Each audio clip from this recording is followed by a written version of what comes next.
Let's go over here.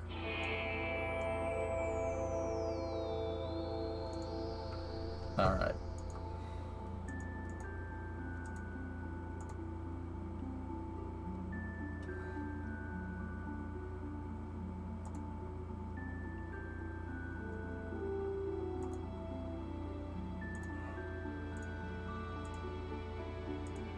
Hang on, I'm just closing out all the old stuff here.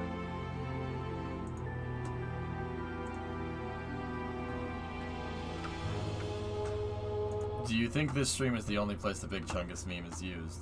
No, it's just a coincidence. It's just a coincidence, guys. Why don't you ever use the KSP music? Because people got sick of it, just like you got sick of Robert Parker, and now people are getting sick of RimWorld, John.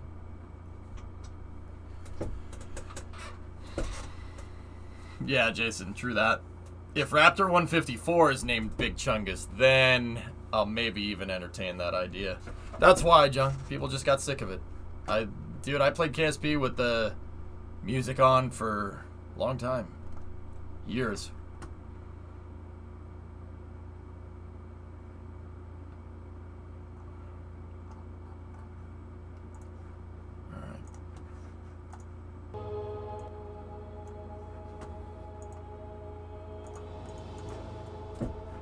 I gotta change up the title.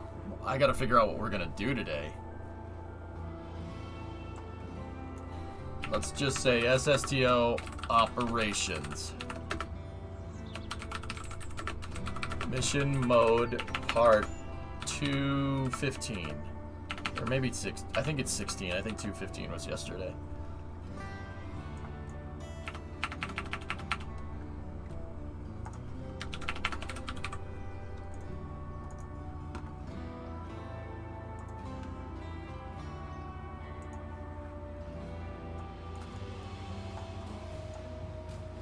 Okay, we need to get the jet truck off, so we need to get we got the crew evacuated from the SSTO, and we need to go bring the SSTO back to the launch site. So let's get last, please. Okay. Made progress on the Weston build. The lobby's looking pretty nice. Oh yes, very good. Nice. Looks good, man. Buenos noches. Banana. What's up, man? Okay.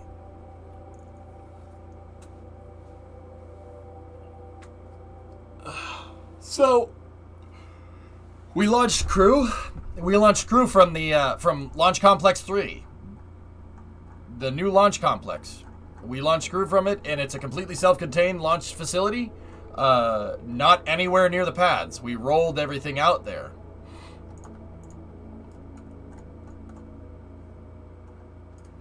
This is kind of like Jet Truck, but it's not Jet Truck. The episode number is correct. Okay.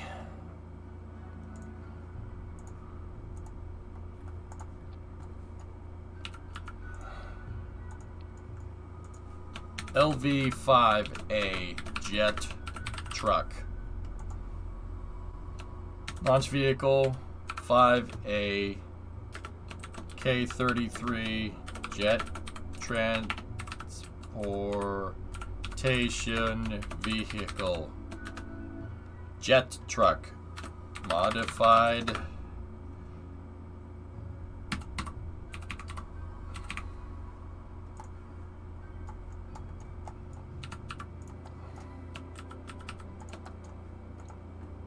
We got to make sure the wheels have same vessel interaction on. There we go. I never had it in its own craft file.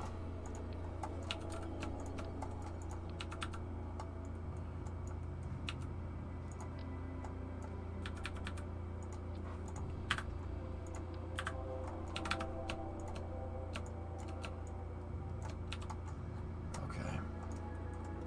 I'm assuming you're not launching anything today, no?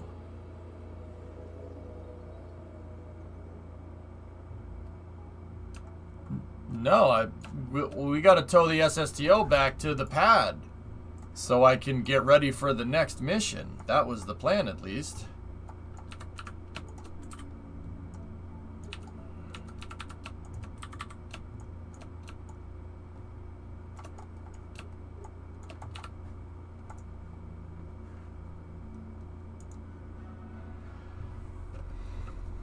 Well, I hope so, because it's 2 a.m. here.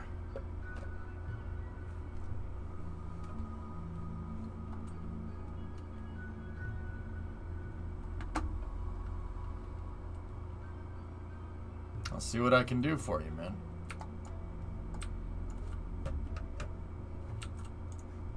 I gotta refuel the pad and stuff, and we gotta go grab 10, and we gotta bring it back.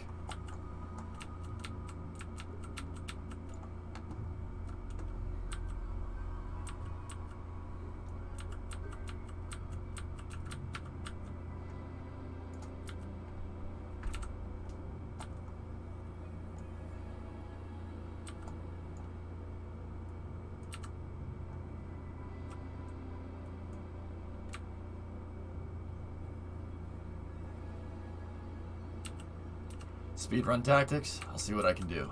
See what I can do. We'll get her done. If I don't flip this vehicle. Oh my goodness. I don't know. Why'd you link me an Ars Technica article on Twitter the other day, man? Why'd you link that Ars article, bro? Come on, man. You're killing me.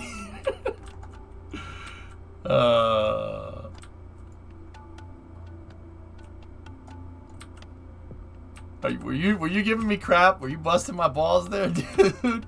I was gonna say.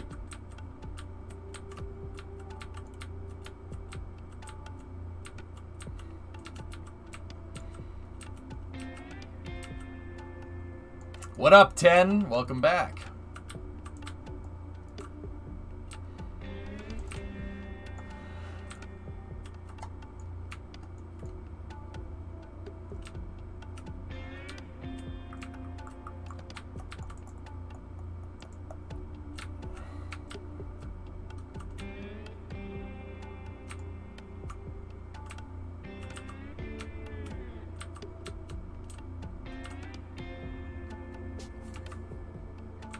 Hello. All right, we're hooked up.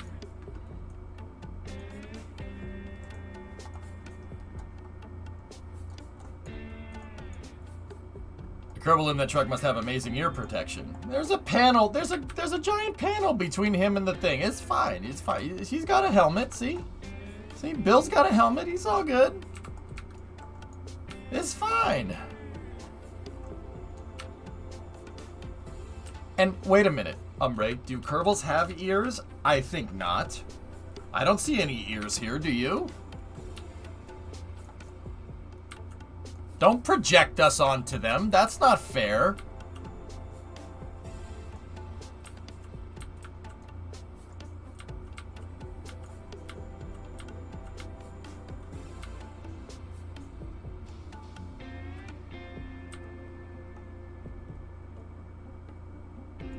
Alright, we're gonna tow this back over to the launch site. They hear with their giant eyes. Okay.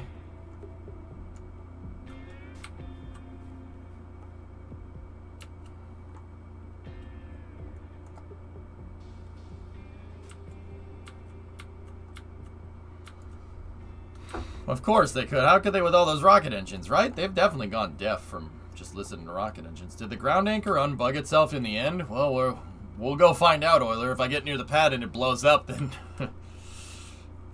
yeah. Who knows?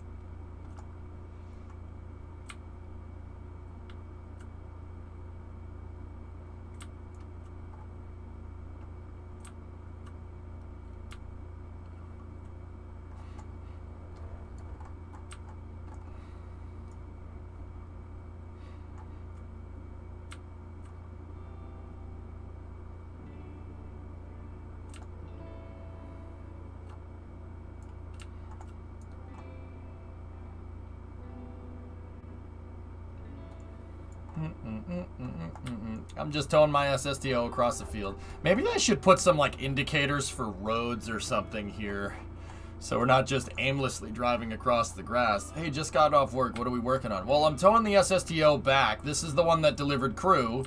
We did the crew rotation yesterday. The crew rotation mission went good today. We got to get back to making... Oh, excuse me. We got to get back to doing some money-making missions. I'll tow this back over there. We'll do the daily time warps, and we'll see if we can get some good missions. Yeah, maybe... What I was thinking about, dudes, is putting a flag over here. Putting a flag over here. And the reason why I want to do that, and I think this might be my storage area for SSTOs. I might make their maintenance facility up here or something. The reason why I want to do that is because, the reason why I want to get that done is because if the big SSTO's launch pad ends up going over here, right? I do not want that near, I don't want to, like, okay, so say there's like 1,000-part launch pad right there with a big SSTO on it, right? If we drive here, we're going to render both of the pads. Don't want that. So I'm thinking put small SSTO launch operations in storage over here and then tow them to the pad this way. That way, you know, we take them off the runway, we bring them over here, put them in their hangar or wherever, right? And then move them this way, right? Towards the pad without ever rendering that pad. So we get better performance between the two launch complexes. Just so I remembered, you moved the launch pad away from the landing strip for rendering issues during landing. No, I moved it over there so we can get the big SSTO stuff over there. That's the reason. But real-time launches, real-time landings is just a bonus, dude. Is a place where the current museum is flat enough for the big pad. Yeah. Yeah, I guess. Can you move the museum to the island runway, put other ground surface equipment where the museum is currently? I could, Checkered, yeah. We don't even need to move it to the island runway, dude. I'll find someplace else to put it. I mean, that SSTO operations area over here where I want to put like a hangar or something, that doesn't, words... that's out of render range over there. Man, I need another cup of coffee. I need another cup of coffee. Why don't you make me a cup of coffee? Twist a lemon, sweet and low. Put it in the mountains or on the beach or something. Yeah, right there is actually a pretty decent spot. That's not a good. That's not a bad place. I could put something over here, right? That would be, you know, good distance away.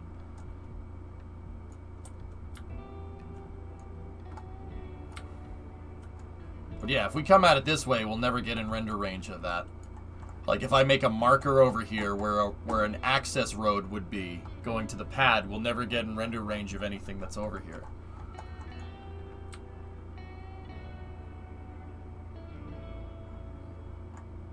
Right now, Pilch, yeah, for the most part.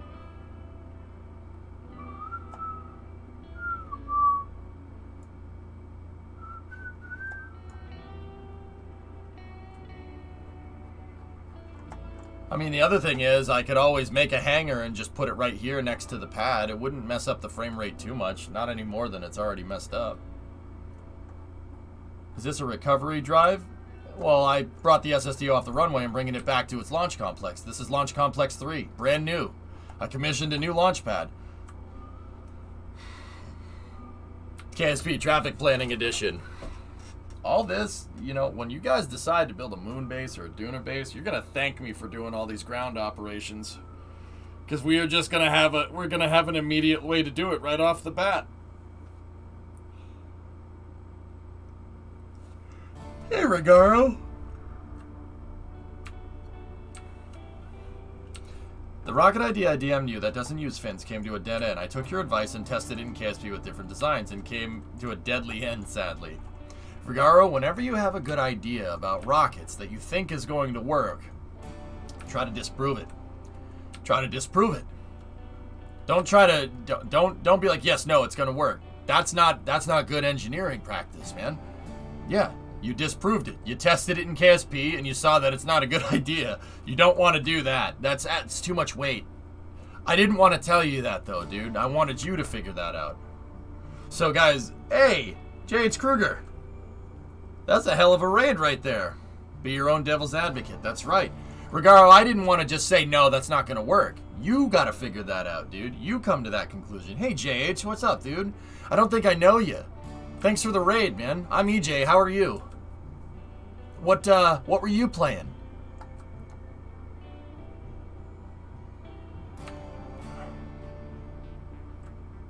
You were coding. What were you coding, dude?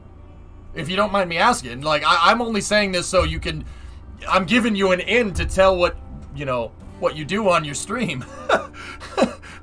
That's what I try to do with people nowadays. When I get raided by people, I ask what they're doing and ask why they're doing it and ask what they stream about to give them an opportunity to talk about themselves as a way to say thank you for raiding. Do you know what software SpaceX and others use for rocket design simulations? I have no idea, Euler. I know that SpaceX uses NX, but that's about it. You coded a shoot-'em-up game. Hell yeah, man. So you're doing game dev. That's cool, dude. And here we see the SSTO in its natural habitat on the plains of Kerbin.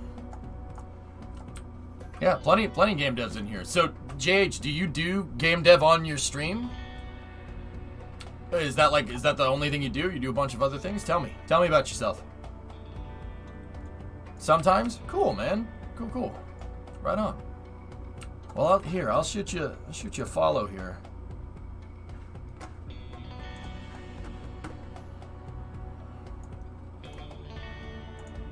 Let me go over to your Twitch page there.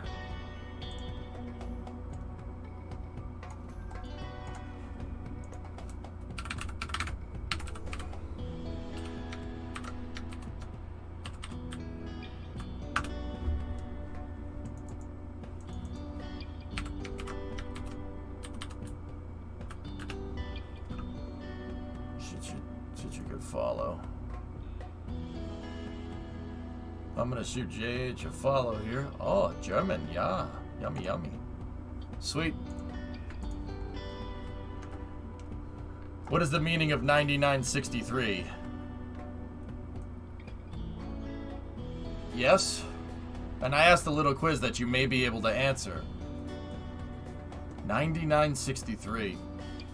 That doesn't ring a bell.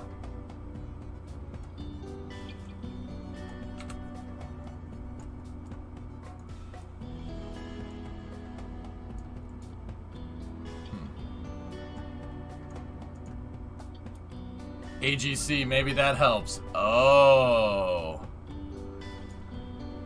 Perhaps 1202.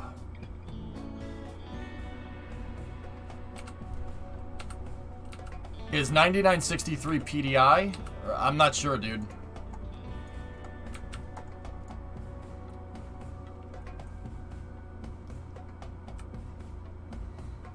That sounds like PDI or something, dude. But I could be wrong. Go for PDI. 9963 meant do you want to land on the moon? Go for powered descent initiation. Yep. Yeah. Nice. Here, hold on. Let's check. Let's take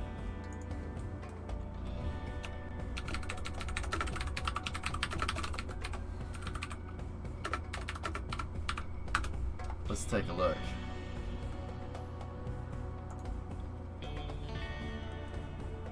Let's take a look-see here. Look at this thing. Unbelievable. What a piece of kit. Even by today's standards, it's still, for the time, it's just amazing. Not by today's standards. By today's standards, it's as slow as a snail. Freaking rope memory. You gotta be kidding me.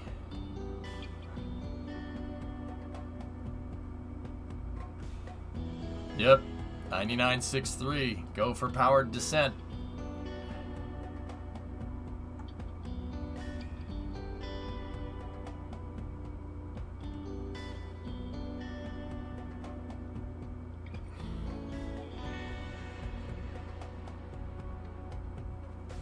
Crazy. Did you see the lecture on YouTube about this computer? Yeah, Granitas, I've seen it. My favorite thing is that they...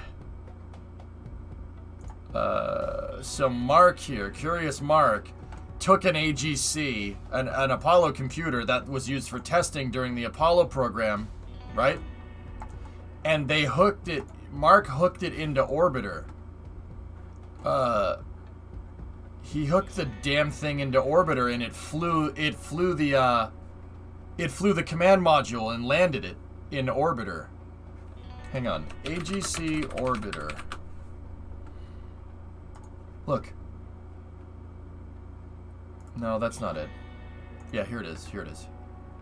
Check this out. JH, have you seen this, dude? So look, dude, and I don't want to show the whole video. You guys should go subscribe to the YouTube channel. But, so he got the thing working. He got the actual computer working and he interfaced it with Orbiter and it flew the damn thing and landed it.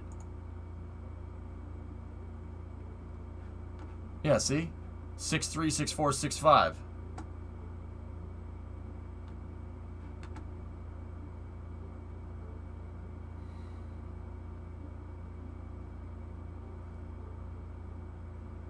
Yeah, and that's what JH is talking about.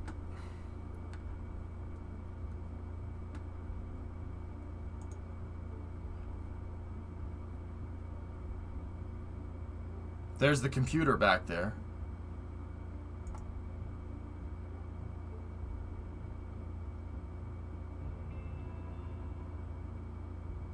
So ridiculous, dude. I can't believe it still worked.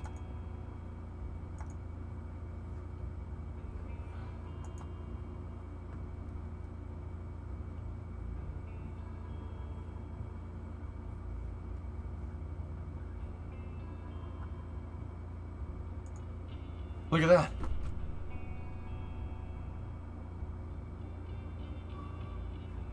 It's freaking wild, man. Anyway, that riddle was the bridge to your stream. My guy. That's awesome.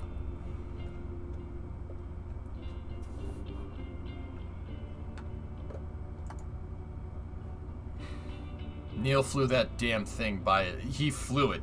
First guy to land on the moon. Flew it by hand. Because the computer took a dump.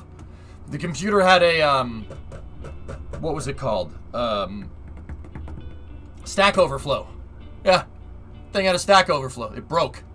So he said, nah, never mind. I got this. Flew it by hand. How did they get their hands on the computer? I forget where they got it, dude. You gotta go watch the channel.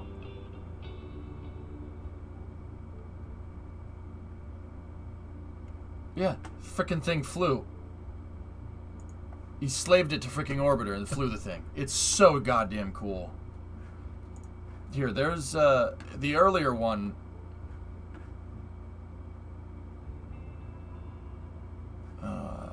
Yeah, here, I'll link up this video. You guys can watch it. He got it to work freaking by itself. Well, that's what 1202 means. 1201 and 1202, if you listen to the countdown, you know, they call 1201, 1202. The computer was, so they forgot, I forget exactly what went wrong. They didn't shut something else off. They forgot to shut something else off, so the computer overloaded, and Neil said, nah, screw it, I'll take this myself. And landed the thing, first try, which is just bananas. Yeah, they forgot to shut off one of the radars. Yeah, so the computer was really it couldn't handle doing both of those things at the same time. It's unbelievable. To be fair to the computer, he should have turned off the docking radar before landing. Yeah. But hey, that's what being a good pilot is, good situational awareness. He said, fine, I'll do it myself. Yeah, that was, Smib, that was one of the LLRV tests.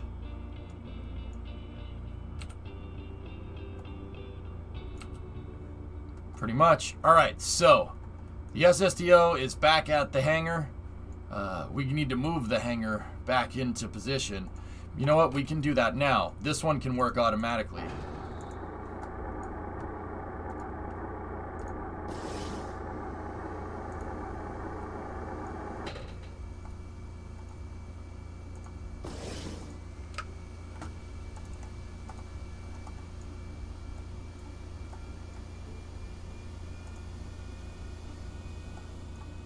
What mission is on today? Well, I have to do time warps into the future, and then we'll find out. We have Tiny Pad off-site. That's right, Loopy. Yep. She just launched crew. Complex 3's first launch was for a crew. Rotated crew just fine. 10 did perfect. Everything works great for this.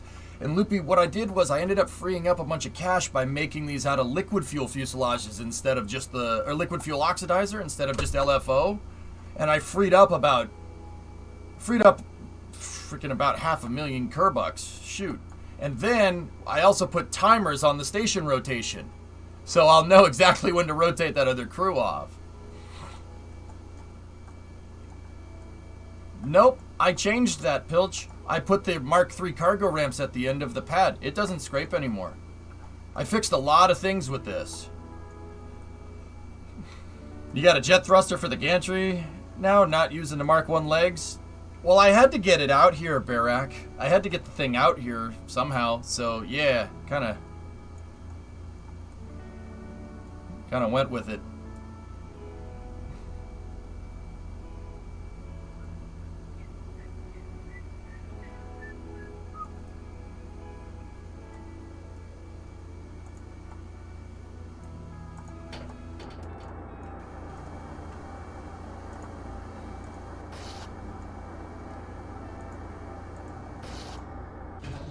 Go. And now we're back and ready for another mission. Another mission. And Loopy, this pad is ground anchored. I wanted to see what it would do. And it looks like it pulled the ground anchor up out of the ground. Oops. Thanks, Bio. For what it's worth, dude, I had a JSC engineer in here earlier when we were playing Minecraft, and I showed him this, and he was like, what? That guy was really cool. I hope he's here. I hope he can see it, man. He's like, why aren't you doing? Okay. I'm like, I'm sorry, man. I just like doing this. I like playing KSP. All right, so let's move the launch box into forward position here. Yeah.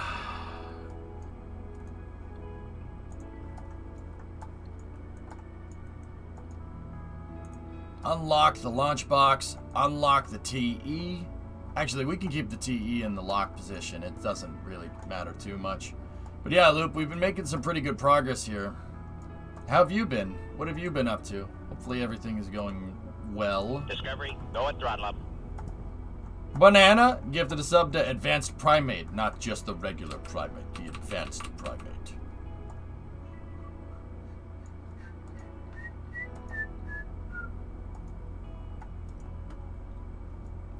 If the computer got full on the Saturn V computer, what would happen? We're talking about the same computer here, T-Man, so nothing. It would have just, you could fly the Saturn V manually if you really wanted to. Okay, the rotational control needs to be in the reverse position with the hydraulics locked out.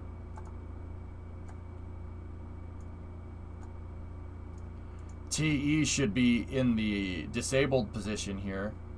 Okay, hold on, stop that. Enabled position, reverse, play. Debug should be locked out. TE rotational controller is locked out. The launch earlier. Yeet. Family just left, so I'm back on my lonesome. But we did a lot of work towards getting the house clean and going through Wayward's old stuff, picking away. Alright, man. Well, that's good.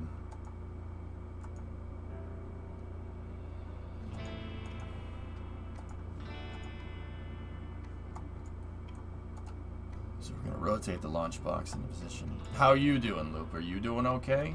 And I'm sure you got asked this 1,000 times from your family, but I'm sorry, I don't mean to beat a dead horse, buddy. Bad analogy on my part, but you know what I mean.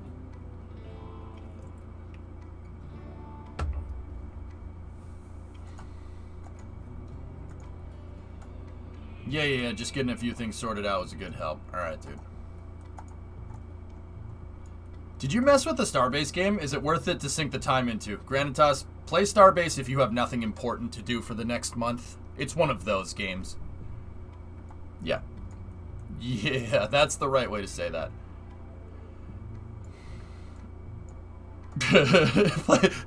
That's when you play Starbase, dude. I call those a Cractorio series game. So there's Cractorio series, Cractorio meaning like a Factorio style game that's really, really difficult to play. So like, okay, what are Cractorio games? Obviously Factorio, Satisfactory, Dyson Sphere Simulator, Starbase, EVE Online, Star Citizen. Do not play these games unless you have nothing to do for the next month or two or year, if you're talking EVE. RimWorld does that. Kerbal to an extent. Not as bad as other games. I'm just addicted to KSP. That's my own problem, not yours.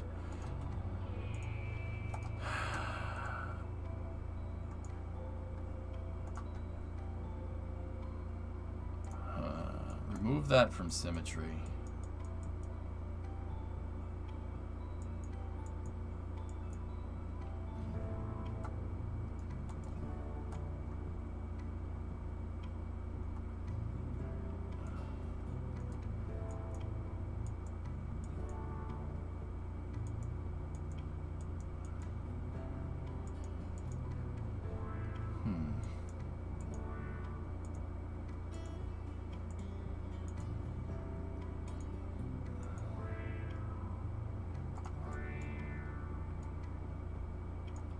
How do you figure that that's pitch 1.0 heading 270.5 roll? That's strange. Hold on one second, guys. I gotta check something here.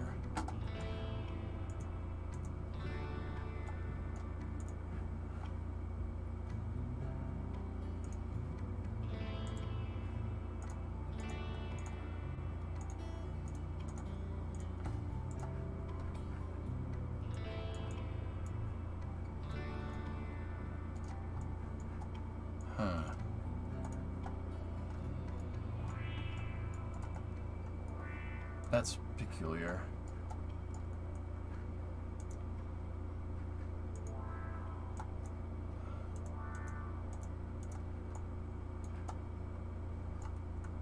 Man, that thing's was really crooked after this launch. I wonder why. I wonder why it got so damn crooked.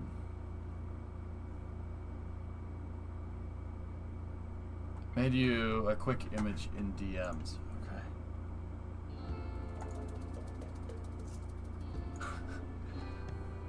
Like I said, was it the ground anchor? I'm not sure, Loopy. This pattern of events happened when we didn't have the fuel in the fuel depot balanced correctly. It seems to be balanced enough to where it's not going to make a difference, but what does this one have? 2519, and this one has 2511. It didn't distribute the fuel evenly, which is a little peculiar. That's strange. I don't know. Maybe it's just an optical illusion. My indicator is not telling me that that thing is crooked. The only thing it's telling me is that it's pitched down a little bit. In which case, all we have to do is just back this out just a little bit, set that into the one position, right?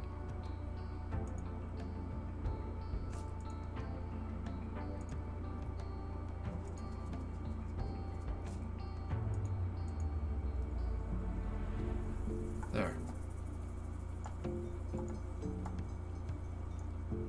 Alright. Now I should be able to lock this thing out. There we go. It locked out, no problem. Disable the controller and re-zero it and see what happens. Maybe that'll knock something back into position. It looks like it's crooked from here, but if you're looking... That must be some weird optical illusion. It looks like it's tilted. From this camera angle, it looks like it's tilted to that side. But if you look at this thing back here... No, that's perfectly straight. Huh. I don't know. I'm not going to ask questions, man. Alright, so we're going to leave that there. Pad is reconfigured, ready to accept the new SSTO. Yeah, Pilcher, we're on flat ground, so that's really weird. Does the ground anchor work? It seems to be working okay. Seems to be working well. It's very, very, very weird. Anyway, let's do our time warp. So 1, 2, 3. Hey, Cetrell. 4, 5, 6, 7, 8. Very nice. All right, let's check the contracts, see if there's anything in here. Detect 2 comets with Sentinel. I wish. Position a satellite in an orbit around Eve. Can't do that just yet. Build a new station around the moon. Green sandstone. Ah, crap. So, maybe we should shoot for this one here, fellas. Maybe we should shoot for this guy.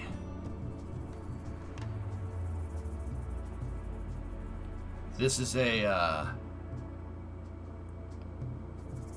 resource survey scanner for Minmus. I should be able to do this. This shouldn't be that big of an issue. What about the resource scanner? I might be able to make a satellite bus, Pilch, that'll fit the scanner in the payload bay. We'll have to check. If not, I do have another one here. But we could tag team these things. Build a new unmanned probe that has an antenna and can generate power. The probe must be fully assembled when launched and reach the designated polar orbit around Minmus within reasonable deviation. Maintain that stability for 10 seconds.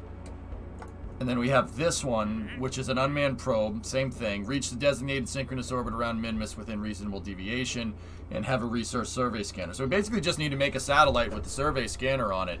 And we could easily make about 200K tonight. Give or take. 64 and 20 is 84. Plus 30 and 77. 84 plus 107. Minus the 10K for fuel, right? And we should be about 580 if we can get this mission right. And then we have the impactor, which is going to happen in a little bit. The impactor Kerbal alarm clock here. I don't know if that's going to pay out necessarily, but start the mission with an MEV so you don't have to send one out there later.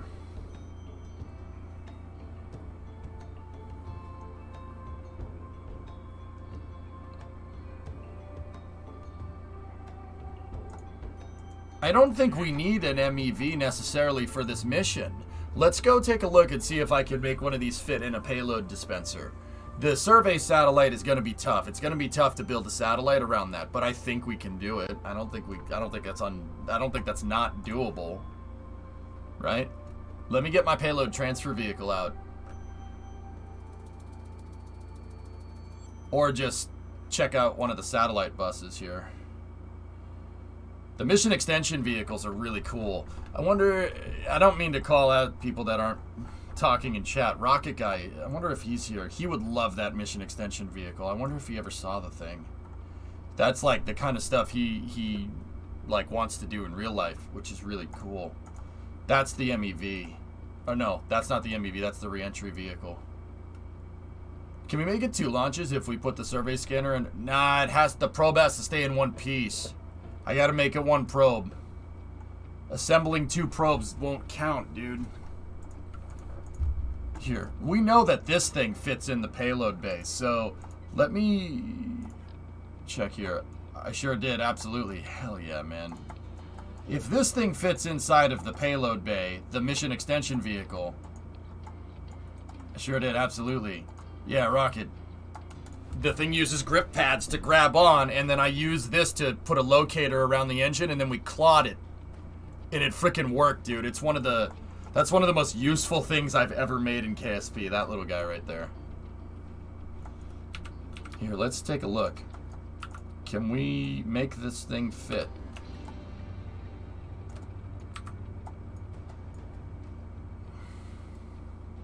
Yeah. I'd have to design a satellite bus like around this thing, and we might have to clip a couple of parts, but I don't see why we couldn't. It would have to be a new satellite bus. So let's go to let's not save that and say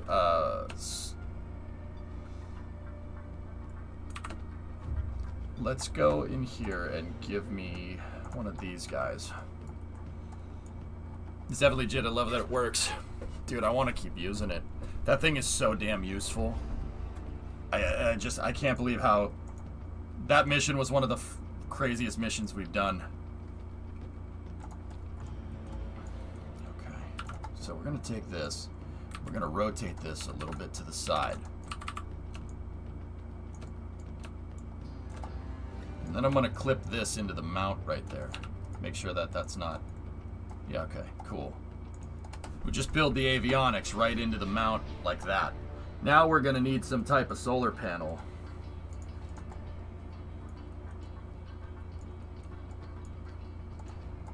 Isn't the thin one a better core?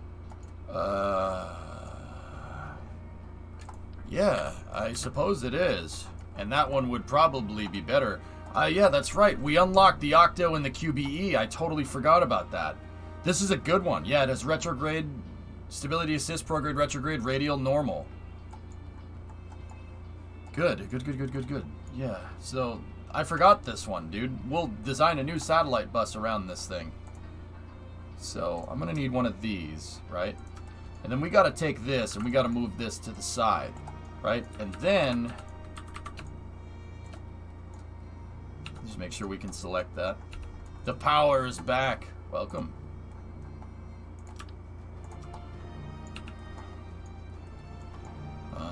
Now give me one of the ant engines. Let's just kind of take a look. How much Delta V are we talking here? 1642. ULA confirmed that they withdrew the bid for GoZU. We don't have any Atlas and Vulcan. We don't have any Atlases and Vulcan isn't certified yet. Jabebos bought up all those. No reaction wheels on the Octo 2.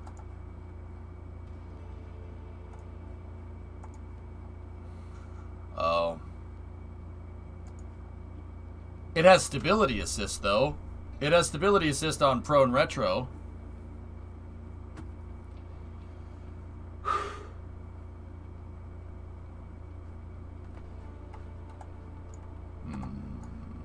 Huh.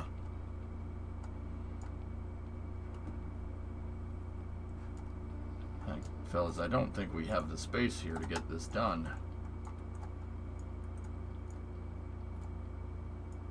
Yeah, it has no wheels, so it can't turn.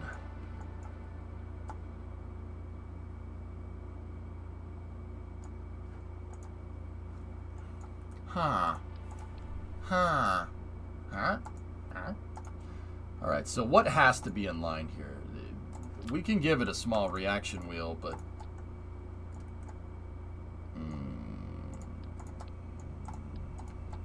I don't think... that might be too big, fellas, for my dispenser.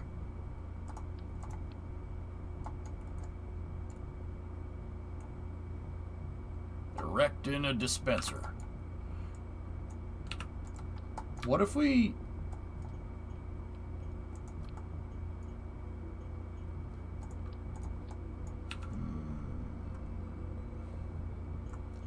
Getting close to the go at Richmond. Cool. Alright, let's get a little crazy here. How about we do something like this?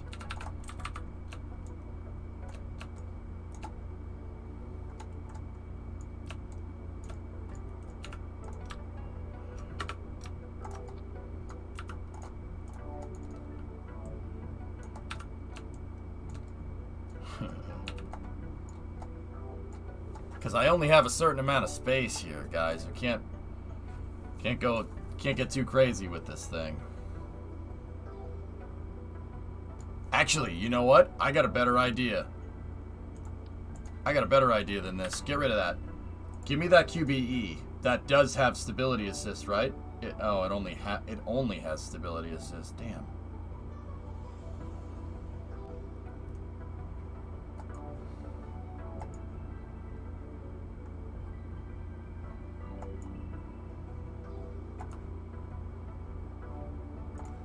Give me the hex probe.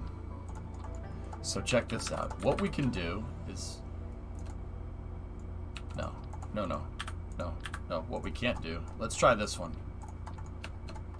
We could make it look like it's mounted to the front of the dish. Just like that. Yes. Yes. Oh, that's cool. Can we go forward a little bit? No, we need the emitter. Oh, that's perfect. It's just a little, it's just peeping out just a little bit. That's okay. And now, let's go in here like this. Grab that fuel tank, right? And put the fuel tank down at the bottom of the thing, like this. And then give it the ant engine.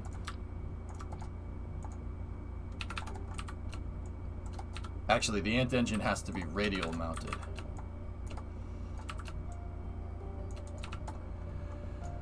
This one doesn't have a wheel, though. I know.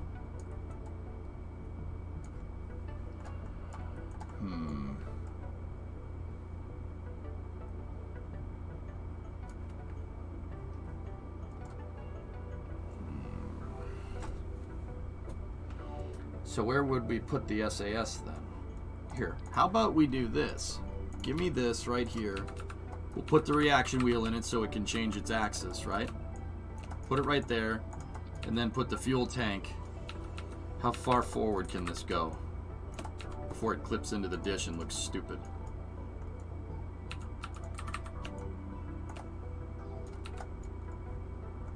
Oh, that's actually kind of cool. That's actually kind of neat.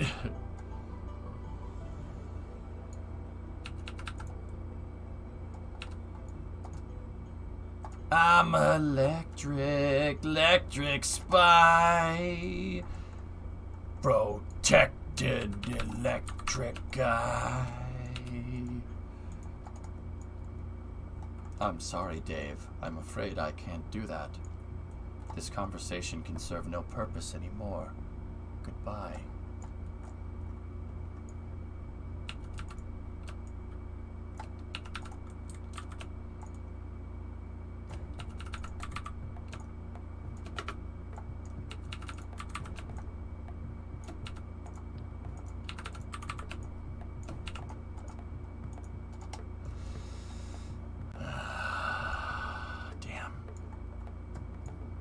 Giving us the stink eye. Giving it the dang stink eye, boy.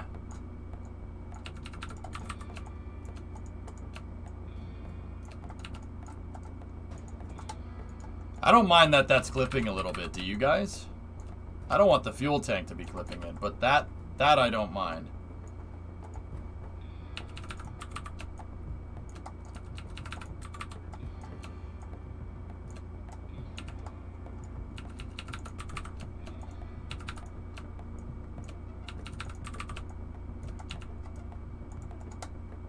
That's cool.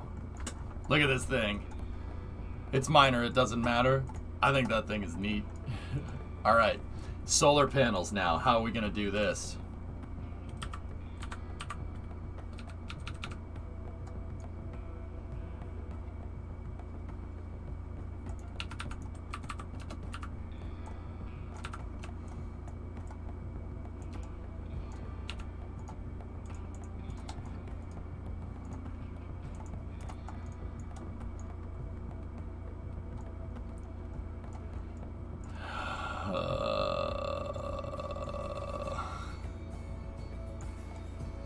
It looks like a Tidris. That looks like a tracking data and relay satellite. Those solar panels are a little too big, though. Shoot.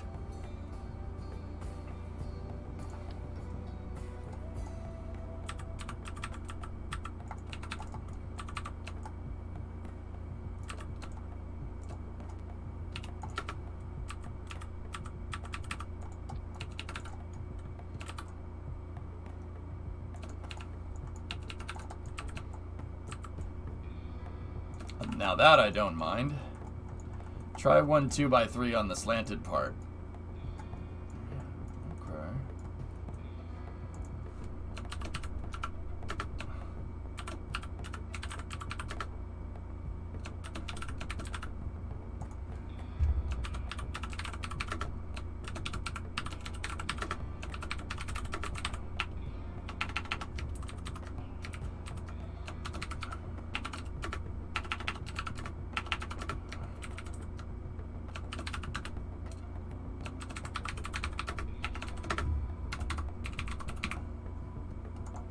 Sorry, I just wanted to make sure we saved.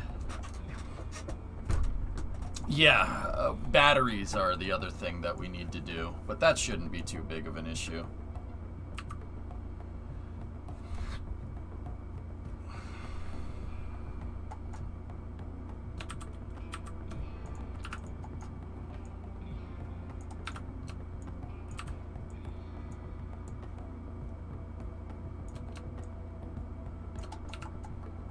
Look at this little guy. Well, look at all these little things. So busy now. It's like a little ballet. Now think about all the people that created them, technicians, engineers. They go home, feed their children. Now their children grow up big, strong, so on and so forth, thus adding to the great chain of life.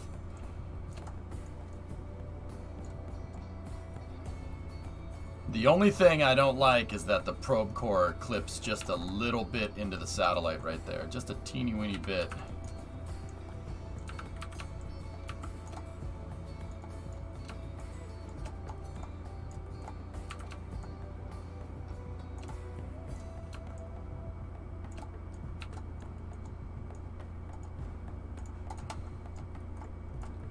What's our vacuum delta V look like?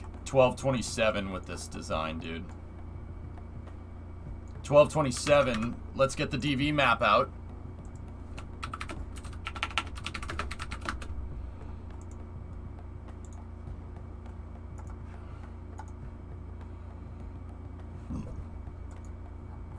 So we need to go to Minmus. 930 plus 150. Okay, so we have 1030 plus 50. So we have 1080. 1227 should be good enough, man. But we also have to take into account that we need to change our inclination. The SSTO can only go equatorial. It cannot get into a 6-degree inclined orbit. I'm pretty damn sure it can't do it. Actually, you know what? Judging by what we looked at yesterday, it might be able to. But what time are you starting racing tonight? I need to see if I should go watch the race right now.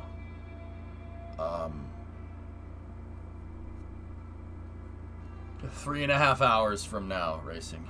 Can Kerbals attach fuel lines in EVA? As long as they're attaching 2 ships together, yep. For I reckon it could. Yeah, Hezwa, that's not bad. I mean, what are the orbits that we need to go to here, dudes? This little guy is actually a pretty cool little design. Midpoint corrections to Minmus are cheap. If we put this into a super synchronous orbit, i.e., we put it into an orbit with a high apogee with Minmus's ascending node, it's not going to cost a lot of delta V to do it. So basically, we'll put ourselves into a high orbit, change the inclination, come back around again, and then burn at the AP for a rendezvous. We just got to make sure Minmus is in the right spot. So this mission might take a second, but it totally could do it. We could totally get this thing there. What I'm gonna do? I'm gonna do a little bit of DOS fashion here. Yeah, I could super sync this thing, no problem. Actually, I think that's too far. We gotta find another spot for the antenna.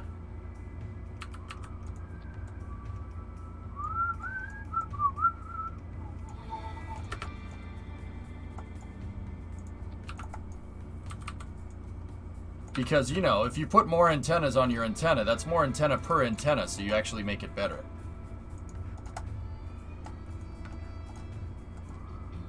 Alright, now let's see if this thing fits. Does it fit sideways in the bay?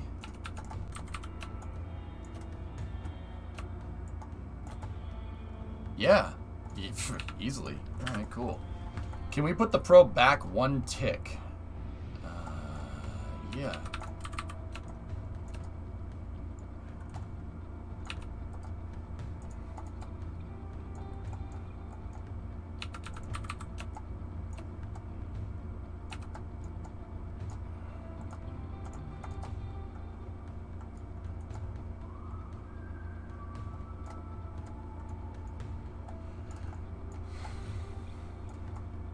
It's not a bad little probe, dudes. This is actually a pretty cool piece of kit for what we have. Sorry this is random, but have you seen Odyssey Elementary School? 2 astronauts went there and there's a shuttle built into the building. No, that's really cool though.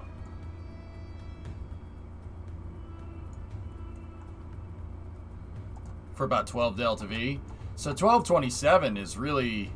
Let's check. What type of orbits do we need to get into? What's the difference in orbits? So that's 90 degrees at 300 by 300. We have the Delta V to hit that all day. What's the one with the resource survey scanner? 165.3.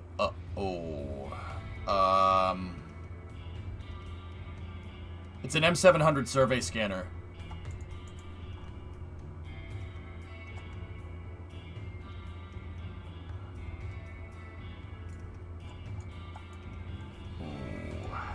We gotta be careful.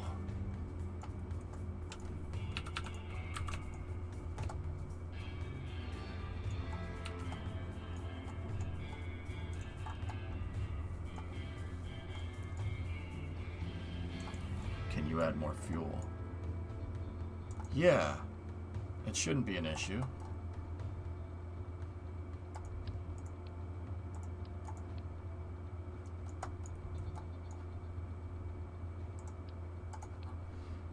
Let me load up the payload transfer vehicle and see how much space we have for sure.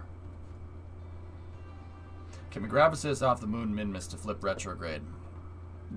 The Delta V requirements for an orbital change out there, Wookiee, are not too cumbersome. Minmus is easy. The gravitational acceleration is very, very low. It's like 15% of Kerbin gravity. It's nothing. So we might have the Delta V that we need, but let me put this thing in the payload transfer vehicle. Because if I can, what's our mass? We're at 610 kilograms. If I can add another fuel tank to this, it doesn't matter. We'll have enough fuel. That doesn't mean anything. Let me find the payload. I get better using that damn search function.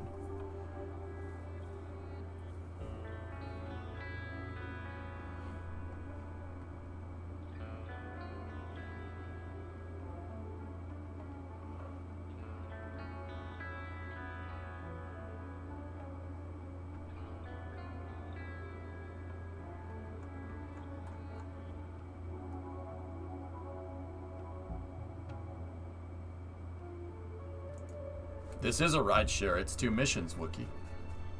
It's two different missions.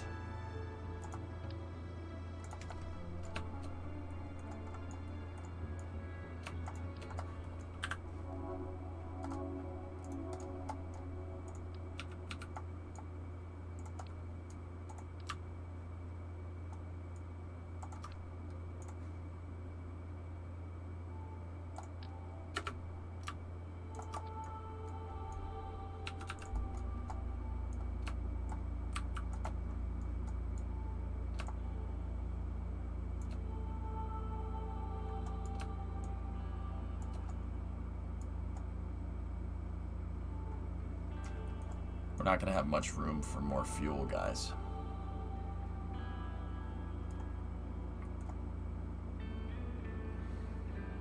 Yeah, we don't have that much more space.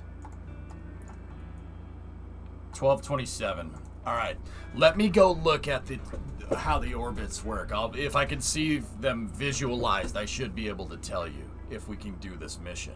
So we're going to use about 1080. 1080 for insertion. Let's just round that up to 1100, right? That means we have 127 Delta V left, give or take, right? I always like to overestimate a little bit, just a little bit. You don't want to overestimate too much because then you have leftover fuel. Ideally, I want to get to this thing, I want to get to the,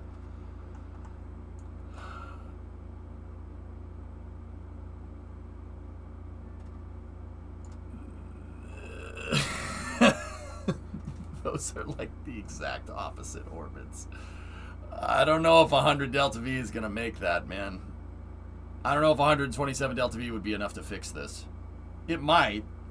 So one of these orbits is retrograde. This one right here, this guy, it's retrograde. You see the little guy spinning around? So one of them is retrograde. The other one is polar. The polar one is the one for GNP. That's the resource survey scanner one. The other one is just, it says a synchronous orbit, which is strange. 165. See, yeah, 165, that's the retrograde one.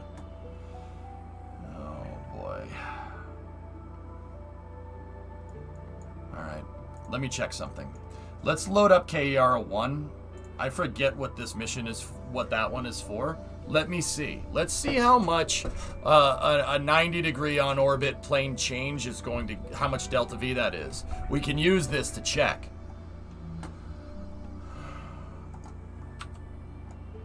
Alright, so we are in range.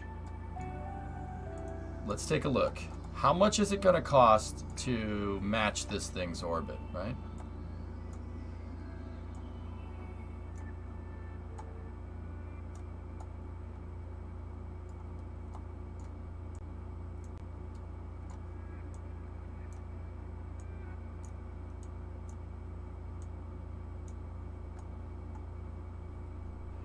$82.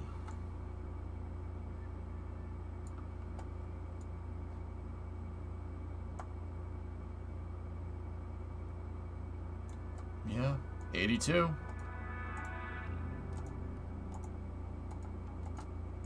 It's doable.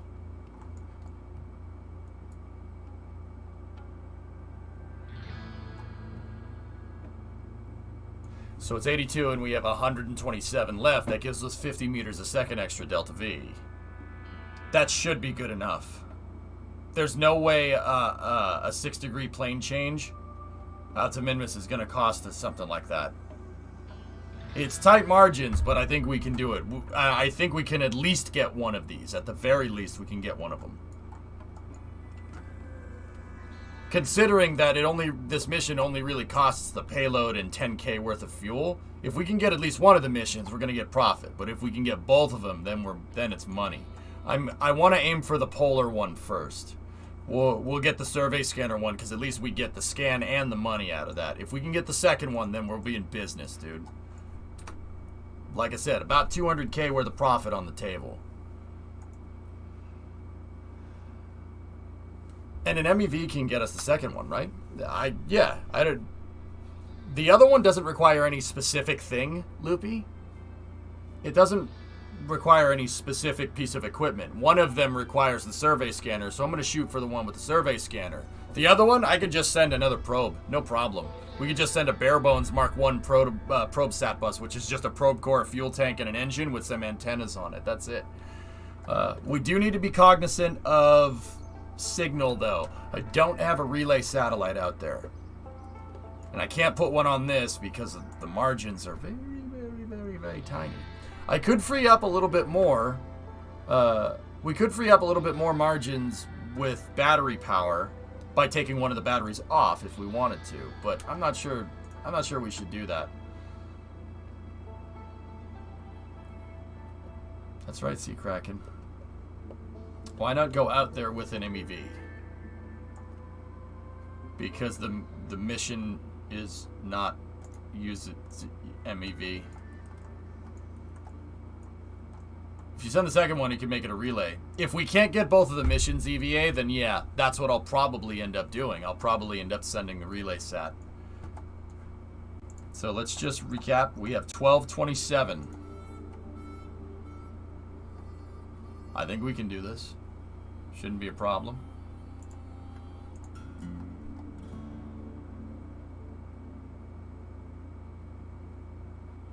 All right.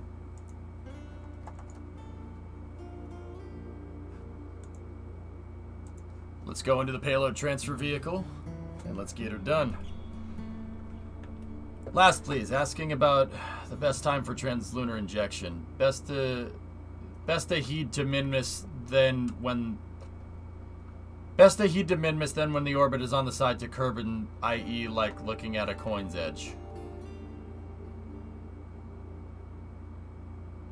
Hey, Check Air Ride, everything's going good, man. How are you? Best head to Minmus when the orbit is side on to Kerbin.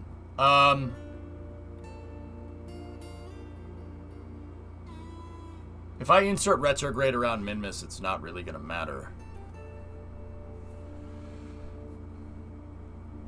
But yeah, we could time the phasing correctly to try and insert polar with the same injection angle as the resource survey scanner. It's going to take a second to figure that one out, but we could do it.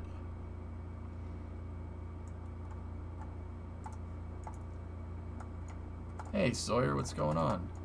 Hey, man, is it just me, or does this thing look like it could also be a tracking data satellite? It does look like Tidris, yeah. No, it absolutely looks like Tidris.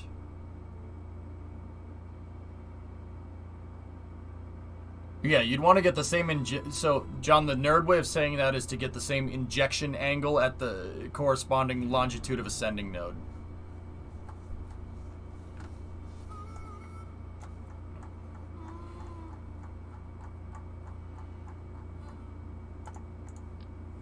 Okay, let's make sure we're merging to the right piece here. Move the decoupler for that dispenser out in front and make sure we attach to the correct piece.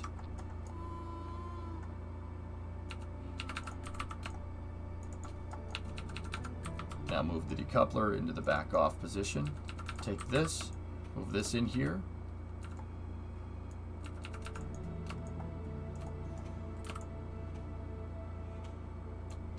Now take the fuel tank, close out the fuel tank, set it to grandparent strut. Set this sucker to grandparent strut. Set that to grandparent strut. Okay.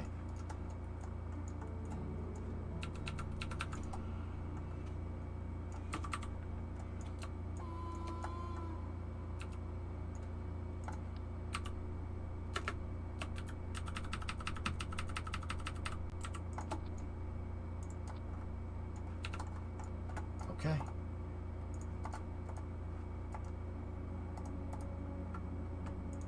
All right. Payload checkout is confirmed. The last thing I need to do is just a fitment test. I'm kind of running through all this extra testing right now, guys, just because I don't want to drive a vehicle all the way out there. I don't want to drive it all the way out there and then have it not fit. That would really suck. So let's go into the Block 2 prototype here. I gotta start making folders. Go into the Block 2 prototype. Open this sucker up. And then go and merge the payload transfer vehicle that has the dispenser. We'll strut separate on undocking the craft. If not, I can manually disconnect them. I have a redundant system. Merge the payload transfer vehicle. Now take the dispenser. If you hold shift and left click, you can pull sub-assemblies off of ghosted out vehicles. Turn this around. Attach it in position. Do we have enough space? Oh yeah, man. Frickin' mint. Got plenty of space in here.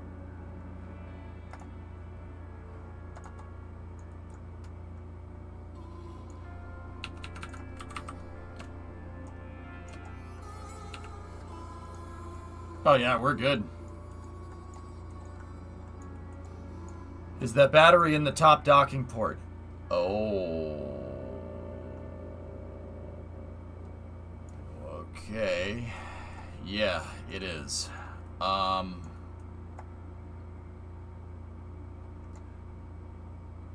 Okay. Everything else works. I don't want offset thrust, Loopy. That almost killed a probe before, because cosine losses. So let me go back into the Mark 6 satellite prototype.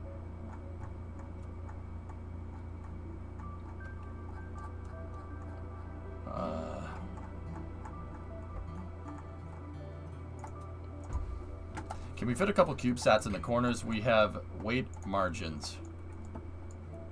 A couple CubeSats? Why?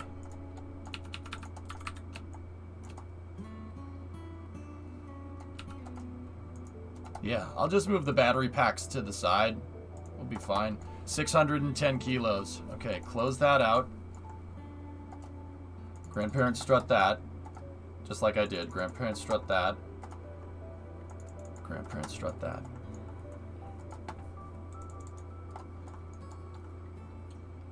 That's perfect. Okay. Now, I'm going to go back into the payload transfer vehicle. Good eye, whoever spotted that. That would have sucked. It would have screwed up when we went to deploy it. It would have potentially blown up the batteries. That would have ended great. Just fantastic. You're an artist. You give me a frickin' tuba, I'll be able to get something out of it for you.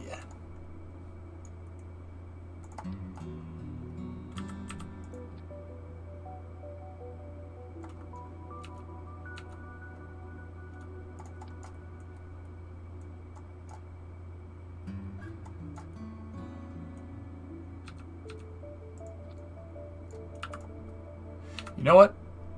Just get rid of it. I'll merge the one that we just fixed so I'm not doing redundant work. I have no clue what you're quoting. The Departed? You know, John Lennon once said, I'm an artist. You give me a friggin' tuba, I'll be able to get something out of it for you.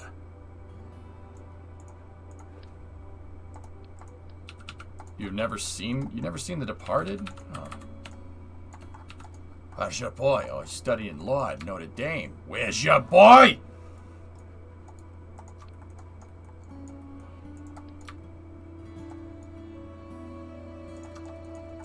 Really? You haven't seen The Departed? That's a great movie.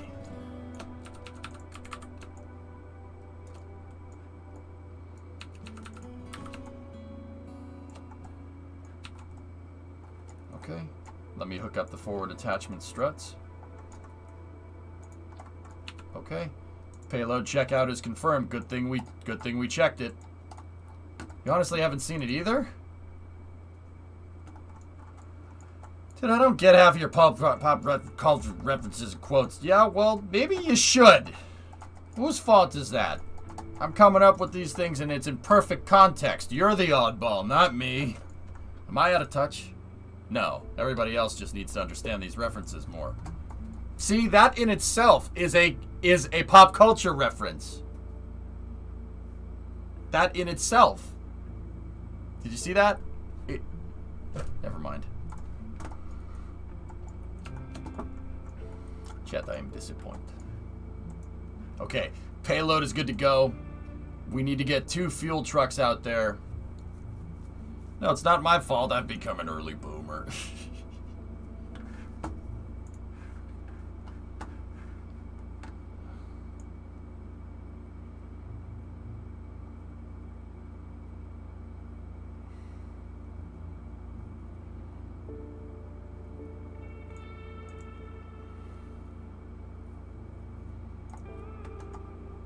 Oh God, not that thing. No. No, it's the children who are wrong. Thank you, Oni. Has the drone ship left yet? It's on its way out. Can you believe that? We're all commercial spaceflight, like, happening very, very soon. It's strange. I just assume you're doing a good impersonation because you do it so sincerely. Thank you, I think.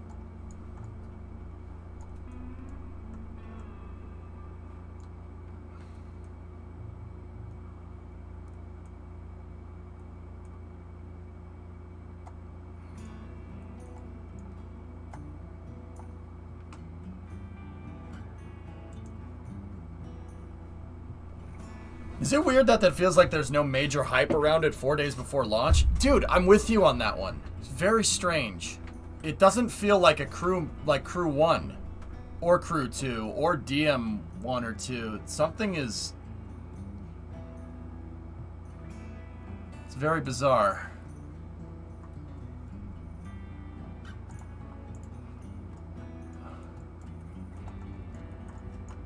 Strange, dude. 4 trucks again if we're refueling. Why is Boston called Beantown? I don't know. I don't know where the name came from, dude.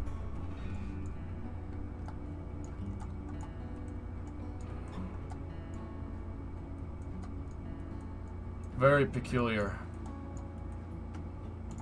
The Inspiration 4 stuff, not Beantown. I have no idea. I have no idea about the Beantown stuff, brother. I don't know what's up with that.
By the overclocked jacks. I'm not sure.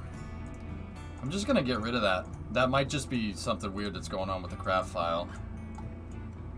Because I copied it. It does screwy things when you do that. It's alright though. Alright. So...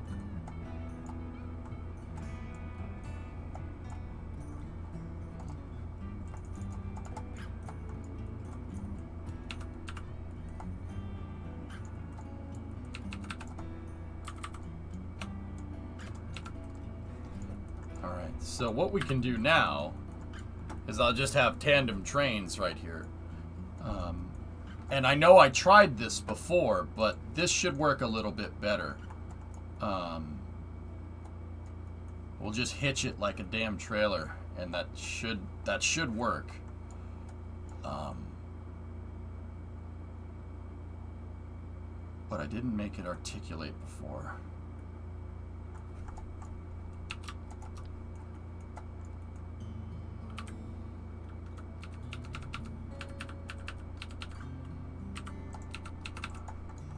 I've been curious about this. If SpaceX has an in-flight abort with crew, it's as unlikely as that is, okay? What do they do after that? Go and get them?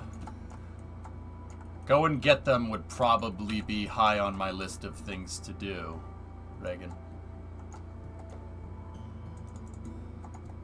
Yeah, go and get them. Yeah, that would be very, that's a very big one.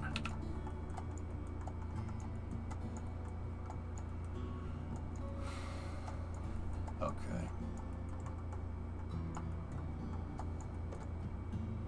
Leave them there as a landmark. Yeah, I don't think they're gonna do that part.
Let's hope that that's enough. And hopefully we just did a little modular thing here.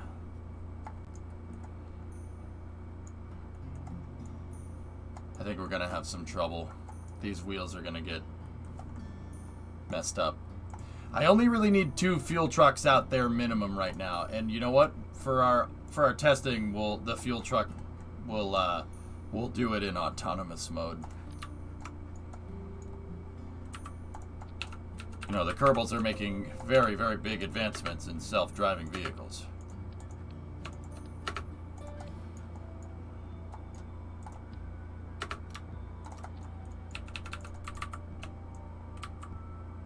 Very big advancements in self-driving vehicles. I don't think this is enough wheel to hold this thing up. And I don't think that landing gear is going to be strong enough either.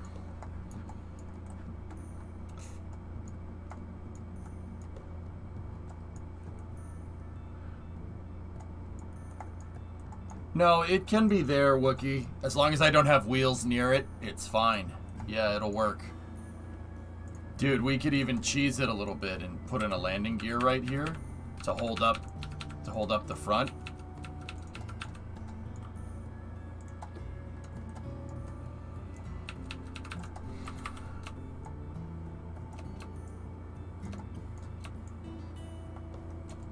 And then set the landing gear to friction control 0.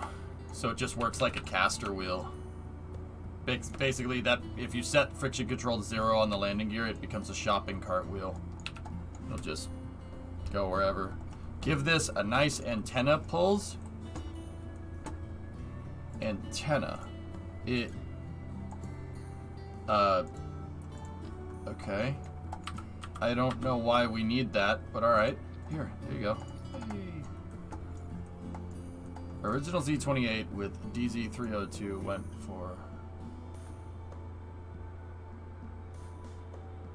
Wow. Nice car.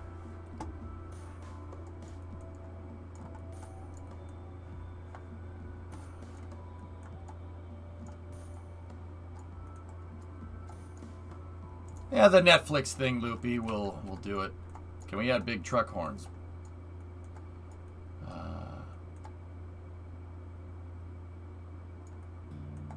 Can we add an oversized load and fuzzy dice? I'm putting the thing out.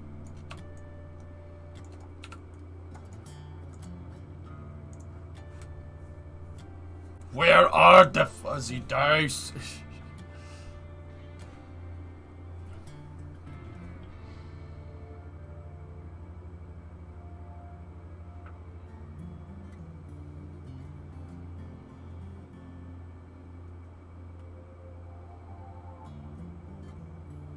Rocker, like for me, I can easily see how people don't get the implications of inspiration for. I mean, what is it doing? The objectives are not really scientific or technology advancing.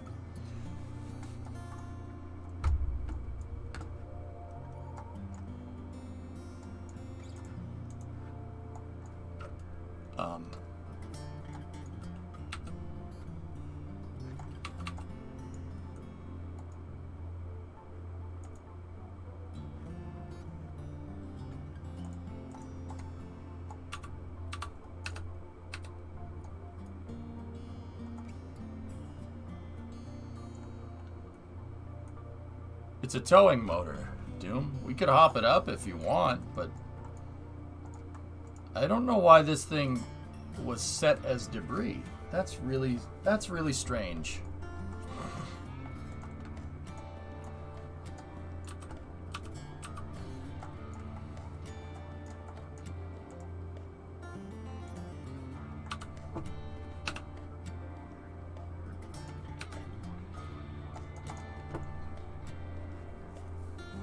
I have no probe control. But there's a probe right there. But it must be because it was set as debris. But now I can't lock the brakes. And I can't recover it either. So hopefully I won't lose my investment there. That would really suck.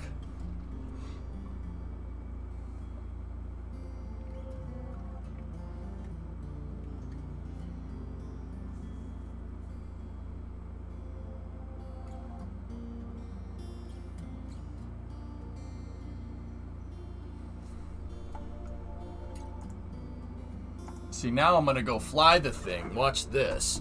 We're going to fly it, and it's going to, because I switched it to a rover, it'll work. I'm still planning on going up to Cape to Kill a mission because it's a rocket with people. But that's the only real motivator, is that it's a crew launch, not because of how cool their objective is. Interesting. Here, so let me grab this, remove the torque limiter.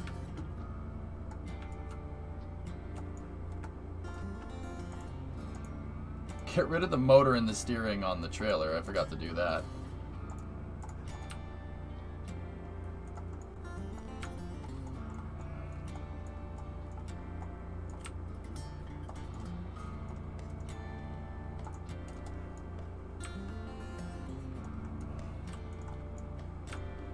Cool. So now the fuel truck can tow, right? Road train style. See, this fixes all the problems. Oh, balls.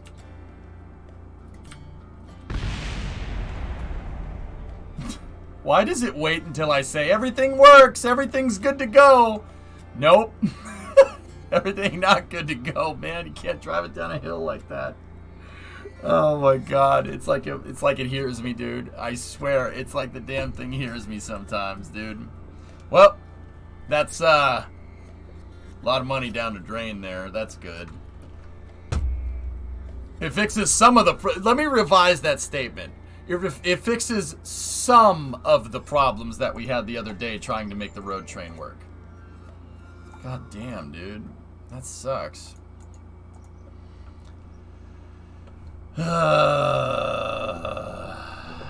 We fixed some problems and then other problems arised. I saw it, dude. I saw the second trailer going. I tried to save it. Oh well.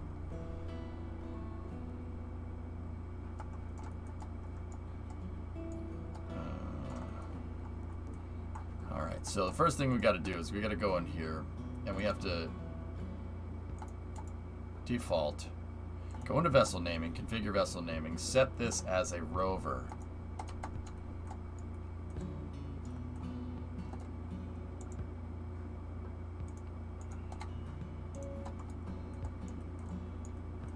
Widen the wheelbase? Can't. It's designed to fit in tracks. Well, the trailer actually isn't, but it'll be fine.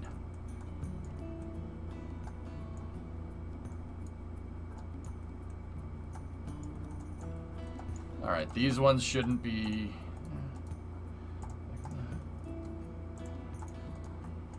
I want to see how confident your boy is. Ready? Your boy is that confident. Let's do this. Road train, bruh. So, basically how this works is the fuel truck will put the landing gear down on the trailers, and then I'll unhitch from them, right? We unhitch from the trailer, and then I take fuel out of the trailers, load them into the fuel truck, fill up the dang thing, then we latch everything and we recover it. Motor and steering on the trailers. I got it.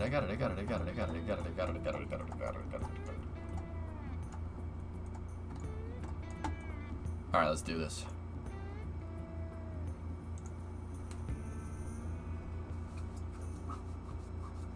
Put it down backwards and drive it down the shallow slope at the end of the runway. No. Looks like an Australian road train, mate. Yeah. New picture from Inspiration 4.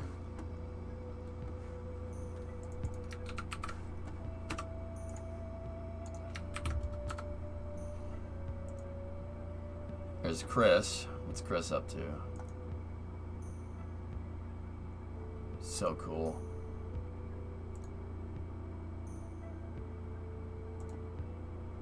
Neat.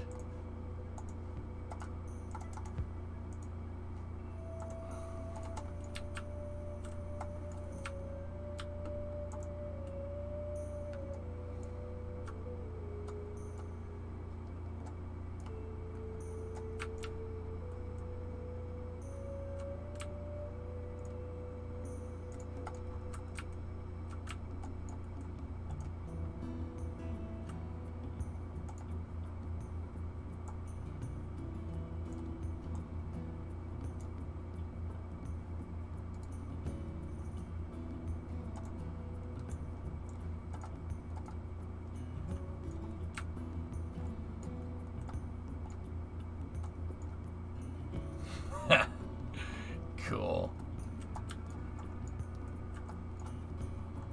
That's so strange. That's so strange looking at that like that.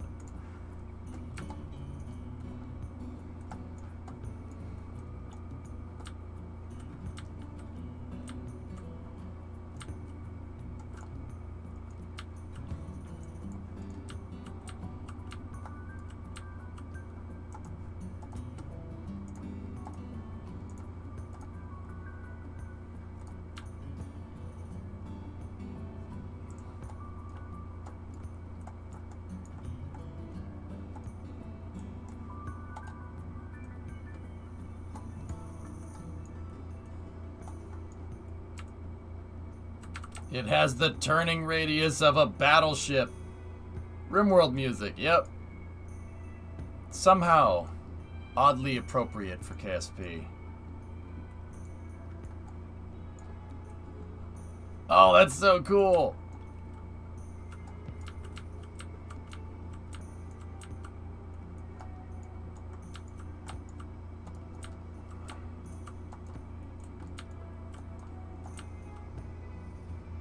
Maybe shut the steering off on these ones.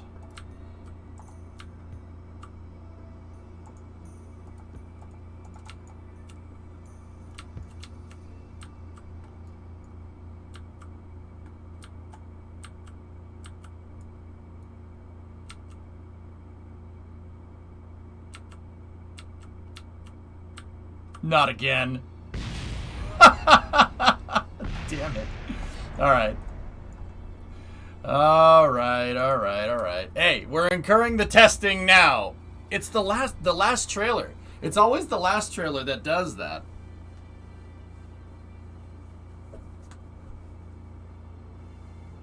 It's always the last one. Maybe try going down the flat ramp behind the runway. Maybe try going down the flat ramp. I don't know, Wookie. You think that's a good idea? Loaded onto the runway, pointing 180. Wow, we got a bunch of rocket scientists in chat tonight, don't we?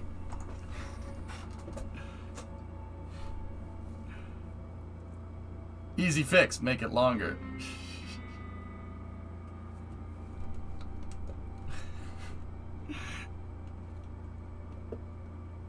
Try not breaking it. We're getting the control figured out here. Woo! There we go. All right, so shutting the steering off on these wheels was a lot nicer. That's a lot better.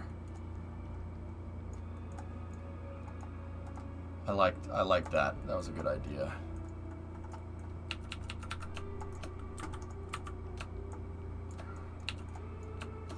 I think it's because I'm using a single landing gear and the trailers are quite literally reliant robbining down the side. But yeah, okay, so I'll manually adjust the motor. That shouldn't be a problem. What if? Yeah, that's about right.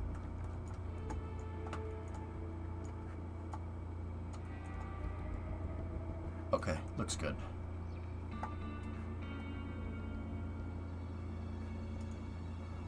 Make sure we lock out all these tanks.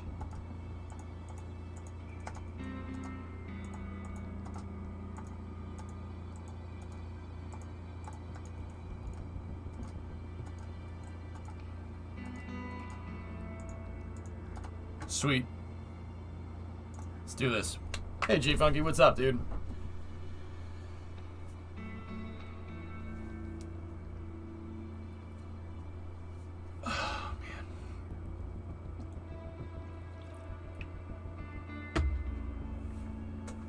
If it fails now, I get to blame you.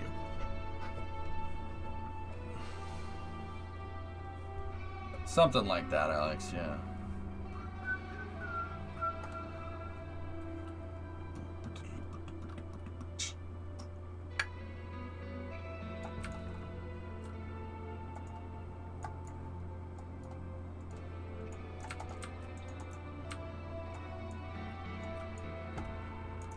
All right, let's go.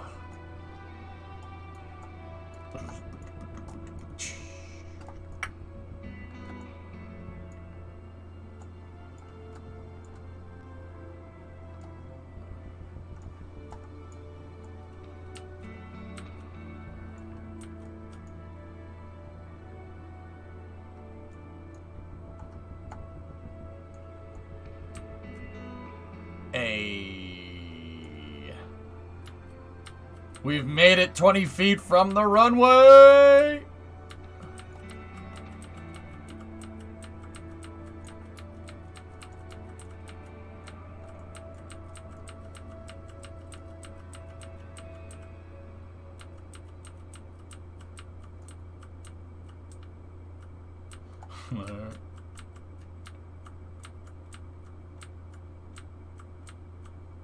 Floor it. Floor it. Floor it. Floor it.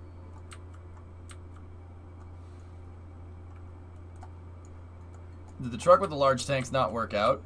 Nah, this is a much simpler way.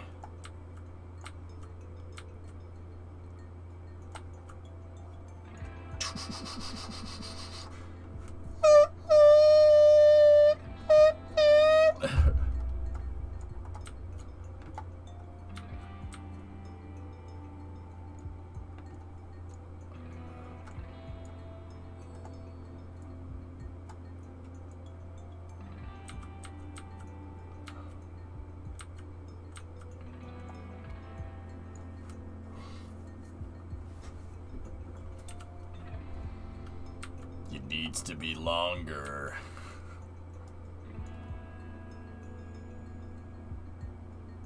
That was my old design, Apocalypsis, having 3 side by side, but I like this way better.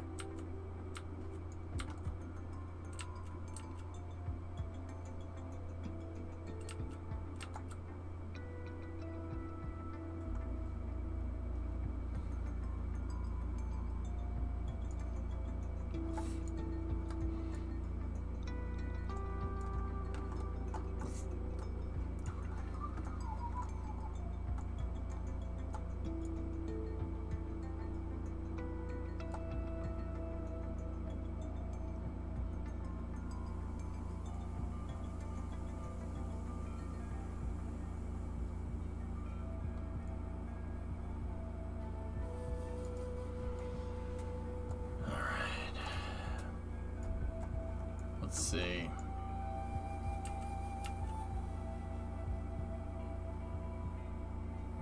Got shocks, girders, lucky. Ever take it off any sweet jumps? He's a sledgehammer. Going, yeah, we're hauling.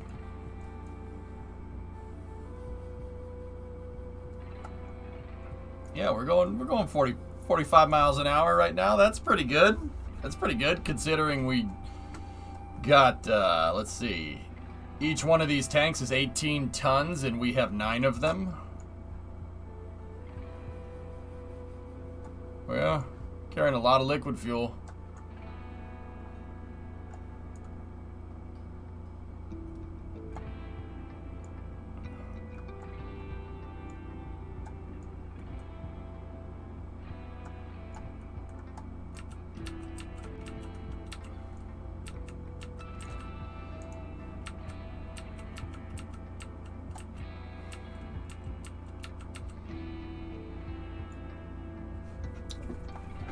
Eastbound and down, loaded up and trucking. We're gonna do what they say can't be done. We got a long way to go and a short time to get there. I'm eastbound, just watch out for that DMCA.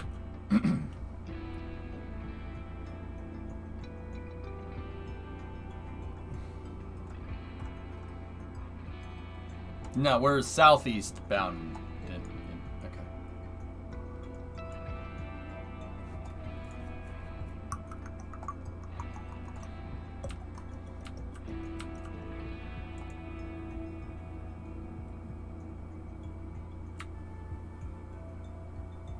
Summer down now. Summer down now. Truck. Truck. Trailer brakes. Trailer brakes.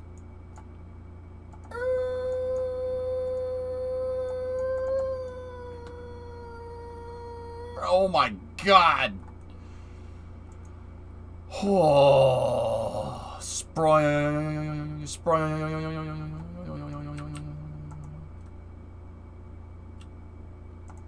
Wow, that's frightening.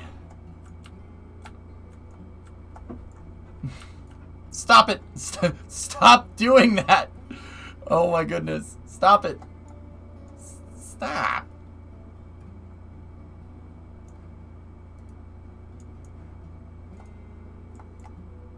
Put down the landing gear.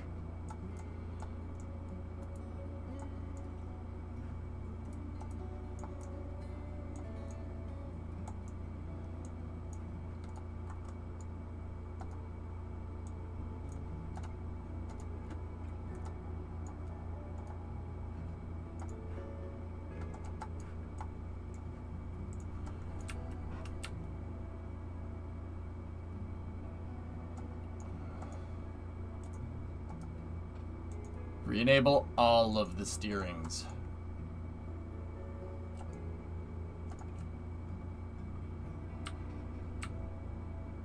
Next time increase the brake. Yeah, well, we just screwed the brake bias, but hey, it's fine. It's fine. It's fine. It's fine. It's okay. It's okay. It's fine.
Is this really the time to run out of electrical? Damn it. 50,000 salt used to live here. Now it's a way of life. That's good. The memes. The memes.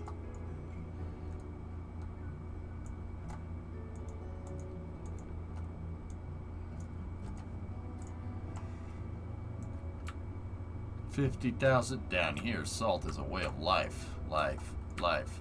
Life.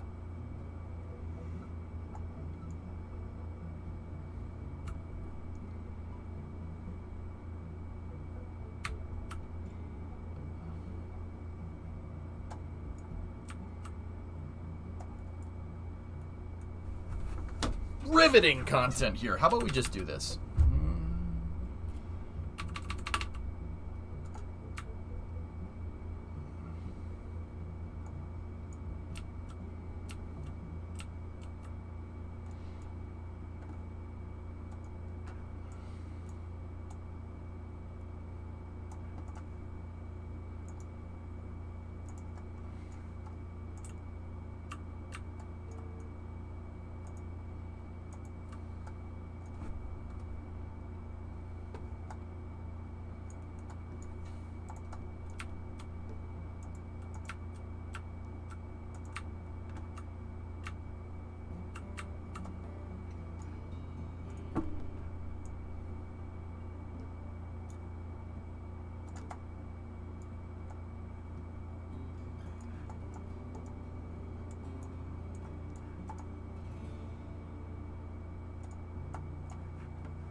Give me 1 second, guys.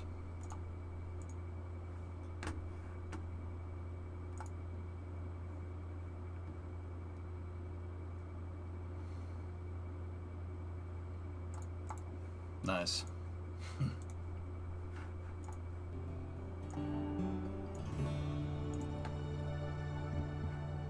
Sounds back, right?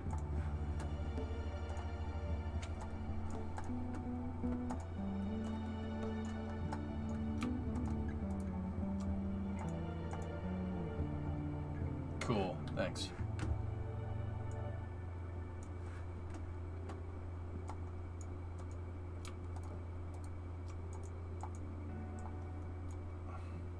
How did you get that pad out here? I drove it out here, actually. Yeah, it's mobile. It's a mobile launcher if you really want to be technical, primate. Look.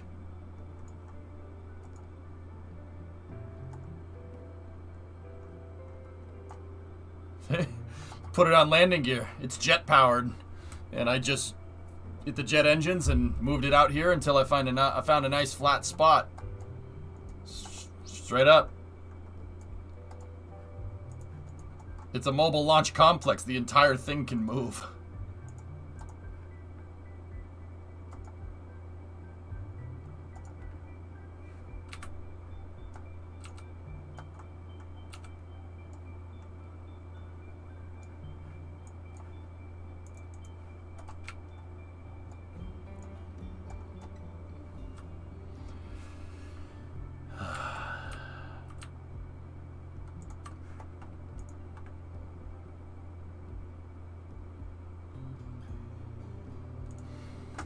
What's that? Guys, like, just out of sheer random chance, I had like 5 people just shoot me DMs all at once, and then my phone went off. Man.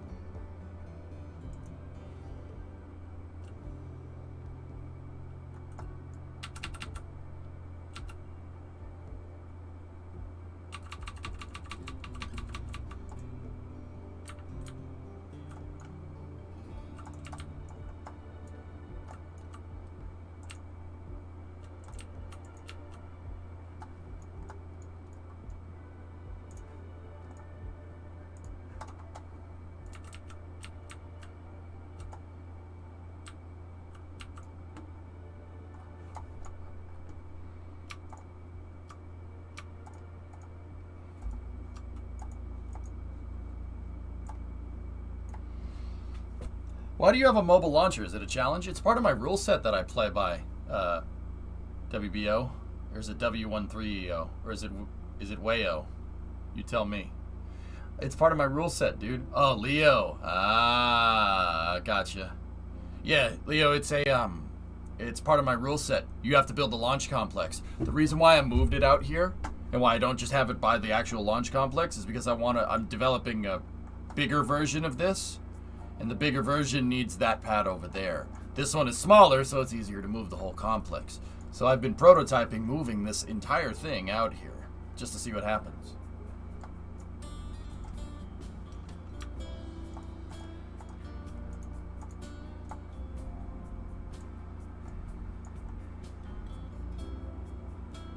Why not just put a docking port on the front of the cab? I don't know how it's going to deal with docking all this to the pad all at once, Wookie. I just went with what I knew worked. Minus the drive it off the side of the runway part. That part didn't work. Just out of curiosity, would it be possible to build a huge helicopter, huge heli, attach it well in the air, then hover and refuel that way? I know, very impractical, but cool. It's possible. It increases risk.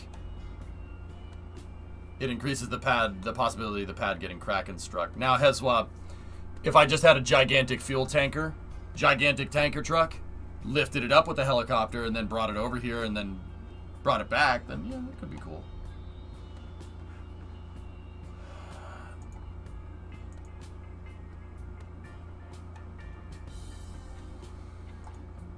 Yeah, goalie, I remember that.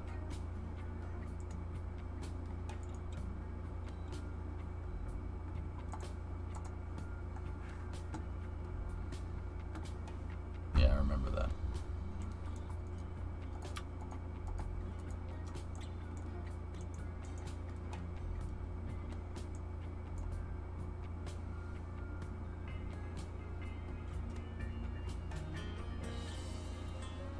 I mean, we fixed all the problems. Yeah, no, that's what happened. It just didn't like it.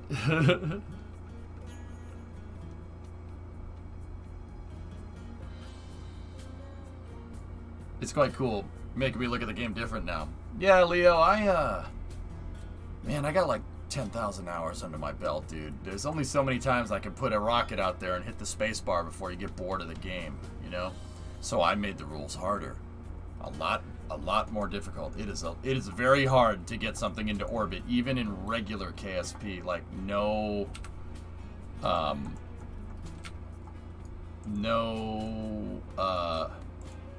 like, this isn't even RSSRO. My mission mode rules would be nigh impossible in RSSRO. They'd be really, really, really difficult.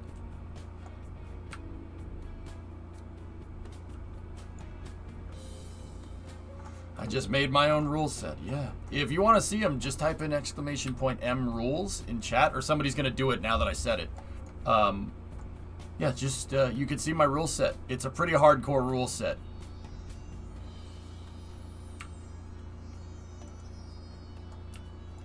Oh, I don't reload, yeah. M rules with an S at the end, plural. There's not one rule. Buck has it there, Leo. Yeah, if you want to check it out, dude, do it. It doesn't create the most riveting gameplay all the time, like there's a lot of menial tasks involved, but man, whenever I get something into space, it is damn special. Like even just sending something to the moon. We got stuff out to the moon in this, and it was insane that we did. Hey, Sebi.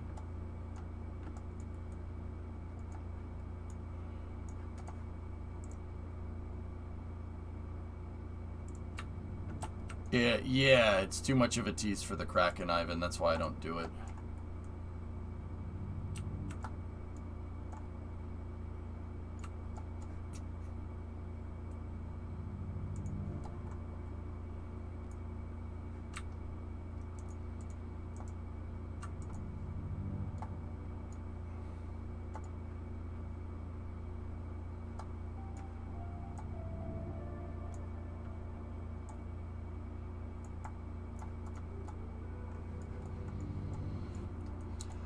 You revert if the Kraken attacks? My rule is that I'll only revert if it's a glitch that I haven't encountered before. Kraken strikes do happen. That's we know that they can happen.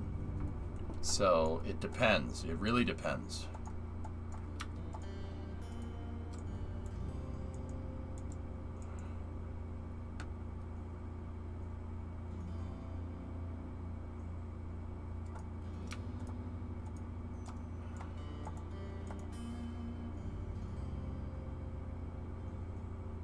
How come the pad is out here?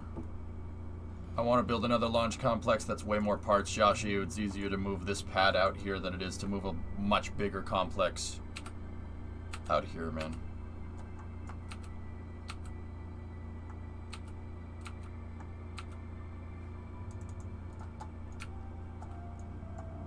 Some of your stuff would be easier in RSSRO due to procedural parts. I don't know that robotics is a thing in RO. It's not an RP1. You might have to go back to Kraken Tech. SSTOs are pretty much unworkable in RO, just like in real life. I mean, yeah, Max, maybe. What mods are you using? I just have the 2 DLCs, man. No mods. I mean, honestly, Max, if I was going to do RSSRO, I would engineer my own rocket engines and then mod them into the game. That's probably what I'd do. Yeah.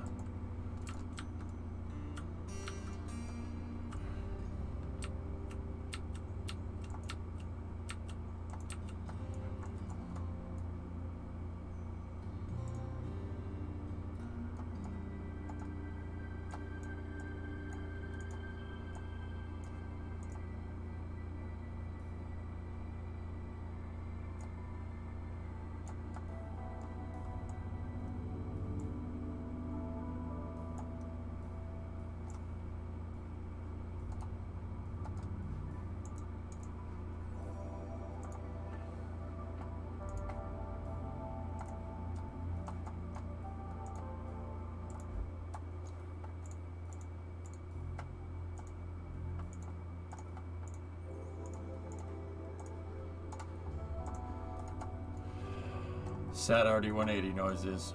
Why your own rocket engines? Application based mostly?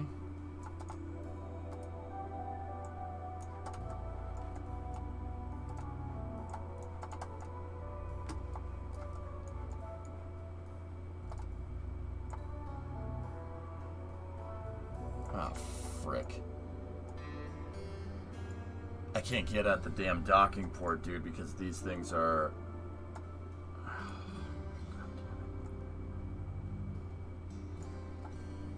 Alright, hang on. Bill, I'm gonna need you for a second.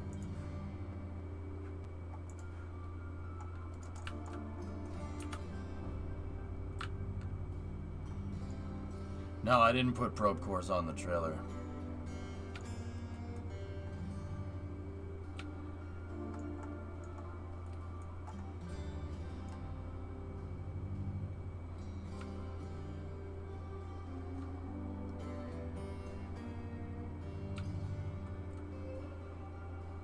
There's no probe cores on them, dude.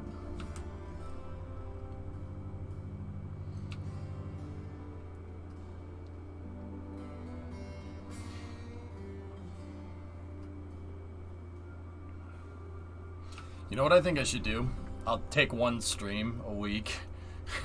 one early hours Kerbal stream, and then just dedicate it to fueling up the frigging pad, or just engineering a better fuel truck.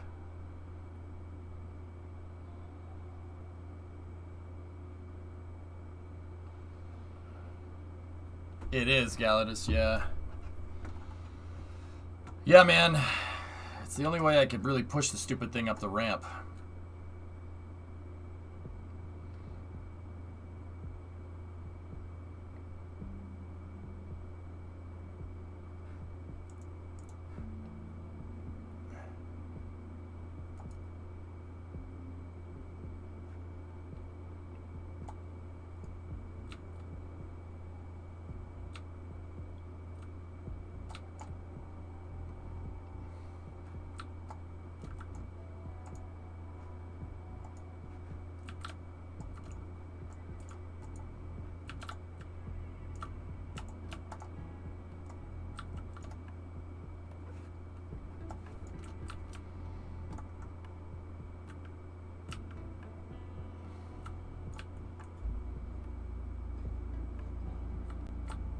Something like that, Ivo.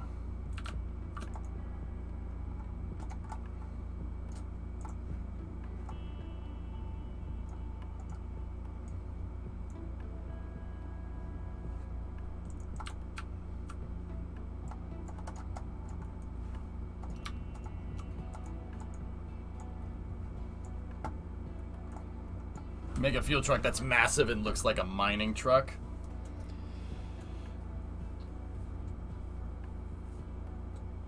Yeah, maybe. Oh, man. Maybe we should go get the mining bases out. The mobile mining base. Just make that attached to the pad instead. It's actually not a bad idea. Wait a minute. Is it... Oh, I just thought of something really cool. Frick. Frick.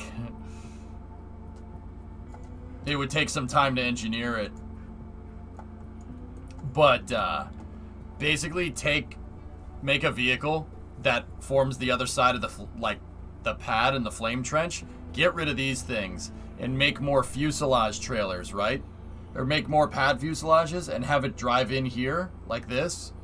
And it'll attach using the same mechanism, and then it'll just look like an extended piece of the pad.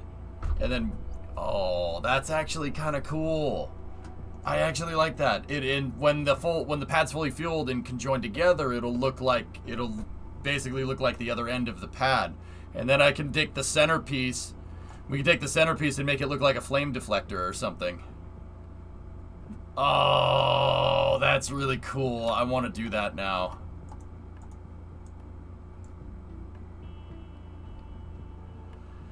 That's cool, but it's too much? It's actually not, dude.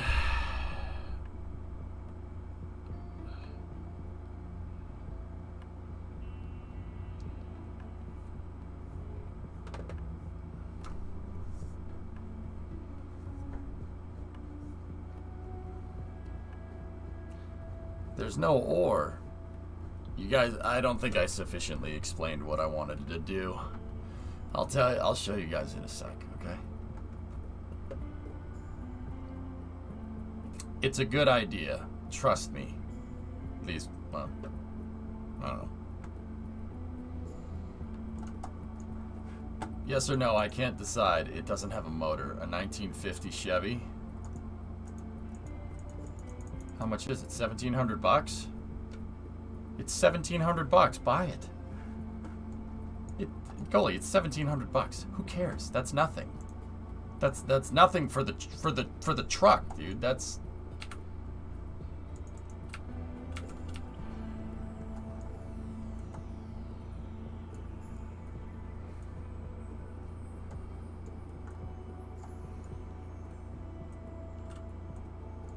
Yeah, the fuel depot will just look like an end of the pad that you can butt up against this.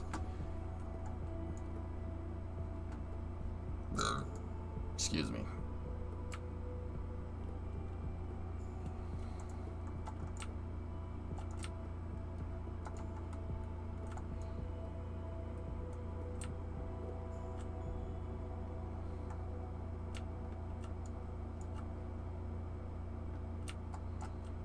Are you actually going to rebuild it, though?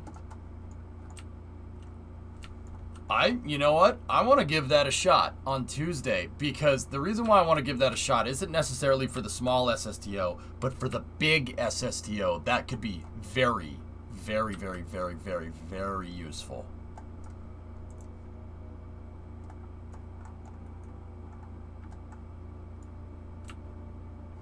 Bonk. Bonka. Bonkas.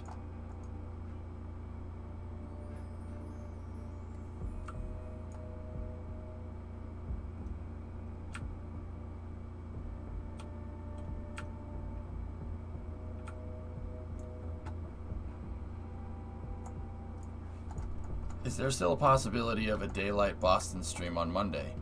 Yeah, we had that planned, John. Yeah, no, dude, that's not Monday. That's happening tomorrow. Yeah, we got another Route 154 test tomorrow, dude. I don't know if it's going to be Daylight Boston, but it'll be something. Yeah, Brimo and I are doing another in-car stream for stream test tomorrow. John, I drove all around Boston. The signal stayed up pretty clean, but that's in the city, so I gotta drive out of the city a little ways. So yeah, we're gonna do a car stream tomorrow. Not a car like EJ works on the car stream. No. We're doing a EJ drives the car around.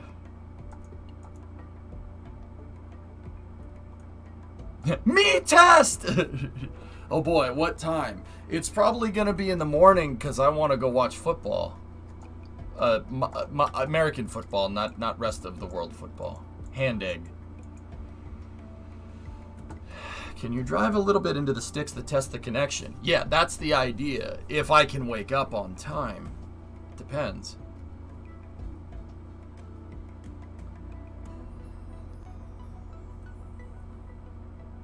What about the sprint race? It'll probably be after it, Luke.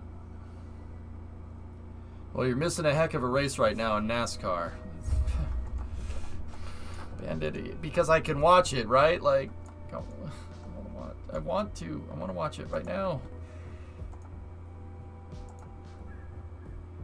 I would love to. Man, you have no idea how many, bro, like even after all these years, man, I still would really like it if I could watch sports from time to time. Hey, Adam, what's going on? Okay.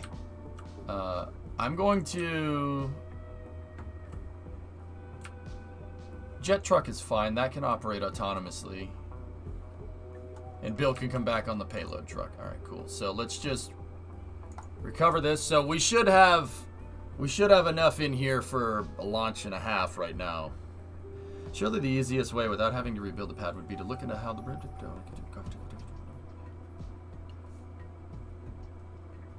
Wookie, I actually had... People have been saying... Oh, I got another text. What is this? Oh, man. Scary's sending me cool race car stuff again. Chat, help. Alright, here's what I'm thinking, guys. I'll just shoot you a prototype here real fast. Alright, so we can't fill up the entire lane of the... We can't fill up the whole lane, right? What do I mean? Like, we have the payload truck, and we have to grab stuff off of the payload truck, and we have to put it... we have to put it on the... into the SSTO. And that's a problem how? You know what, Jim? That's a very good point. You don't want to watch the Italian Grand Prix. I literally just got through saying the opposite of that. Are you deaf?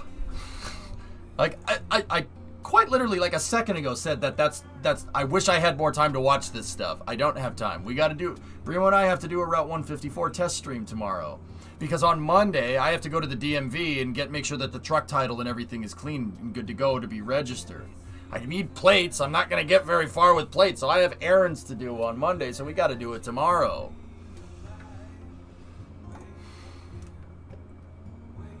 I said that a couple minutes before you said that. Don't lie. Don't lie.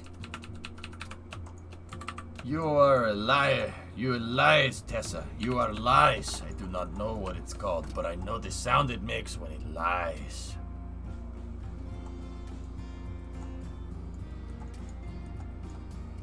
Alright, here's what I'm thinking.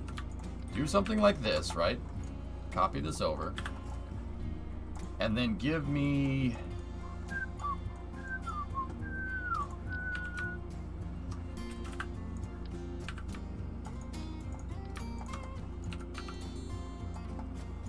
So watch this, right? We make the lane.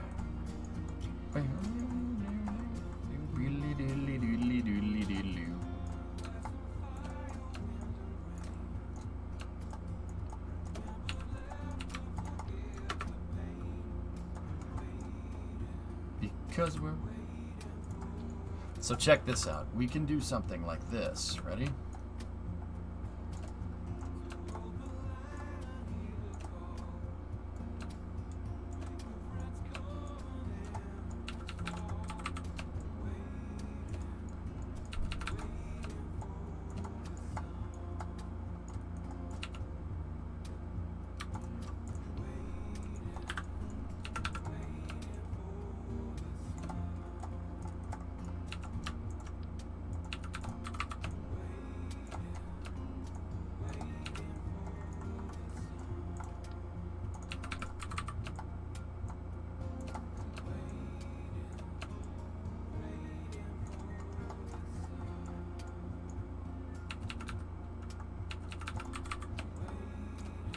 So, you see how this right here, I mean, how much can this take?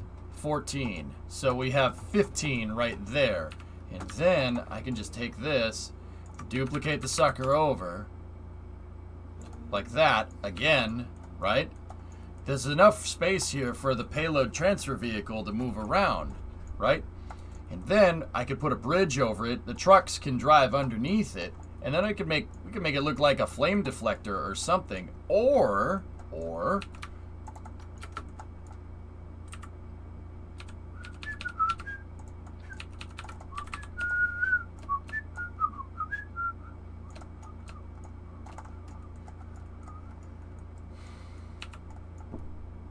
I could add another one. We could add another one of these things. And then this whole thing can literally disconnect, you know, disconnect, put the landing gear wheels up, and then see? And I can just make it look like it's a piece of the launch pad. We can get rid of this, have about the same amount of fuel, and then I only need to replace this, you know, every once in a while. But it's okay. Good luck at the DMV. Yeah, that's why, Vanguard, that's why I budgeted an entire frigging day for it. Or else we would have just done the streams on Monday like I was saying to John the other day. Yeah, so we pushed forward the Route 154 streams. Yeah, it's going to be fun. Is this going to go to space? No. That's the launch pad, Miguel. If that goes to space, we got an issue. Yeah, something went wrong if that's how that happens. See last. What's up, Hank?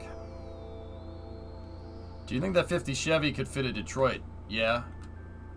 Probably. That's probably too much motor. It's too heavy.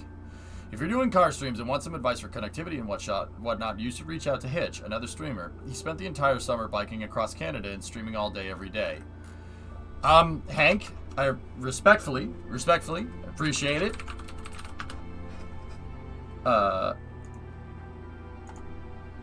I have the guy that runs this stream helping me out. No, Das has been helping me out, dude. But yeah, I'll see. Yeah, no, guys, so for the people that don't know about Route 154 in chat, sound off. We've been planning this for quite some time, dude.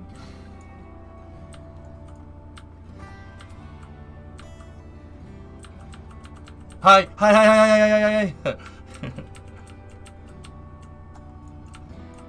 Yeah, no, Das has been helping me figure this out, and Brimo and Drummer are doing a lot of the back end. I've been working on this project for months.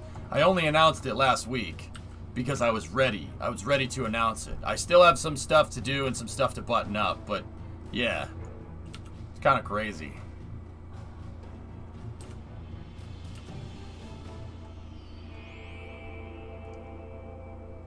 Yeah, it's gonna be a nuts project. Well, the real question is, can you guys deal with not having Kerbal for a week and a half? But actually, then again, if I bring the laptop, I could stream Kerbal from a hotel and we could play. Or at least do a Space News segment.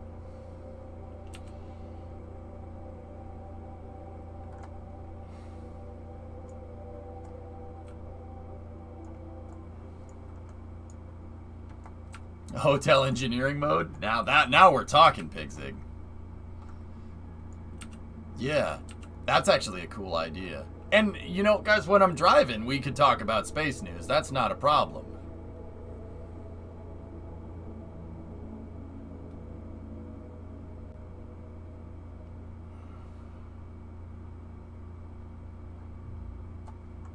A laptop like in the Die Hard movie? Yeah. No Kerbal, only me. Yeah. Wings Wednesday Hotel Edition. I wouldn't mind that. Stream from the hotel that you could write off the hotel as a business expense. This entire project has been written off, Rizik. I'm not gonna lie to you. I've read off a lot of stuff. But dude, hopefully, you know, doing it across September is a good idea. I don't know. I don't know if people are even remotely interested in this project. I know that you guys are here, but you know, and dude, it is a crazy one.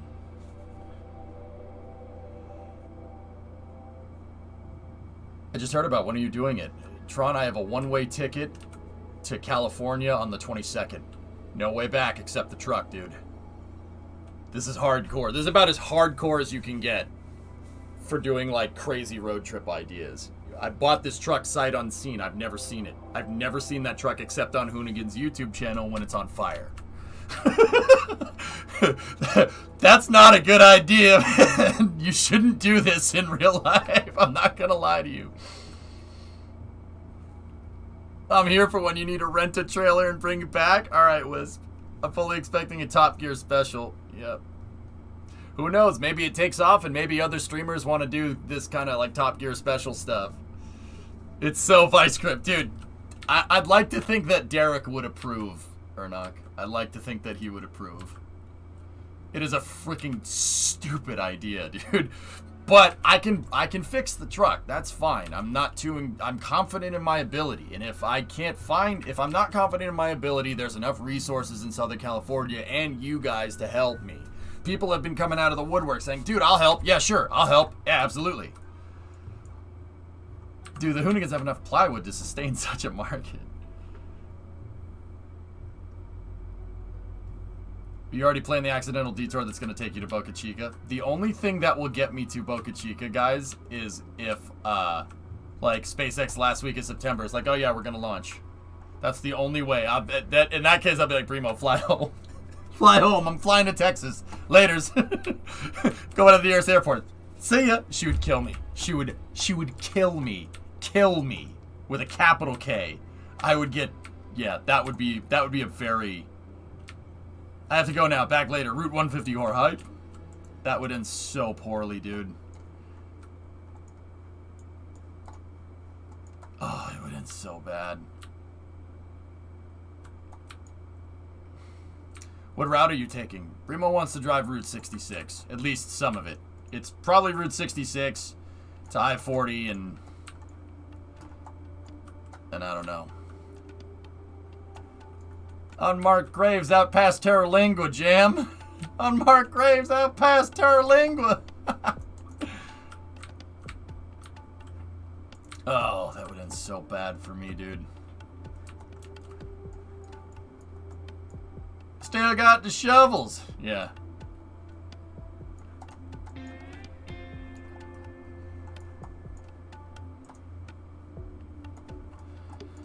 Okay. Payload truck is in position. The next thing we gotta do is we gotta install the SSTO on the pad. So I need to go in here. Man, is the crane bent or what? Jeez, why does that happen? Stop.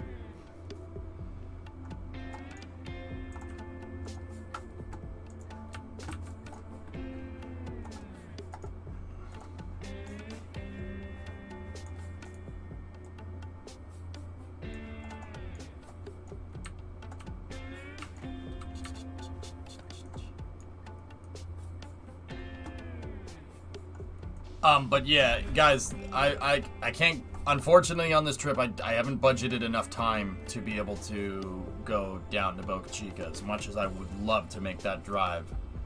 Plus, that would mean I'd have to drive through West Texas. If we have to go through West Texas, we ain't getting a signal out there. There's no way. Get off vent, or I'll have you bent. Oh my god, no, pointer. How's the SSTO program going? Oh, it's going quite swimmingly, young lad.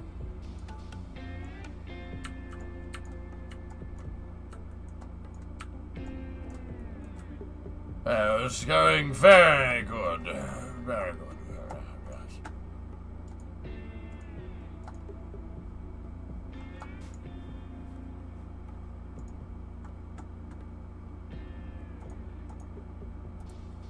I just want to select the Cal controller. Holy cannolis.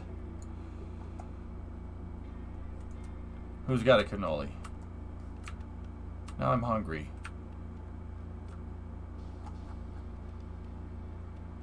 Okay, the SSTO is ready to be installed.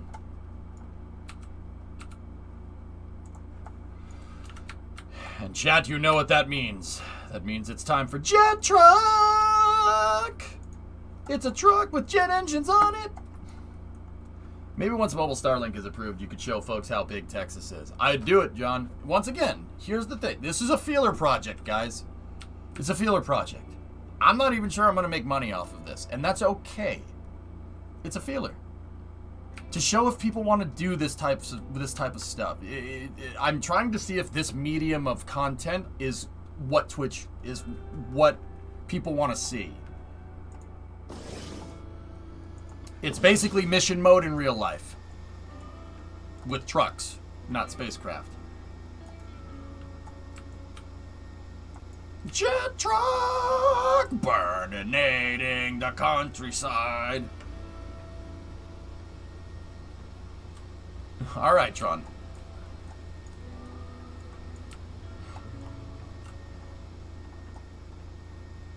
Being only in 24 hours. Yep. I think it'll be hard to get viewers without a webcam.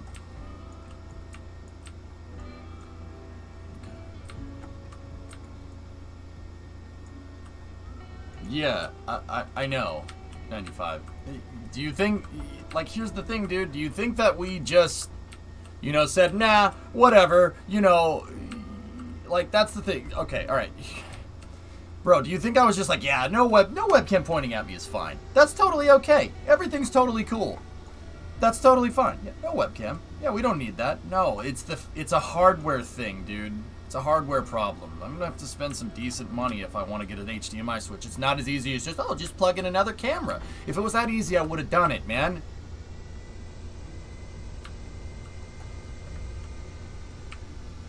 Like, yeah, I understand. I know. The first thing is, though, I don't want a camera on me when I'm driving, but... Do you predict you'll see more or less VFT numbers? I'm not sure. I'm not sure. I honestly don't know.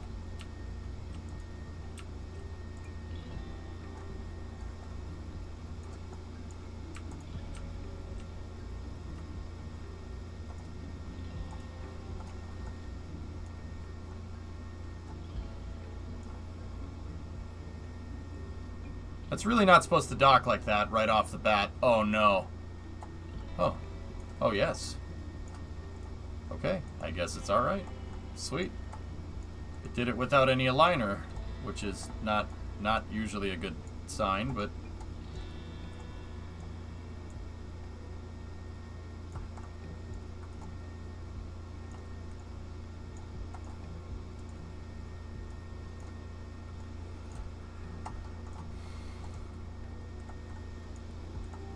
I don't want to do it. I was thinking, somebody had the suggestion of putting the camera like on the back of the truck, so behind us facing forward, so you can like see the steering wheel and stuff. That's not a bad idea. I wouldn't mind doing something like that. I think that's okay.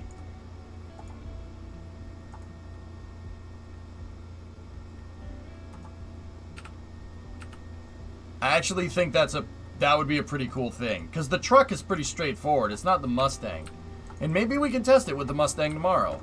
But I'm worried about like camera glare and windshields and stuff, because the windshield's going to get dirty because it's going to be covered in bugs. Anybody's ever gone on a road trip knows exactly what I mean. It's going to get dirty. So I'm not sure if a camera that's not like immediately at the glass is a good idea. But I mean, 95. The other thing is like, and this is tough. This has been tough for this project because the broadcasting equipment. Das is right. It gets real expensive real fast.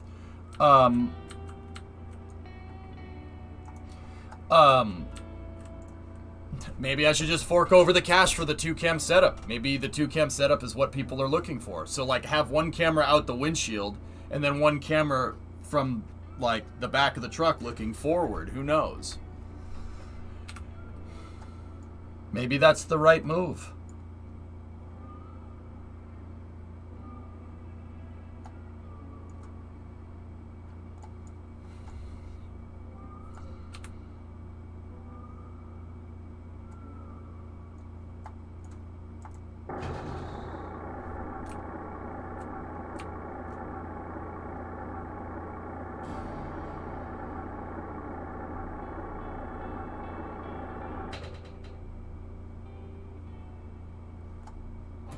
That thing is horribly off-center.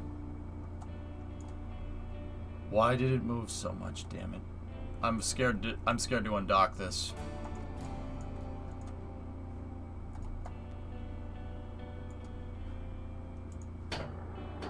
We definitely should not have done that. That should be good. Okay, because the next step is to undo the crane.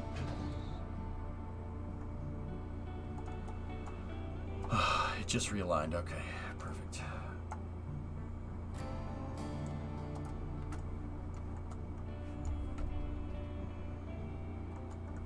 Yeah, the setup will benefit in the future. That's correct.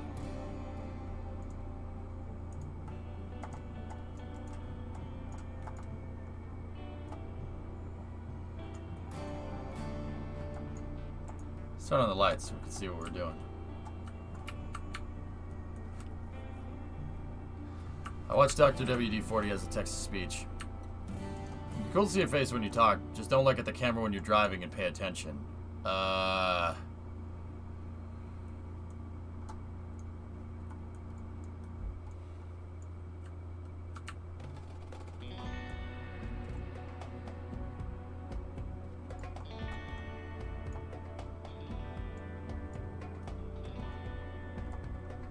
Of course she has, John. Yeah. I don't want to say where just yet.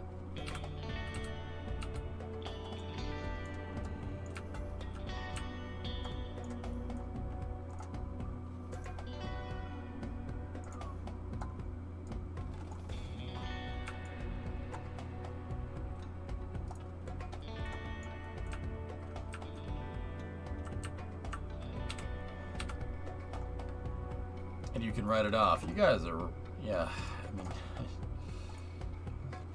it's not how all this works, man. Hang on a second, dudes. Oh no. This could end very bad. I hope we have high vessel collision.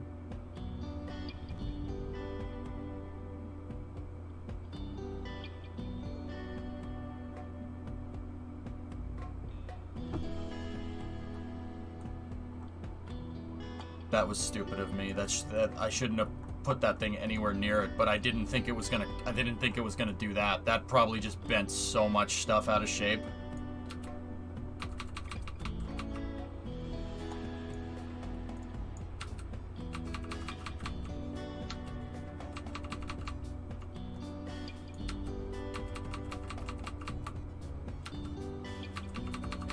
We lost the strut, and that's about it. I didn't think that the glider would catch. It caught and then it moved it into position, and it docked me super crooked.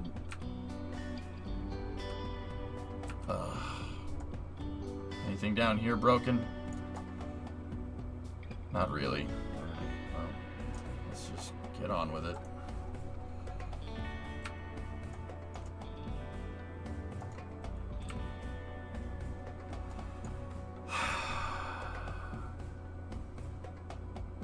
I told you, Cowboy, it's not good. You don't want it to go to space, man.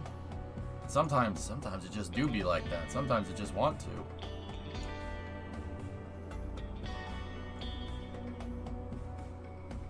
I hope that didn't bend stuff too out of shape.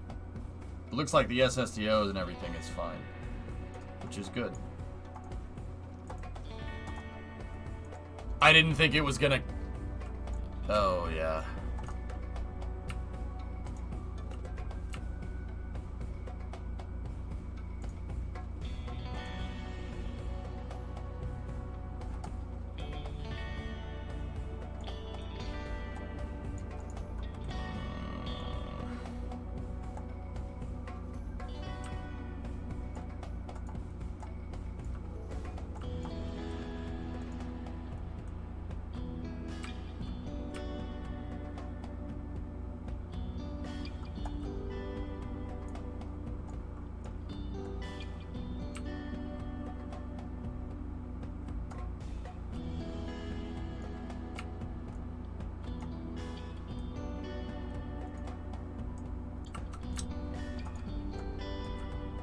The brown part is the airlock.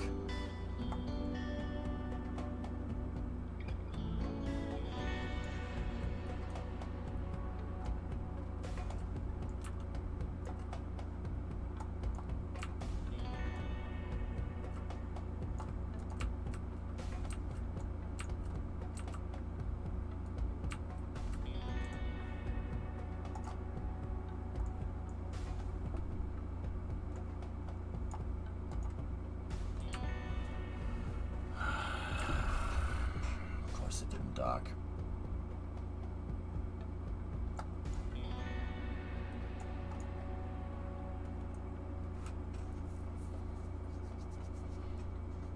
Of course it didn't dock. Why would it? Now watch. We're going to dock to this. The wheels will crack and strike. Because of course they will.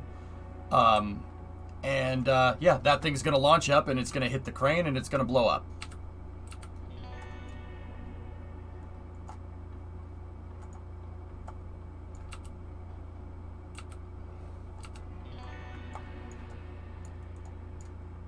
Oh, that's also underneath the launch pad. I'm sure that's really good for it.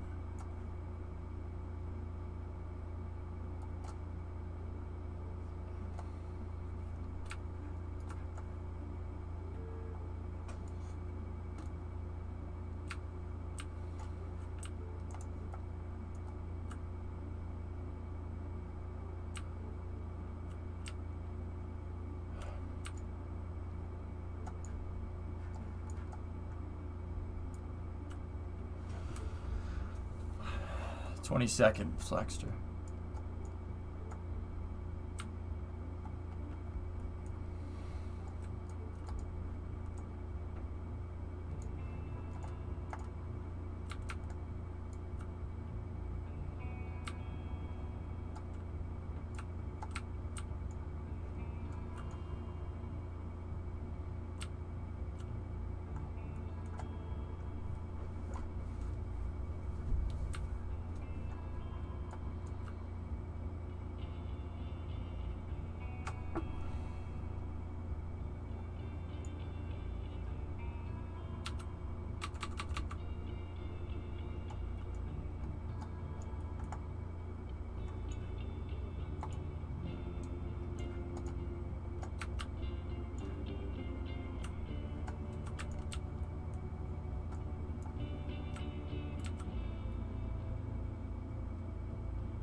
Yeah, my guide got stuck underneath the guide.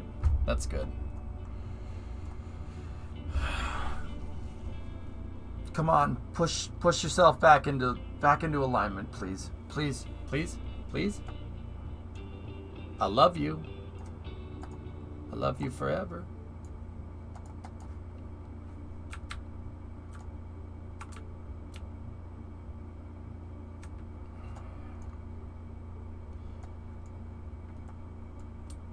This vessel is not docked, Wookie. Same vessel collision doesn't matter here. Oh, thank you.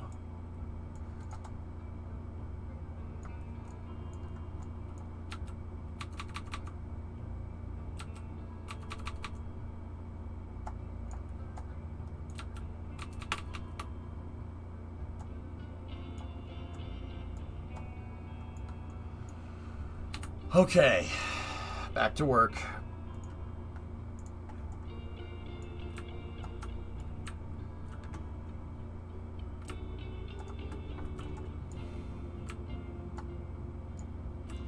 Missing a hell of a battle for the lead at Richmond right now.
Yeah, it's a little delicate.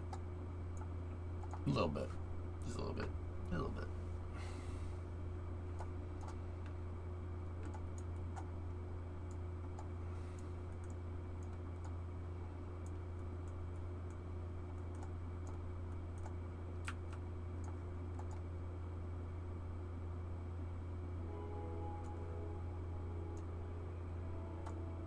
This thing looks like a taco.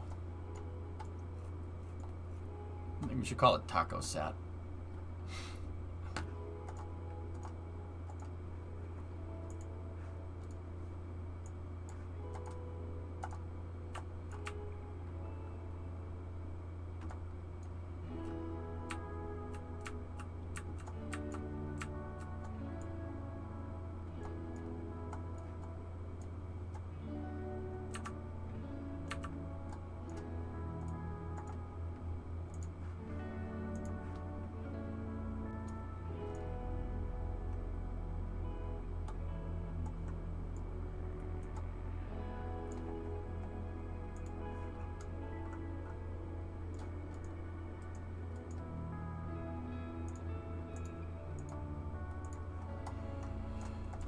Okay.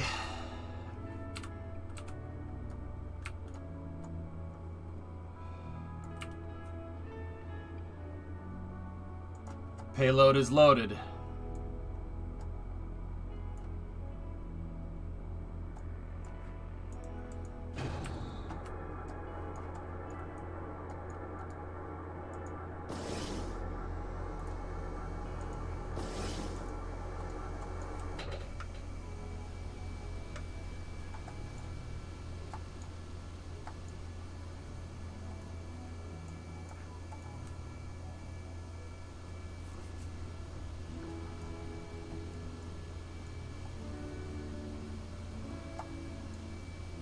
Yeah, the crew access arm gets super bent. I don't know what the heck we're gonna do with that thing.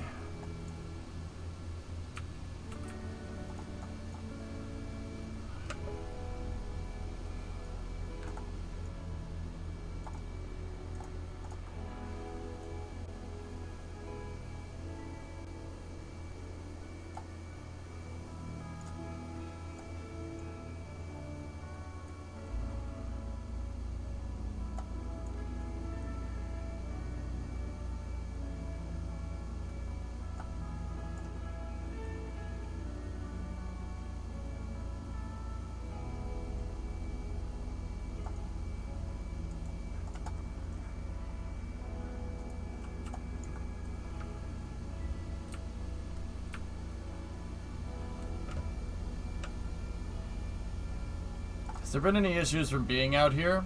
No. Stuff is bending and wearing like I thought it would, but it still seems to be okay.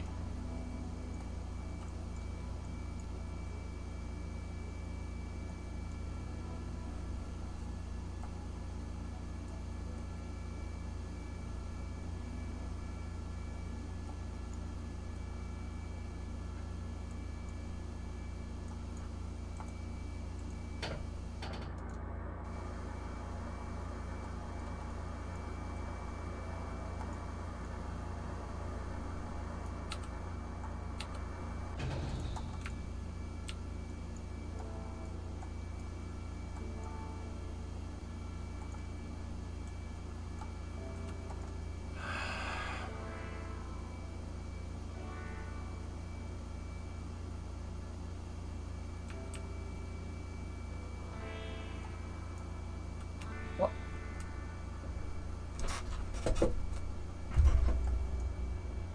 Just recover it. Just recover this stupid thing. I'm getting sick of this. This is very, very, very, very, very, very annoying.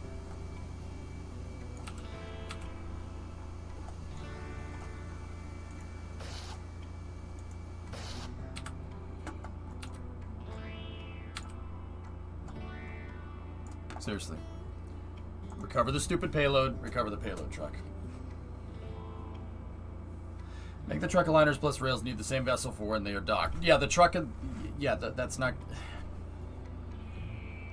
You're not thinking about it right. When the crane docks to the truck's being guided by the pad, which means it never becomes the same vehicle, even when the crane's attached to the payload, because the crane is a separate vehicle than the pad.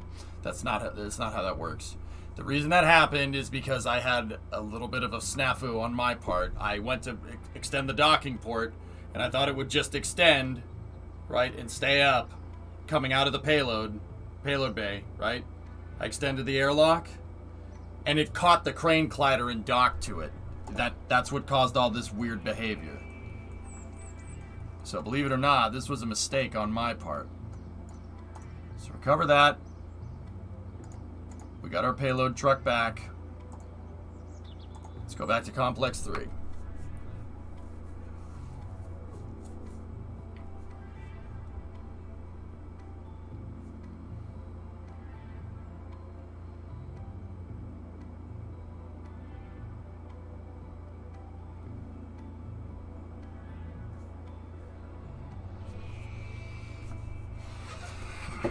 Guys, I'll be honest with you. I'm just going to speak my mind. I like this.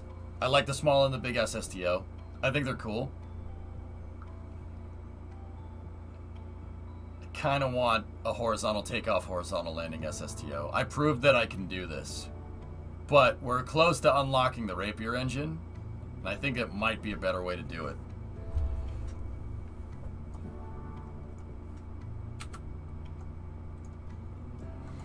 But then again, we'll see what happens.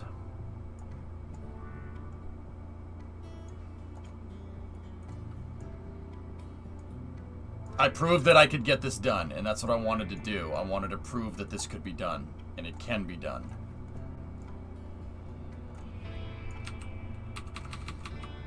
I already have the crane for a horizontal takeoff SSTO literally right there.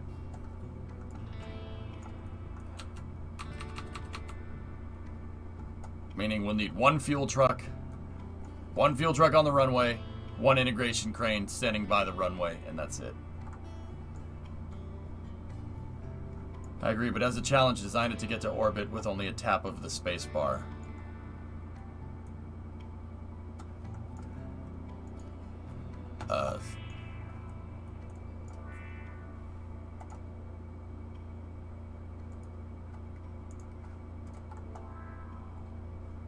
But then again, I like this SSTO.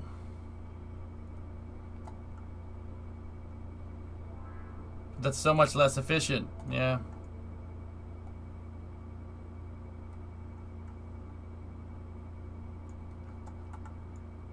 Alright.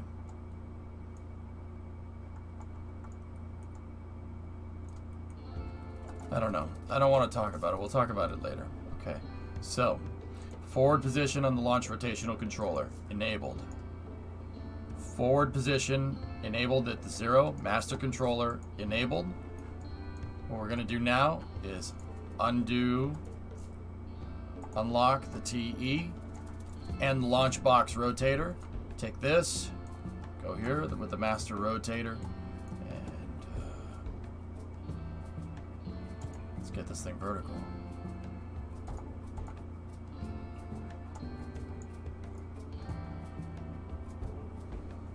What's this mission? Minmasat.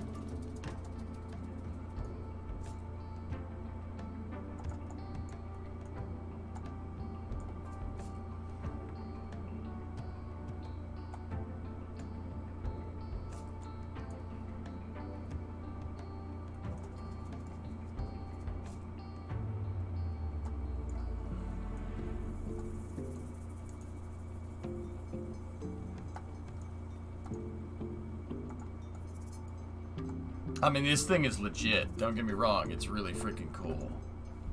But, yeah.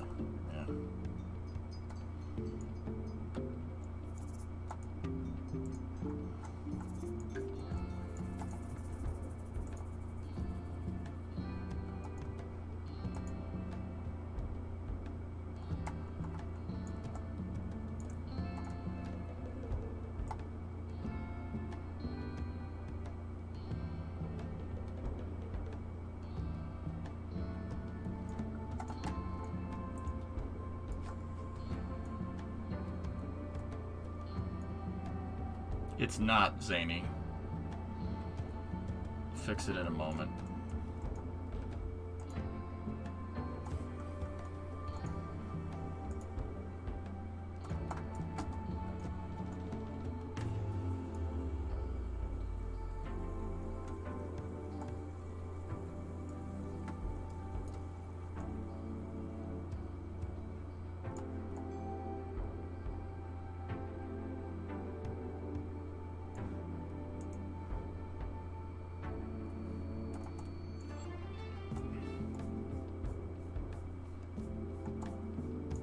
But then again, this thing is just so damn cool. Ugh.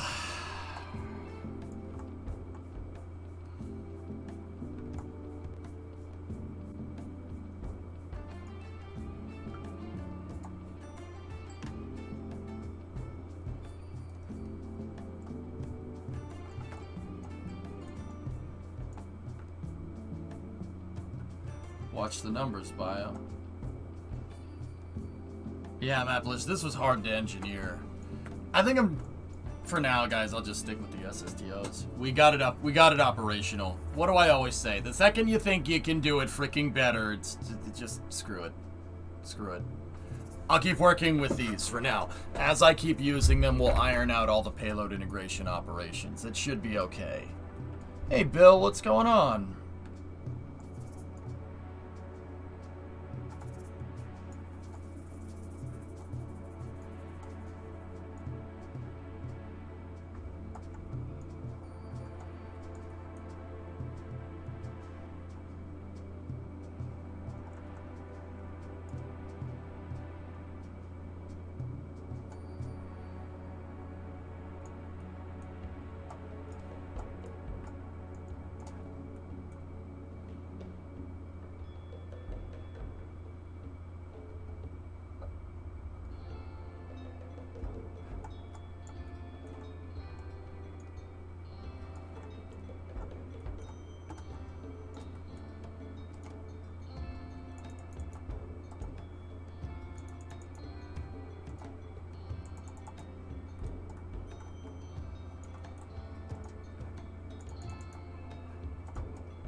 Vertication complete.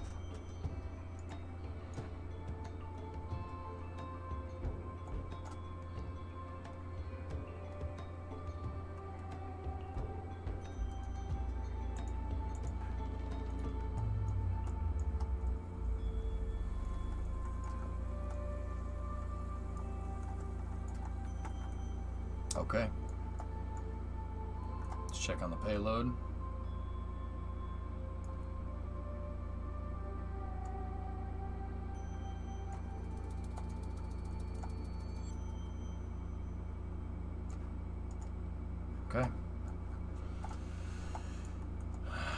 much fuel? We got, well, we got plenty of fuel, that's for sure. Okay, crane is stowed. Alright, so now what we're gonna do is go in here like this. We gotta undo this latch.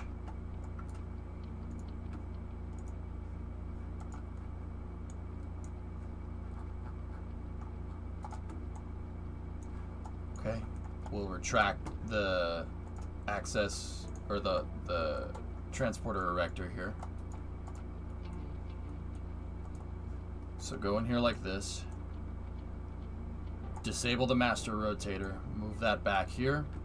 TE rotational control should be set to reverse. Launch box should be disabled. Switch it back to the... Actually, that there, like that. Okay. Now, let's see if we can lock the launch box. Ready?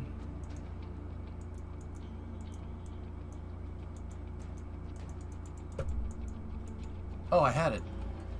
Come on. I had it again. Wow.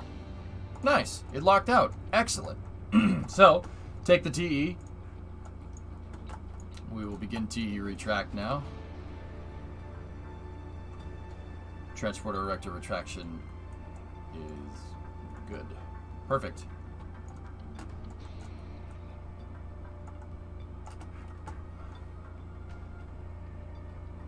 Horizontal takeoff SSDO is just a plane. Yeah, you're not wrong. Okay. The entire pad shifted because of that crazy Kraken strike. Now, yeah, see, freaking ground anchors and stuff, man. Alright. Let's go. Get rid of this for a second. Who we flying for today? GNP Probodobodyne. Let's go into our mission log.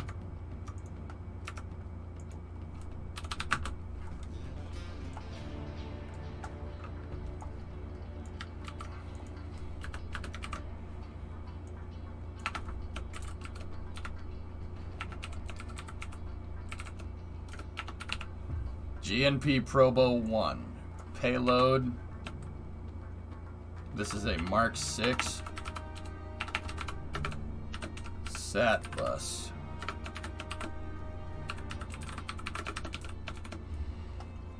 A resource survey scanner. So this is 85 by 85 going to Minmus. Get rid of that. There's no crew on this flight.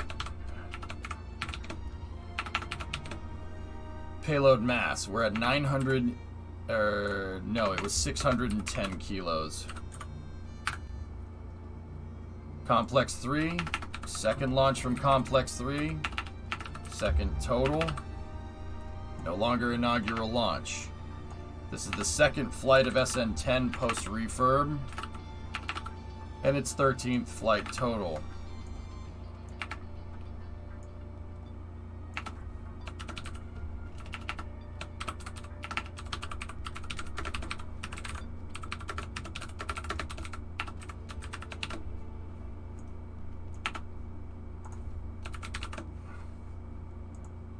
Okay, we'll coordinate a new T0 time here. Year 5, day 112, 05, 21, or no, we'll go 3, 2, 1, go, 0, 0. All right, T0 is coordinated. We are go for fueling.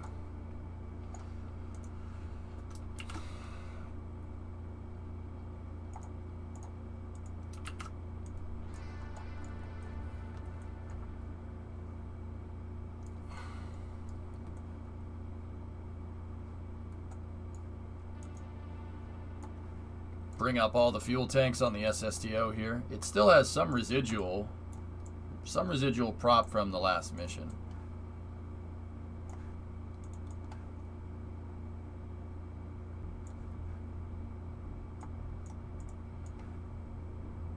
We need 6 fuel tanks here on the left.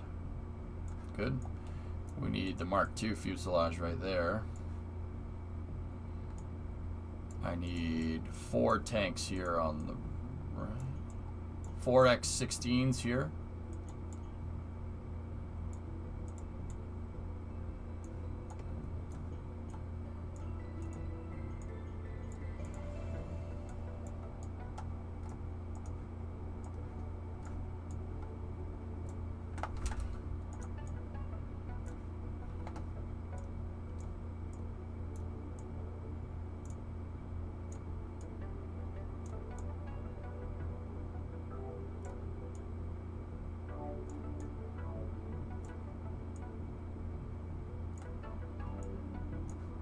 There it is. Okay. Click off that. We have all the fuel tanks ready to go.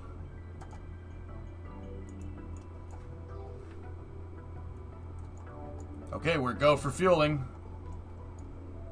Should dumping all the fuel out on the runway be saving the craft? I mean, it couldn't hurt, but we don't absolutely have to. Enable the cross feed.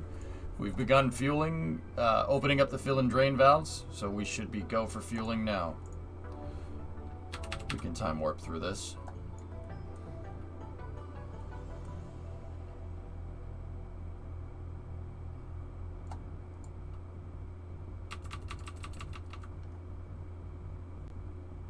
Modified version of your SSTO with 25-ton payload.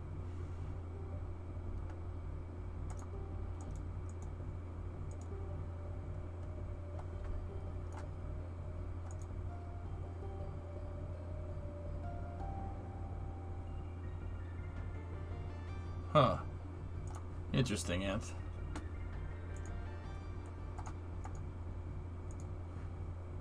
What did you break? Is that, wait, is that with my attachment struts? The ones that I said to attach there?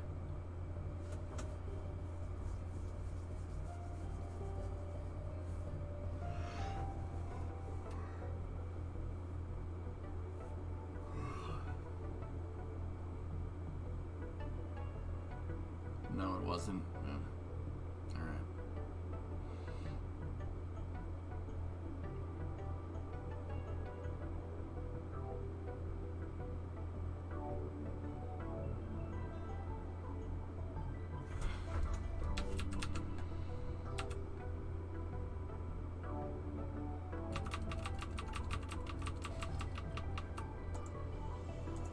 Vehicle is fully fueled.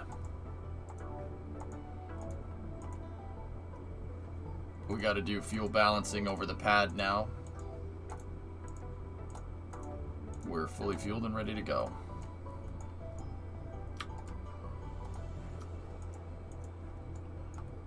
Hey Duke, what's going on, man?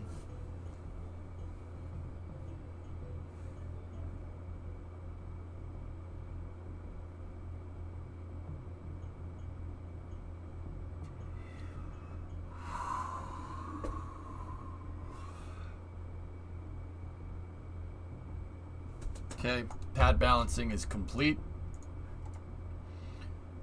Okay, we are at T-minus 2 minutes and 20 seconds here until liftoff. Let's do this. You made it safely to Boston. Good, man. Good, good. Cycling the throttle now. Throttle is cycled. Unfortunately, X1 is closed until further notice.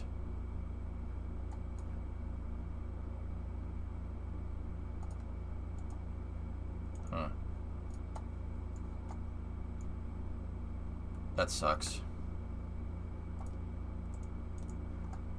Alright. So let's bring up the primary docking control mechanism right there. Get that.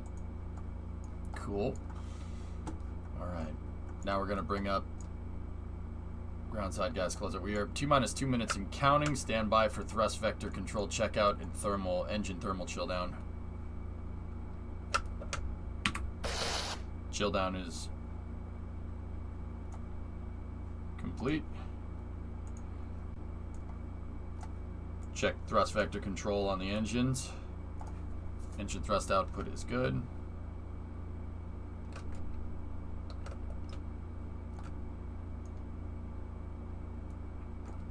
Liberty Station is flying overhead just by sheer coincidence. Okay, TVC checkout is confirmed. Good. Alright. Beginning groundside gas closeout here on vehicle. Okay, first stage is pressed for flight. Well, stage is pressed for flight, I should say.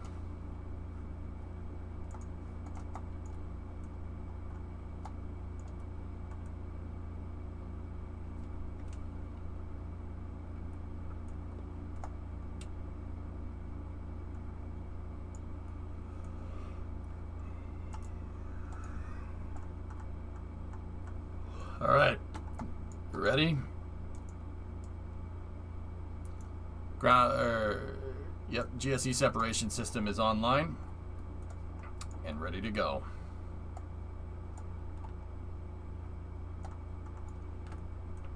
Sitting at T-minus 1 minute, 10 seconds until launch.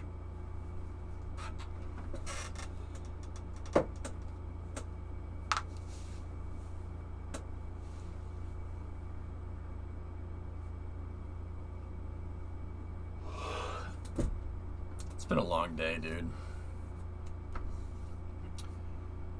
Long day. But we're flying.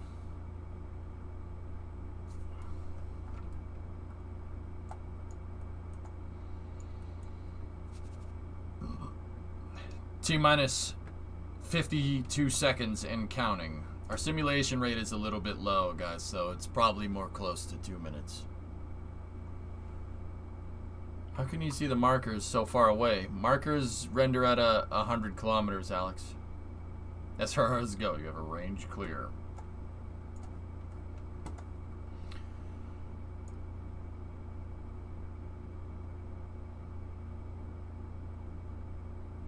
Okay, we're running at about 50% simulation rate, so we're a minute 10 out right now in real time.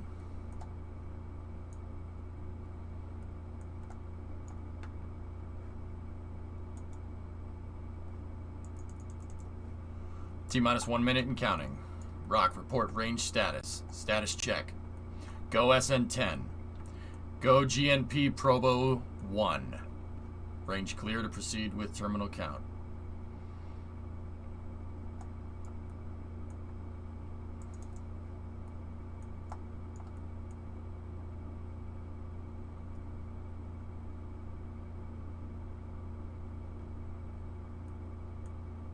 Okay, T-minus 30 seconds. We're going to go for auto sequence start. K-33's onboard computers have primary control of all vehicle critical functions.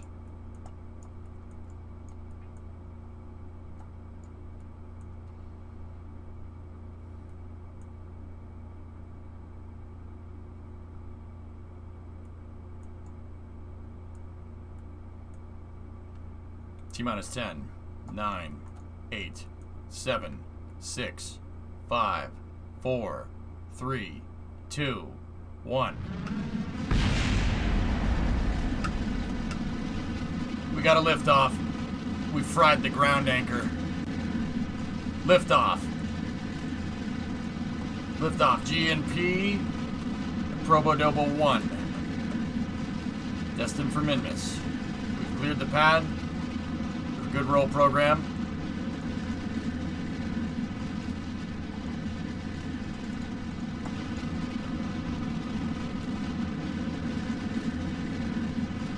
Vehicle's now pitching down range.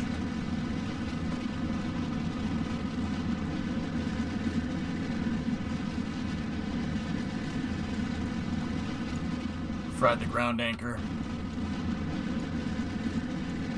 All systems are looking good.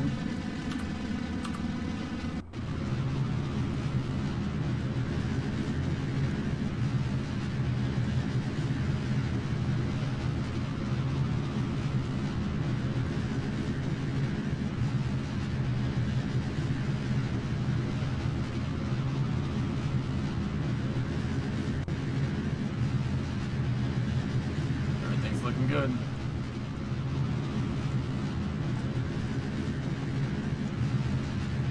Eagle's is now 170 meters a second at 4.5 kilometers in altitude. TWR is 1.7. Dynamic pressure is at 11 kilopascals and increasing.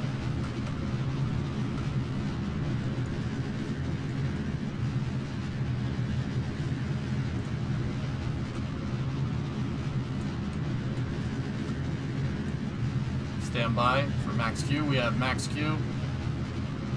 1 minute 20 seconds into the flight with maximum dynamic pressure.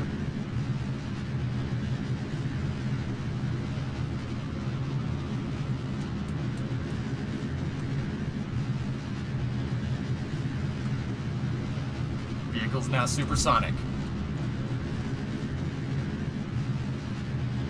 400 meters a second, TWR is 2.3. Dynamic pressure is at 6.8 kilopascals.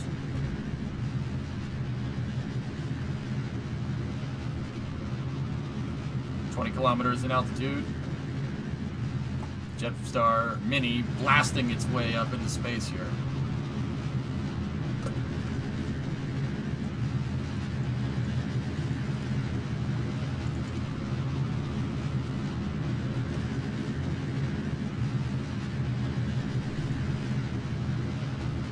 Check the trajectory.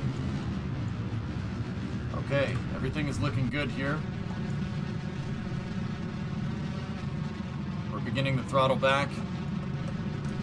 Engine throttling back to 50%.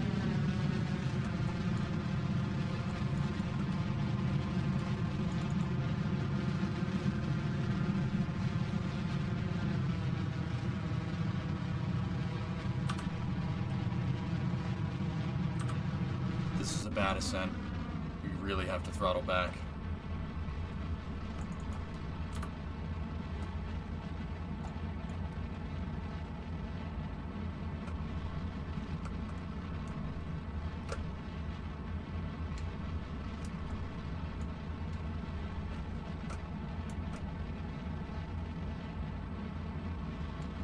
We've gone into deep throttle mode on the engines.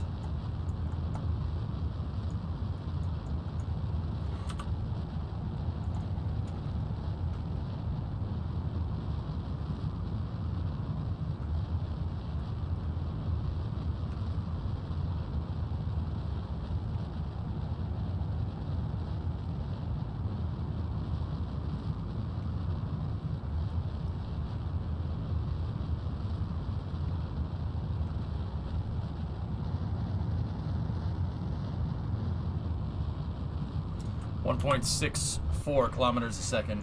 Everything's looking good.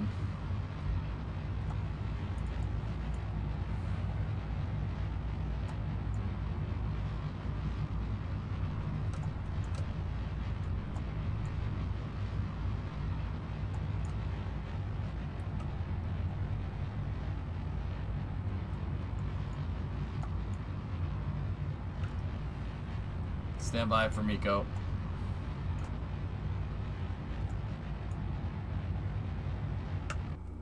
We have Miko confirmed. Ohms 1 required.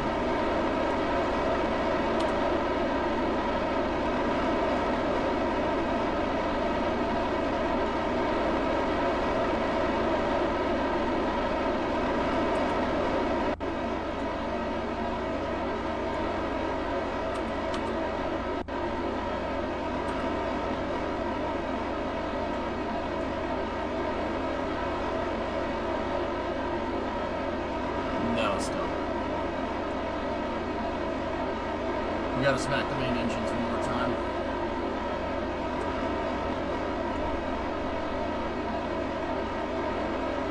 We gotta do a main engine relight. That was a bad ascent. I pushed the AP2 high too fast.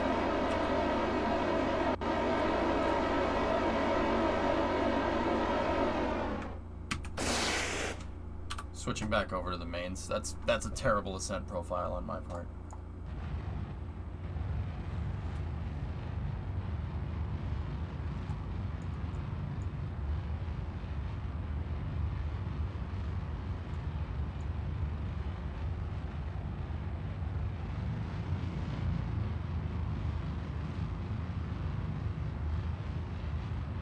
We have a good main engine relight.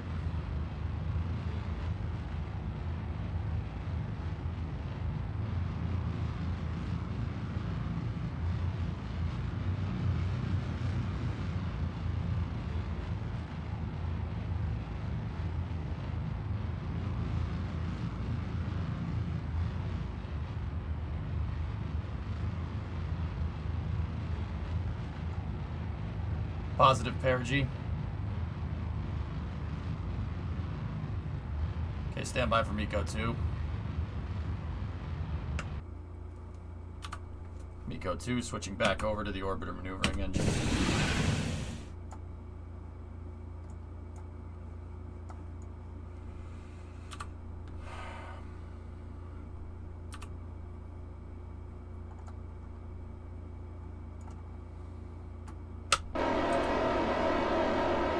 Rome's engines never seem to cut it due to overclocking them. Overclocking them might be the right idea, but no, I don't want to change that. That'll make it so I fly. I don't want to do that, Market. If you fly the vehicle correctly, you should be able to use the ohms to circularize exactly. I just got to get better at flying it correctly. I don't want to become reliant on a different TWR, a higher TWR engine like this. That's bad. That means I'm getting into bad habits.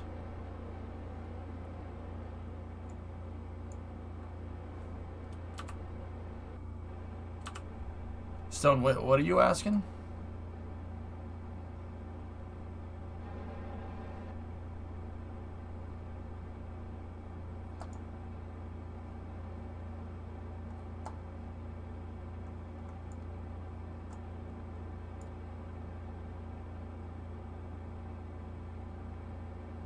The shuttle always flies wings down into space, dude. Yeah. It always flies wings down into space like that. Yeah, that's totally a thing. What have you done in KSP today? You could scrub back in the VOD and check, dude. I refueled the pad, we made a new payload, and now we're launching it into space.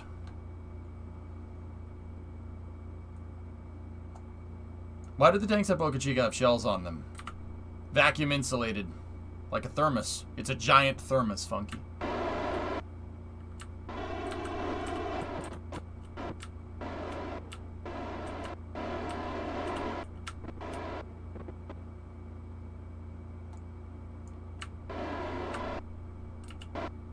Okay.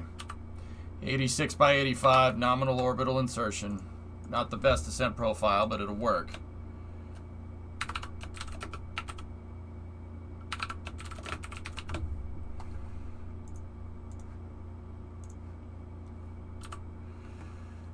Okay, shutting down the orbiter maneuvering system.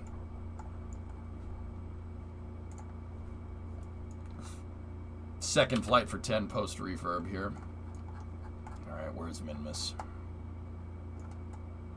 Okay.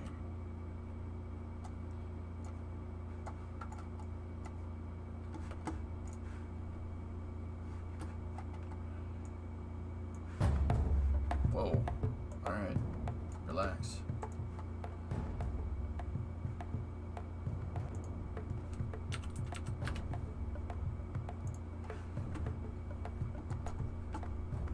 Okay, 10, you go for payload bay door, open.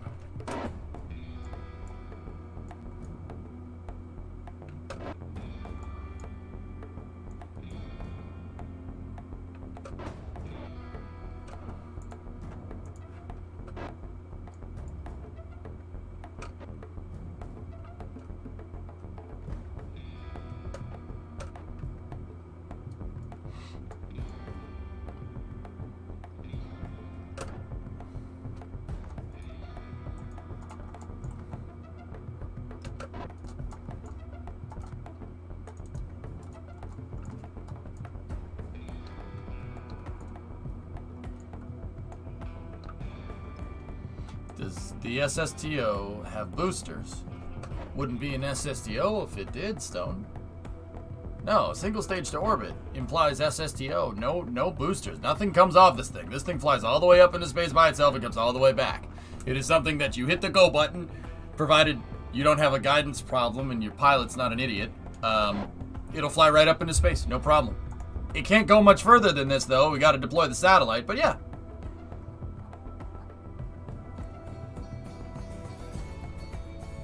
But yeah, SSTO with boosters isn't a thing. If it's an SSTO with boosters, then it's a two-stage to orbit.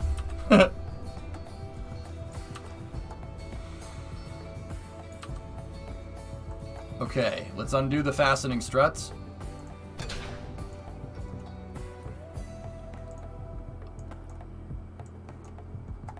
gonna move the sat into position here.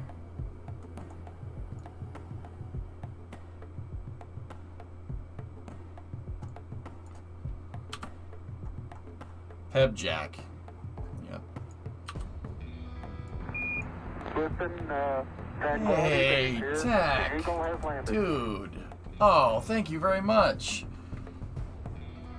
Here's a few bucks for your upcoming trip. Thanks, man. Thanks. Yeah. Hopefully, dude, I hope people like this project, man. I hope people dig it. I think it'll be fun. It's gonna be tough. It's definitely a challenge. I always sit here and I say, do something crazy, take the hard path. I'd say this is a pretty difficult thing to do. It's gonna be pretty tough, man. But hopefully, God willing, we get a nice, cool little trip out of it. Skyseas, what's your project trip?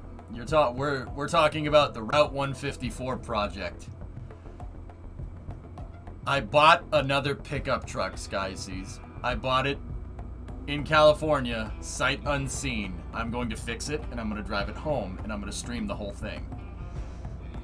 So, like, the SSTO alone flies upside down. The in-real-life shuttle is mounted to a booster, which makes up the majority of the rocket, which I wouldn't consider being flown upside down because the top of the rocket is the top of the booster. Maybe I should just stop talking. No, Stone, you're not understanding it correctly at all. The shuttle... The vehicle orientation on the shuttle is, look.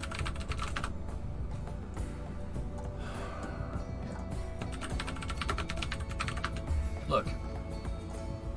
The vehicle orientation of the shuttle, i.e. up and down, when it's attached to its boosters, is oriented to the shuttle. So, the top of the stack here, right? Where this tail is the top of the stack. Remember, it's flying like this. It's not top like as in up here. The top of the booster is over here, not up here.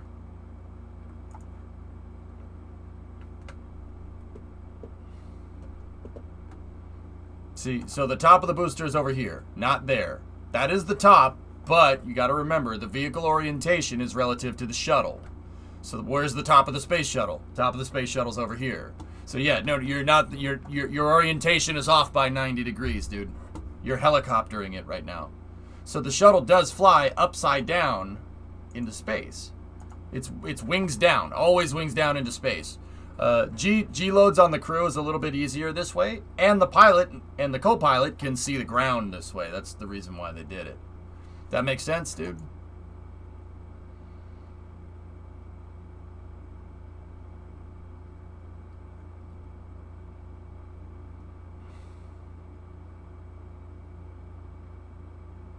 Go. Separate. There we go. See? But see, mine doesn't do this. Mine has no boosters. Mine just goes. But then again, mine doesn't take as much payload into space as the space shuttle can. I thought they did that way for communication. Well, initially they did, John, but when they switched over to Tidris, actually they had to flip the shuttle right side up. Wings up, tank down position once they went over the hill, when they went over the horizon, yeah. It's called the pitch.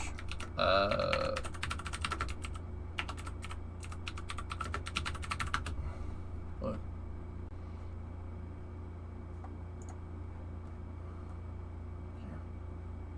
I think actually this is the booster. T-minus 10, 9, 8, 7, 6, 5. All three engines up and burning. 2, 1, 0, and liftoff. The final liftoff of Atlantis on the shoulders of the space shuttle. America will continue the dream.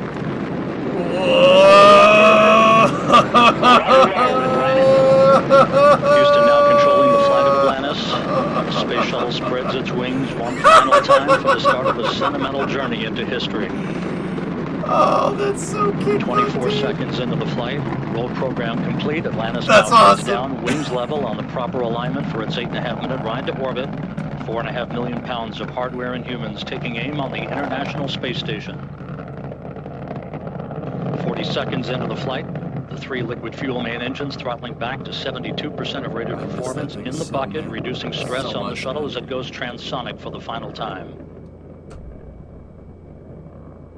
Engines now revving up, standing by for the throttle up call. Atlantis, go at throttle up.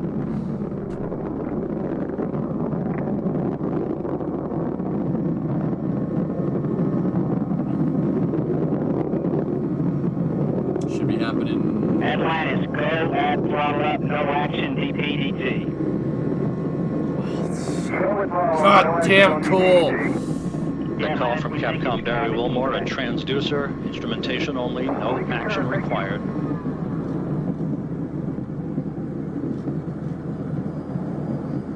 Atlantis now 15 miles in altitude, already 16 miles downrange from the Kennedy Space Center, 1 minute 40 seconds It's all into wobbling the flight. around. Next time you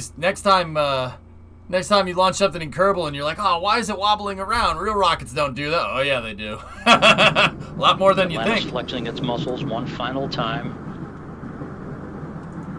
Hydrazine power hydraulics. Yep. Mm-hmm. Atlantis traveling almost 2,600 miles an hour, 21 miles in altitude, 24 I don't think this has the pitch maneuver. miles in it, but I'm not gonna downrange, not watch standing it. by for solid rocket booster separation. Watch this. Watch this.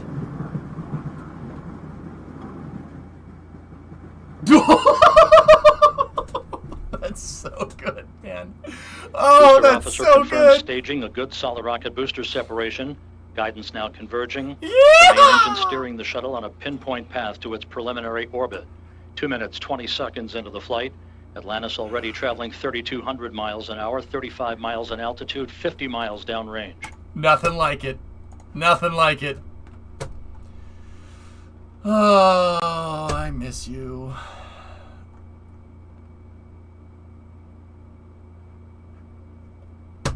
But anyway, they'll flip it over, John, for acquisition through Tidris going over the hill. Just, man. Seen this yet? 2 Falcon Heavy side boosters. Oh, that's cool. God damn, I miss that thing so much. Anyway, let's keep going. Where's Minmus? Minmus is over there. Okay, so we should be good for a deploy here. Stand by for GNP Probo 1 deploy.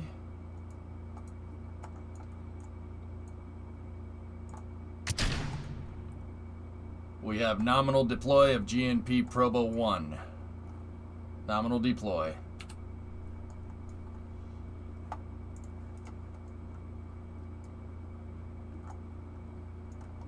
That's right, Stone, right? Isn't that cool, though, man? I miss that thing so much, dude. I miss it. It is... I miss it like you miss an old friend. You know? Man. What a beast. Okay. So...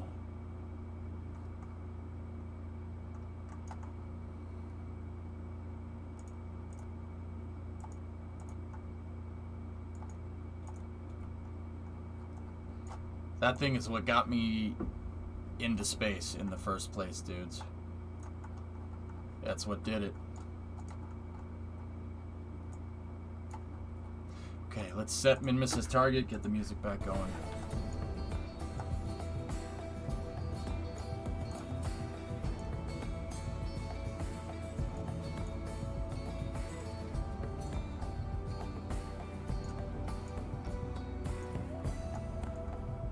Maybe we can catch it if we move our orbit just a little bit backwards.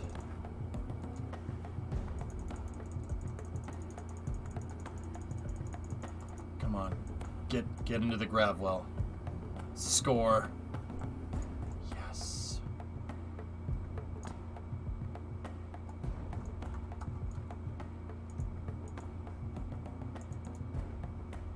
All right, let me select Minmus.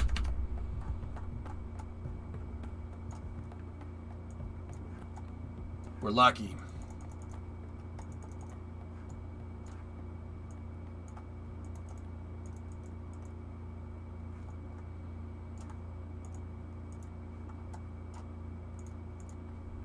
Let's keep our orbit as far away from it as we can, so we can get a good capture.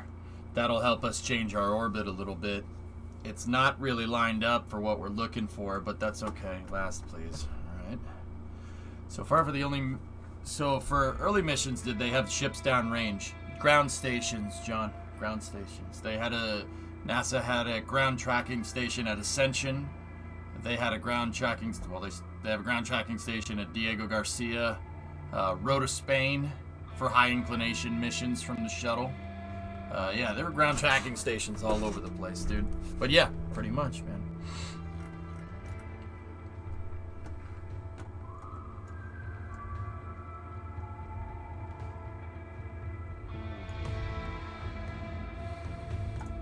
Actually, you know what? We're almost exact for an insertion here. So we'll get that first one. We'll get this one first.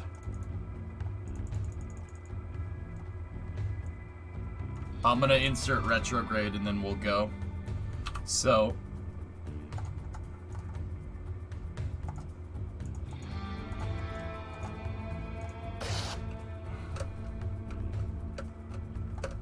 wow, okay. Alright. So the node is in T-minus 2 minute 12 seconds and our burn time is 4 minutes 1 second. So actually we should start burning like pretty much in 10 seconds here. Stand by. Let's see what she do. Your go for TMI. It's too much information.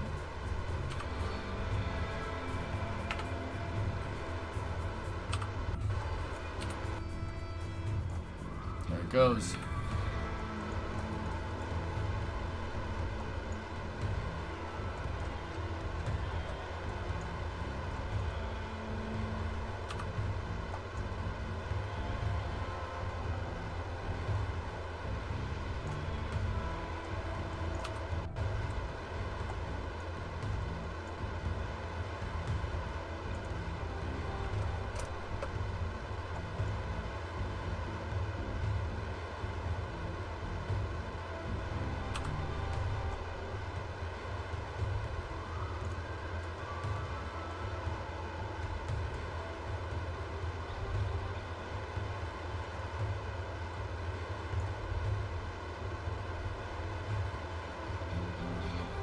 Wait, what the hell?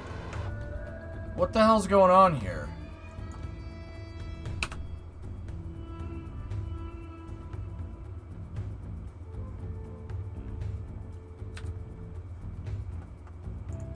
Hold on, stop this.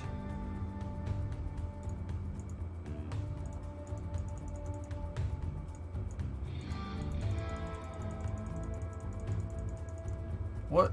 I don't understand.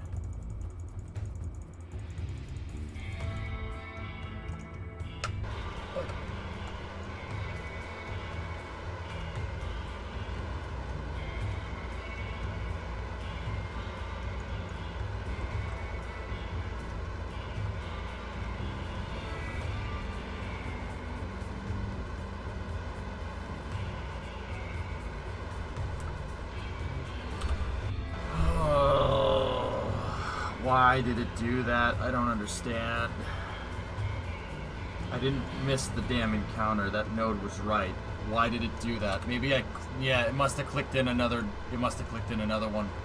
I don't know where it would have clicked in another one, but it must have.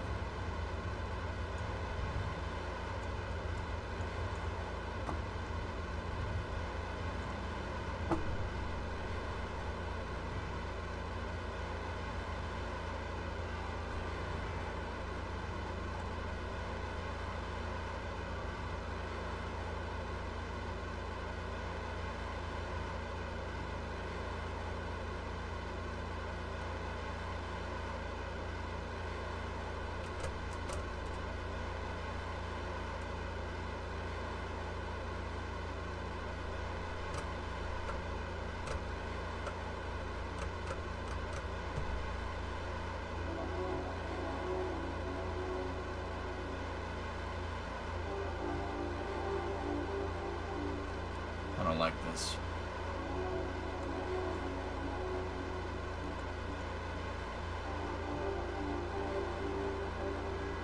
Did I click something? I missed it. I made a mistake somewhere. I don't know what I did, though. I'm going to commit to it. We'll see what it does.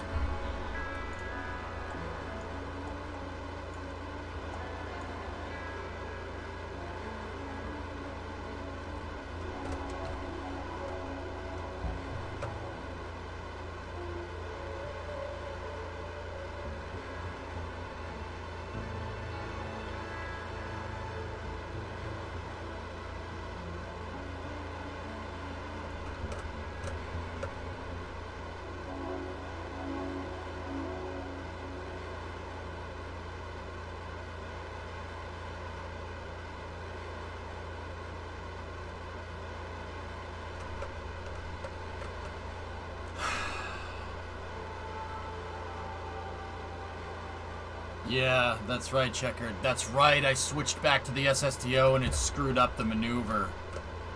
Oh no, I hope we're aligned. I may have plusted another orbit out and... well, let's hope. Here we go, let's see what happens.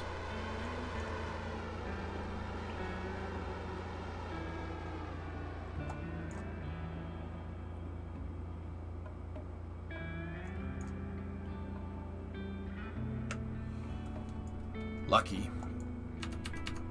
Lucky.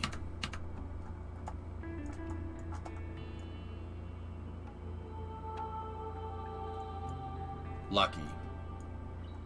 Very lucky. Alright. We're going to deploy the array now.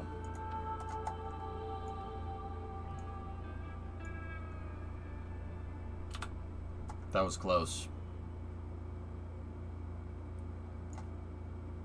This is pretty much overall a terrible insertion, but that's good. Great.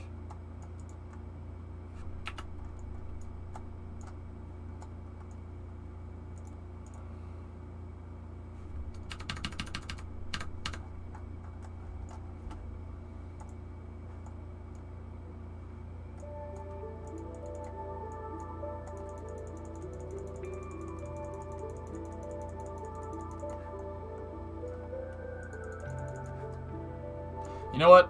It could be worse. It could be way worse. Just give me a little bit of this. Give me another.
What the hell's going on today?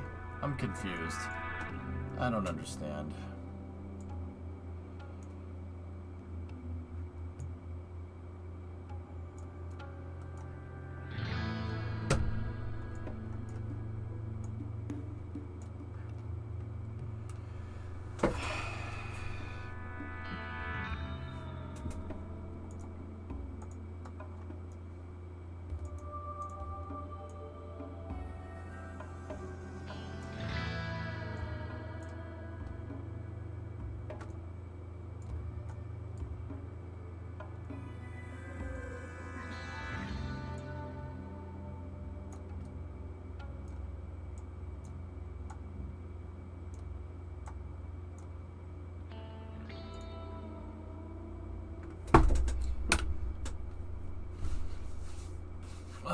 why did I switch vehicles? I'm such an idiot. I was trying to show off.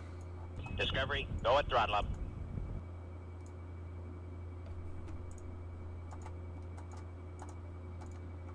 I don't know what to do.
$186 to 244 gives me 60 extra delta V. It's not enough.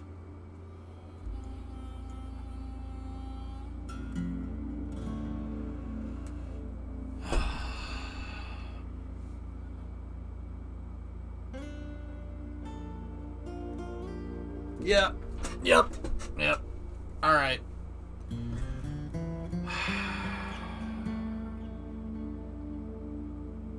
Let's get it captured out there, and then we'll go. But I have to. Yeah. All right. Let's just go.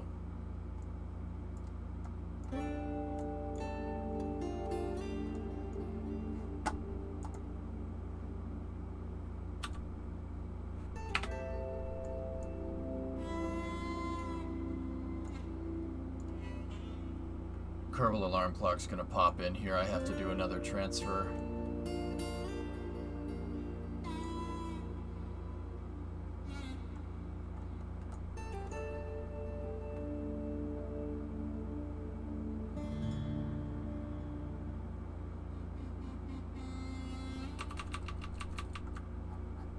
Where's the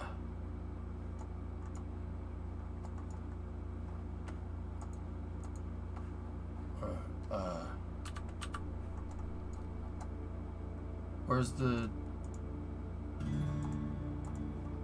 where?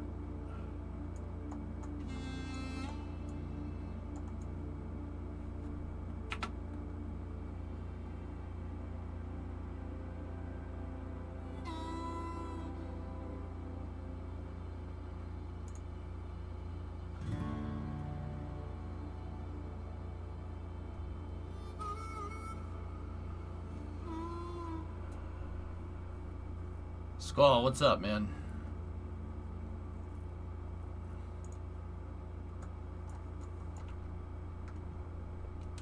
Yeah, this thing.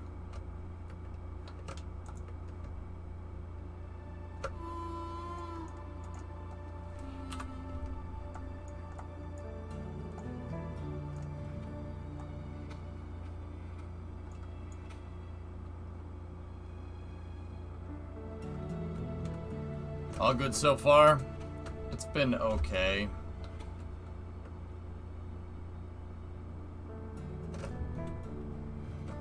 Okay, it's time warp to the maneuver now. So this is another mission that I have going on. We're gonna impact this lander.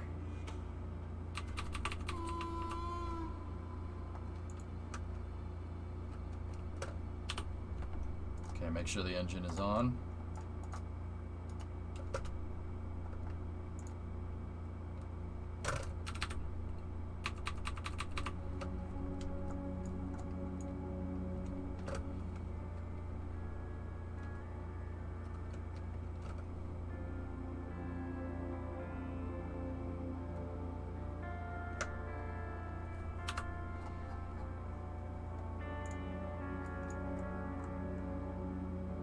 Okay, that's good for an impact.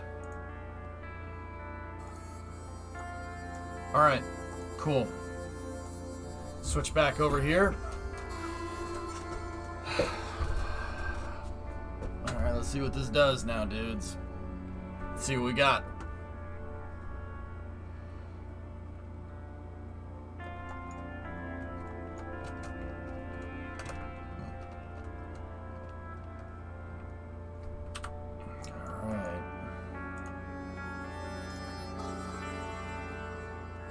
Such a bad freaking trajectory, man.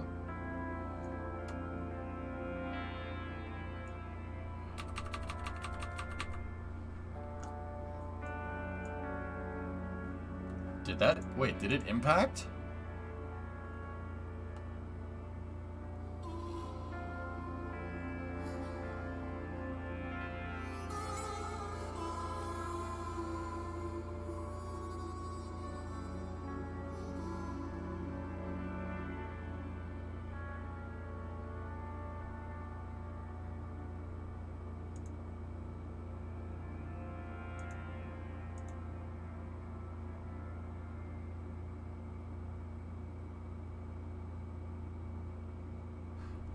That wasn't...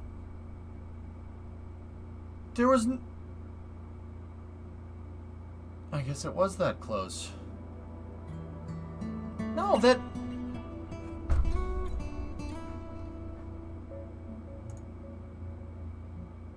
Look at us, a lot of science. That must... Yeah, it must have impacted.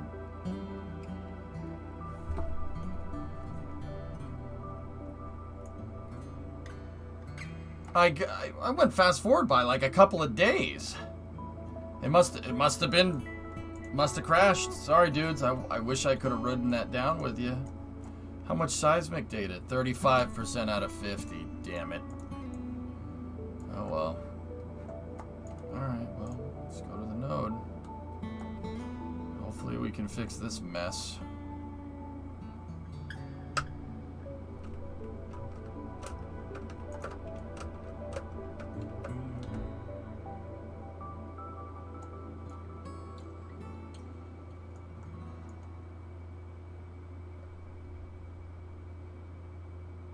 It registered the impact, Pilch.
Man, I'm happy that Minmus orbits aren't, you know,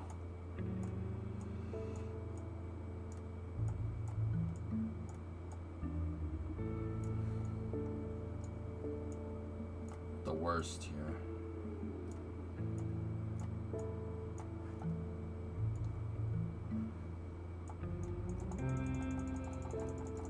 Okay.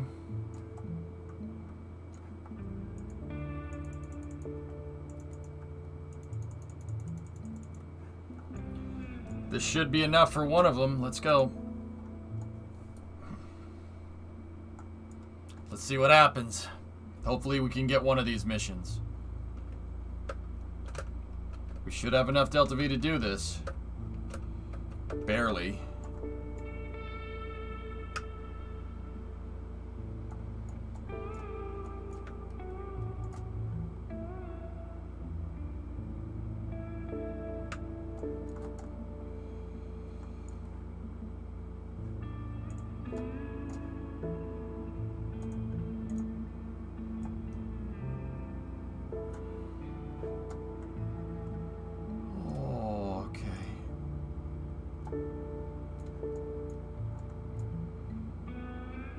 Please.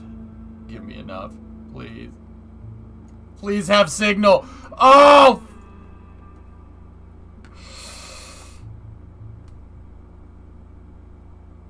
God! Ugh. That hurts. That hurts a little bit.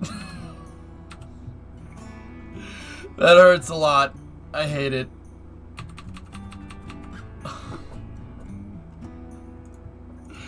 I hate this game, dude. Just go around. Fuck it.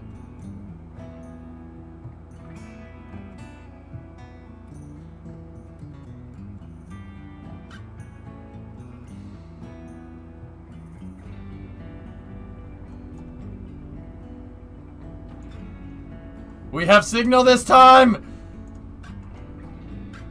Okay, okay, okay, okay.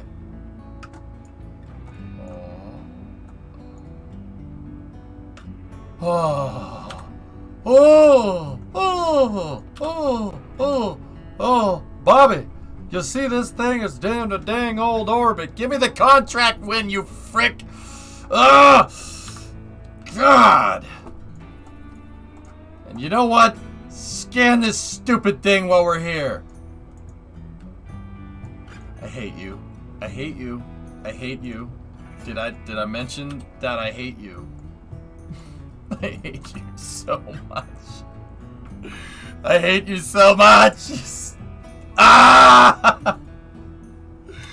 No. No. No.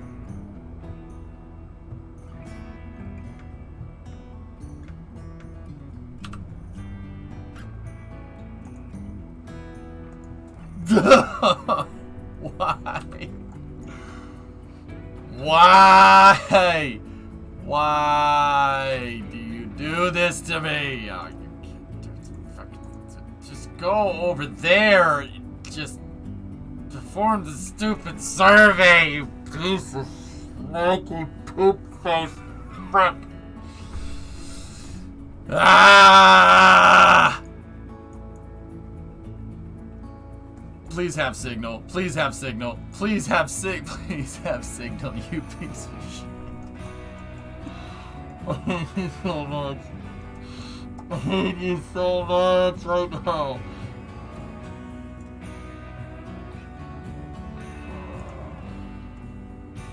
Come on, KSC's almost in range. Just there. There. Now just get. Thank you. All right. Okay. Okay. Stop.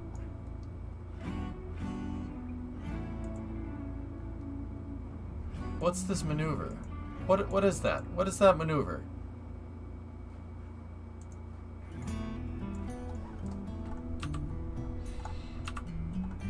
You will perform that damn survey. You better have. Okay.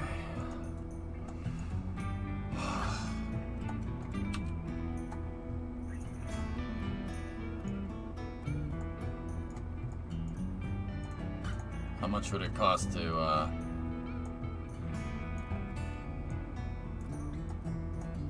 Yep. No. Yep. Okay.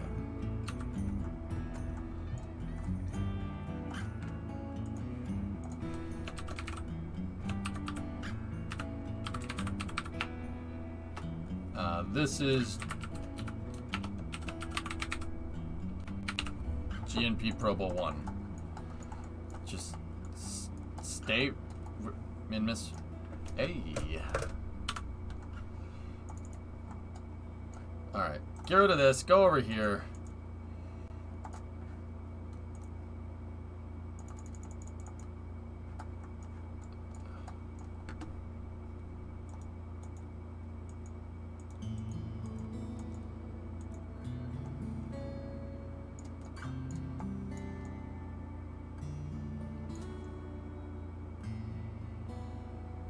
Wow. That concentration is horrible.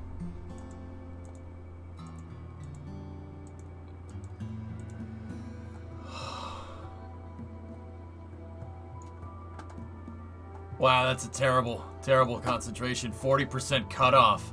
Nothing above 50% resource saturation. That's really bad.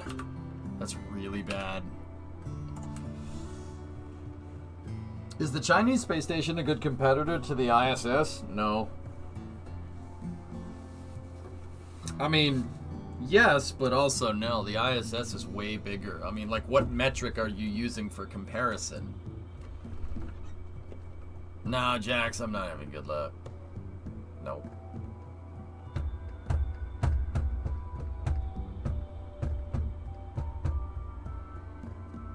Last, please, dude. You're killing me right now. What's up?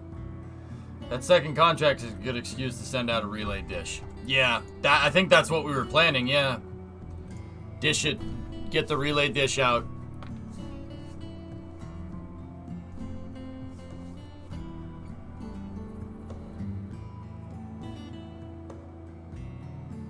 I did, Hunts, yeah. The resources are very, very scarce in this save. Alright, dudes. Let's get her down. See what happens.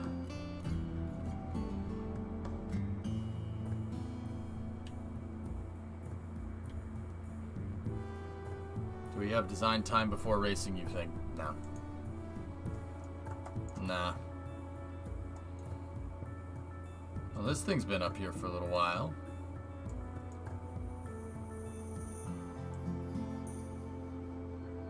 Put the dispenser back, lock those out.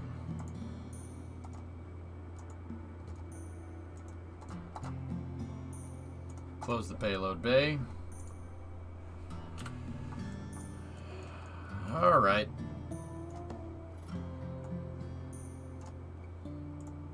Let's get her in line for a retro burn.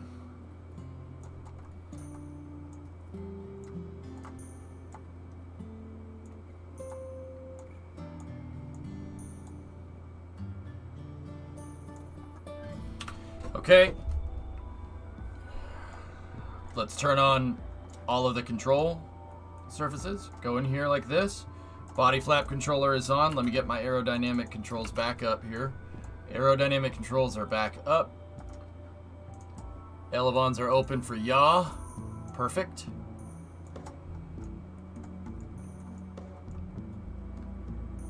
You love to see KSP again? Thanks. I'm glad you like it. Deploy those down. Set the pitch settings on. Go here. Set that for roll. Pin that over there. Pitch settings pinned over here. Set that to 3.5 for the re-entry. Make sure we're controlling from the right spot.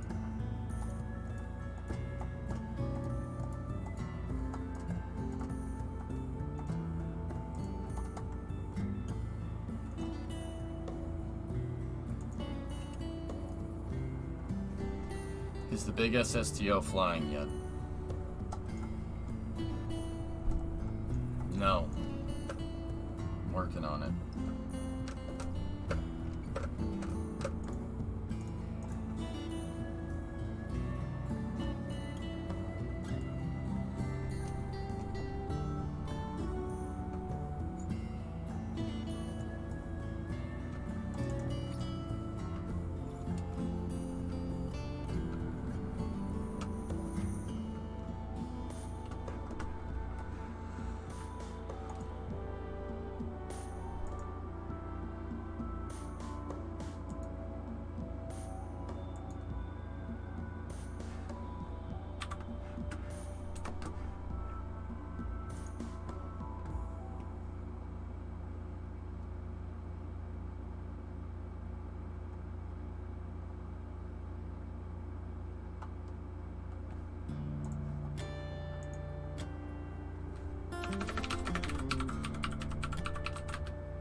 Give me 1 second. Xeon, let me take a look at this.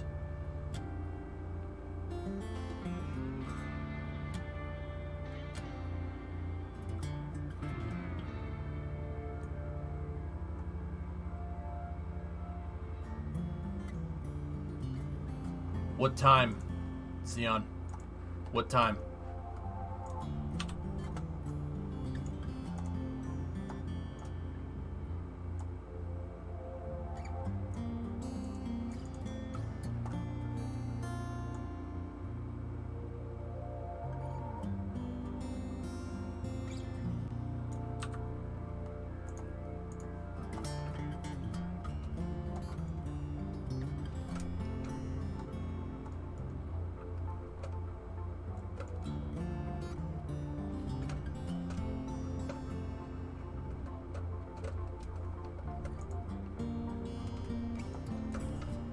Okay, T-minus 30 seconds until re-entry or deorbit burn.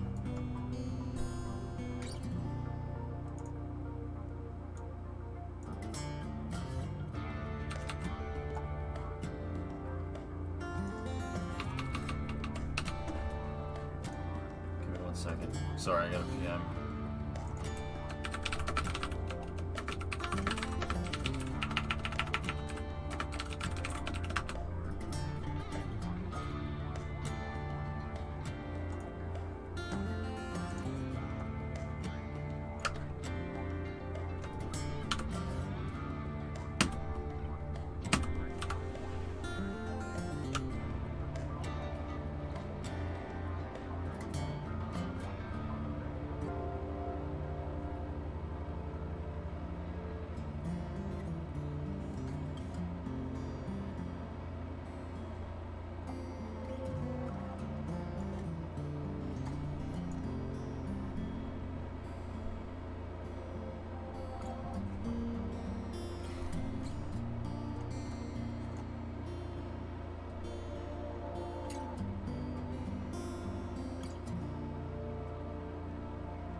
Why is this volume... What's with Kerbal and the volume being all messed up lately?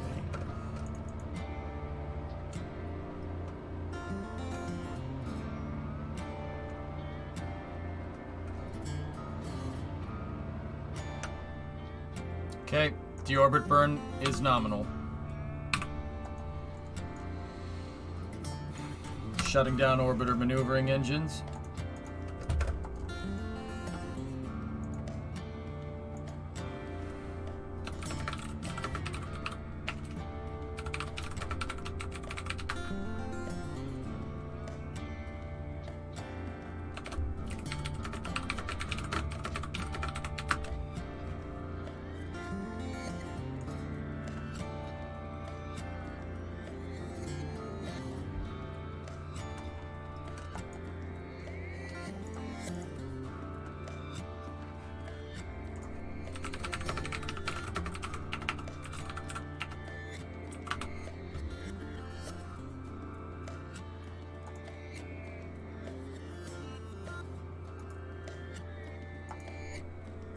Trying to figure out where this is.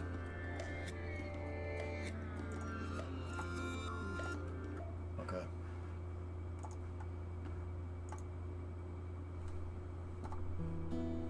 All right.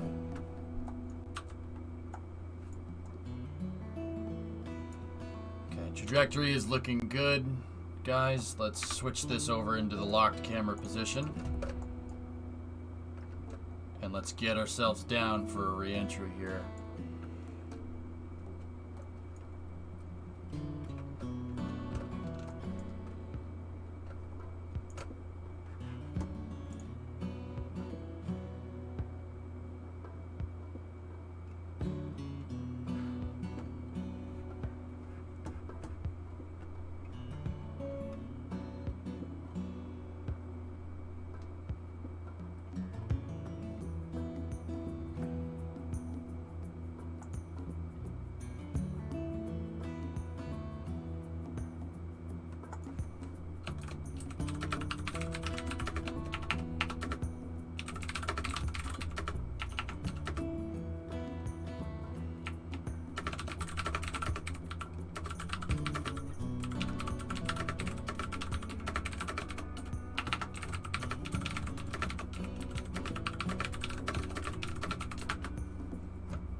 Alright, stand by for EI, guys. Sorry, I just had a couple of messages.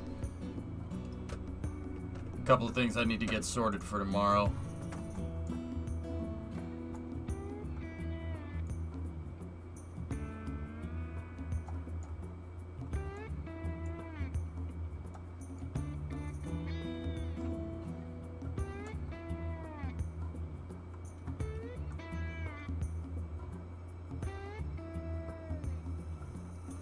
Cancel put was an overstatement, but it shouldn't have taken this long to get fixed or be near being fixed.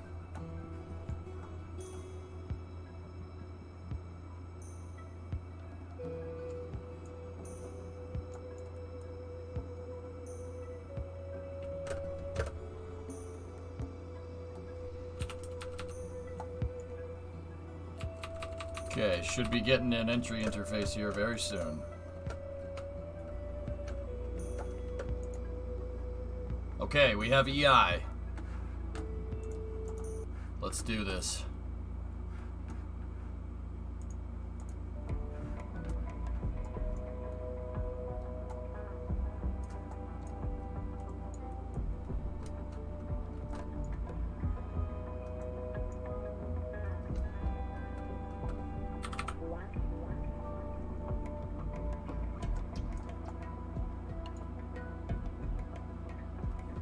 Switch this into fine control.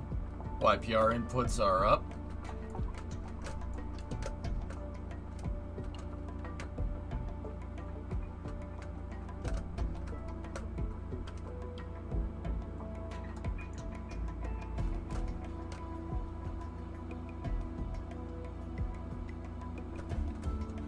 Trajectory looking good.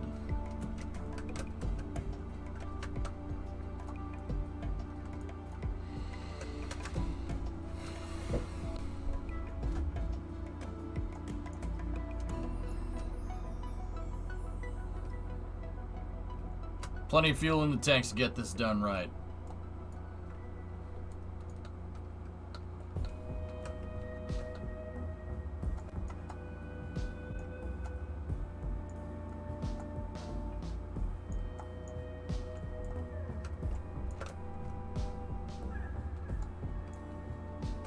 Keep the AOA at 50?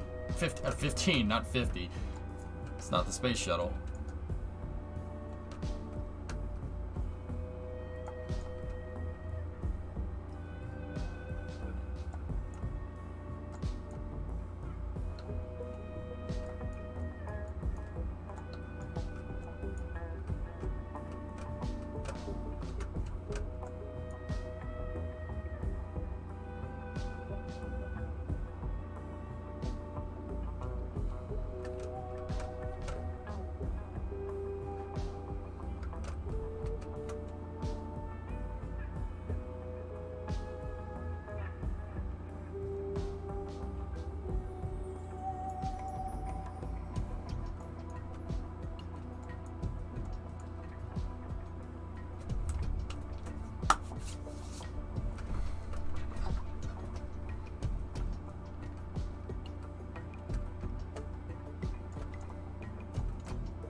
Can the small SSDO land with fuel in the tanks? No, it can land with fuel in the tanks, RJ. It's fine. RJ, I'll be honest with you guys. I'll be honest with you guys. I haven't been looking for a deadline or a poll in the time running up to Route 154. I'm serious about that. I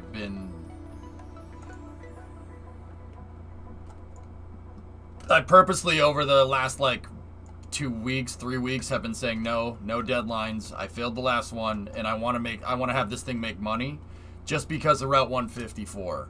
I've been trying to organize this project, and the pressure of deadlines and organizing Route 154 have been a little bit. They were starting to get to be a little too much. So I said, let's just get this thing working with commercial missions and go. That's why I haven't press the big SSTO into service. The big SSTO will be very, very ready to go when I come back from California. Thanks. Well, that's cool, Flankin.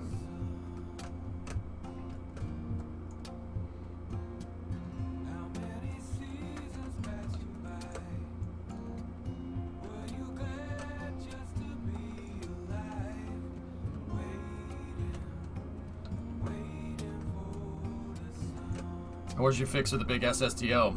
It has a critical structural flaw, Hando. I can fix it. It's just going to take a second.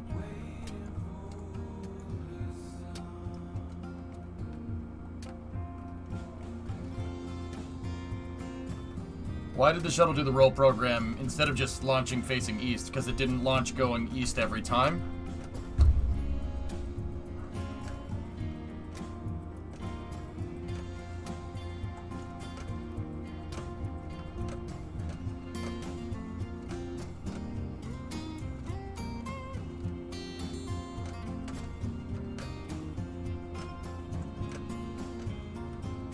Everything's looking good here. I don't know, Mr. Clutch. It's probably an A320 if I had to guess. Could the shuttle go retro? No. Polar? Yeah, sure. Shuttle could do a polar orbit once around, which is still bananas, even by today's standards. So, polar once around. So, like, do one... So, after main engine cutoff, no OMS 1, no orbiter maneuver system firing, you open up the payload bay, you deploy the payload bay after 30 minutes at the apogee, let the payload go, payload will circularize, right? Shuttle comes back down, re-enters, and then uses its cross-range capability to make up for the fact that it's in a polar orbit. It's actually pretty insane. The shuttle could do that. The shuttle was designed for missions that were way gnarlier than it ever flew in reality. Yeah, polar once around is insane. But it's really freaking cool. Why is polar hard to get into? Because you're going on a planet spinning this way, and if you're trying to get into an orbit going this way, flanking the planet's spinning this way, you have to negate that momentum.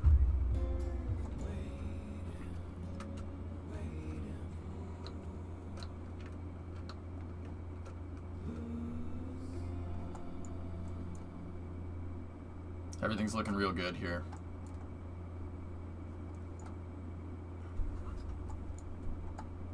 Wasn't that for the U.S. Air Force missions? Those are the missions that would have launched out of Slick 6, RJ. That's why the shuttle has the big freaking wings that it did, so it could do those missions. You haven't done a polar once around either. It's very tough to do, Talon, on a planet with this small a diameter. Earth has a much bigger diameter. It's a lot easier to do.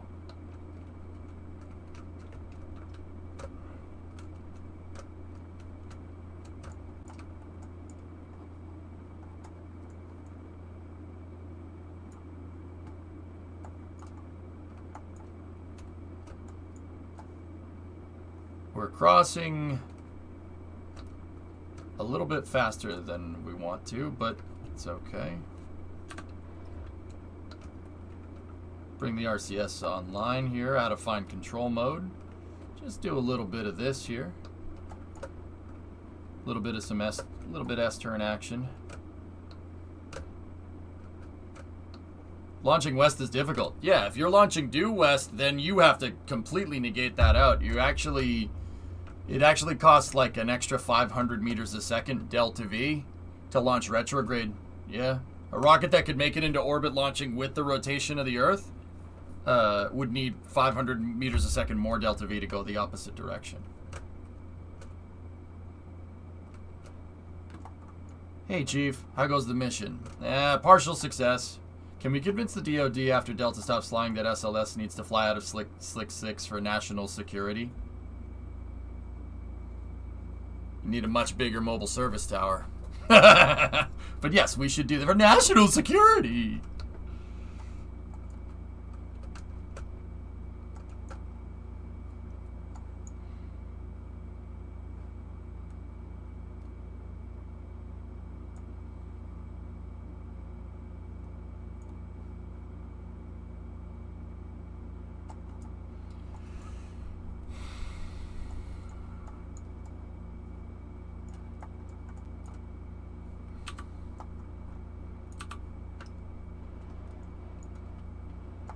Okay, roll reversal, secondary S-turn here.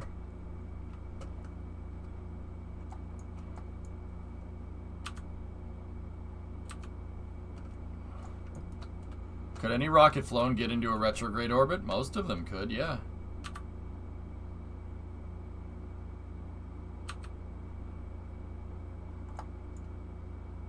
This is good, actually. It's really nice. Could SLS not do polar from the Cape like SpaceX? Yeah, what Rocket Guy said, dude. Okay, secondary S turn is actually real good. This is perfect. Alright, just kind of chill here for a second. Let that speed brake go for a moment. Pull the speed brake, slow us down a little bit.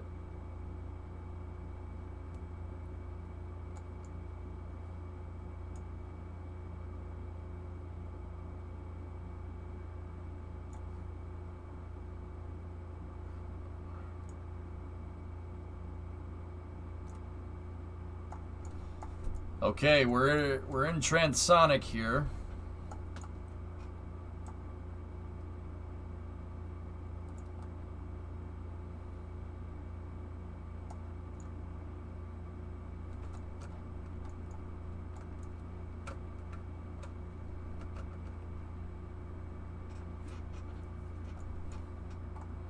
Okay, we're subsonic. Very good. What was the mission tonight? I launched the satellite out to Minmus. We got it. We got the contract, so I got some money back. Which is good, but we basically just made back the cash that we made testing out the fueling vehicle, but that's okay. Seems like you're falling straight down. Yeah, Loopy, this is just kind of what you gotta let it do. Let it just do its thing. If you just sit down, basically stall this thing over KSC, doesn't have any side slip problems. Yeah, we figured that one out. Alright. Now that we're subsonic, undeploy that. Now watch this. Shouldn't even need the RCS here. Really.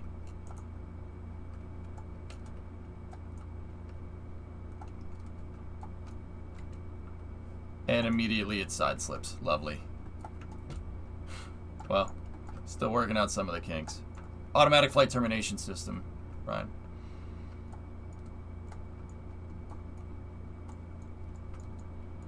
Hey, stop that.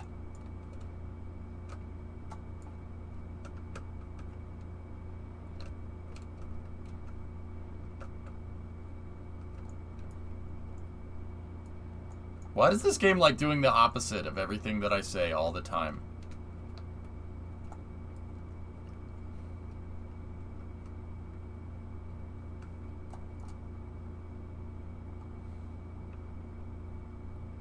SLS doesn't have that?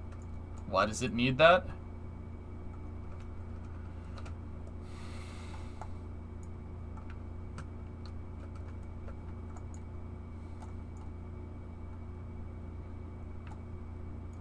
That glide slope is a bit iffy. Seems alright to me.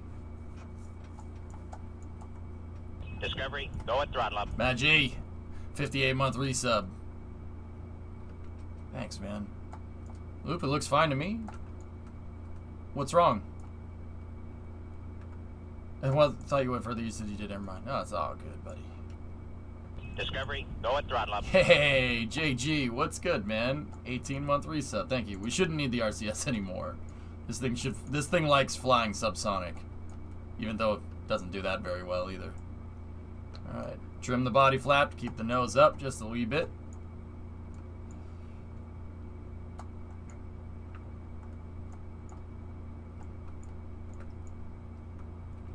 I mean, Lavi, they could. They have the resources to be able to put SRBs there. At least they did at one point. And they can fish them out and bring them back. None of those facilities are in use anymore. Okay. Flare. We are in the final flare maneuver here.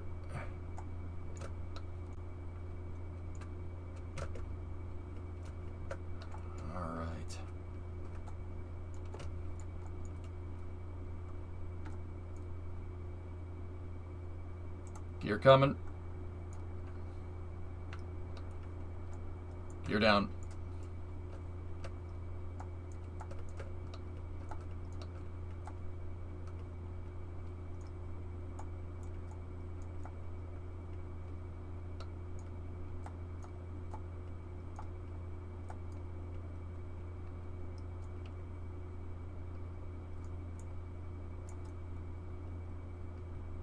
Oof. Oof. Oof. We brought it back, but damn, that was a hard landing, man.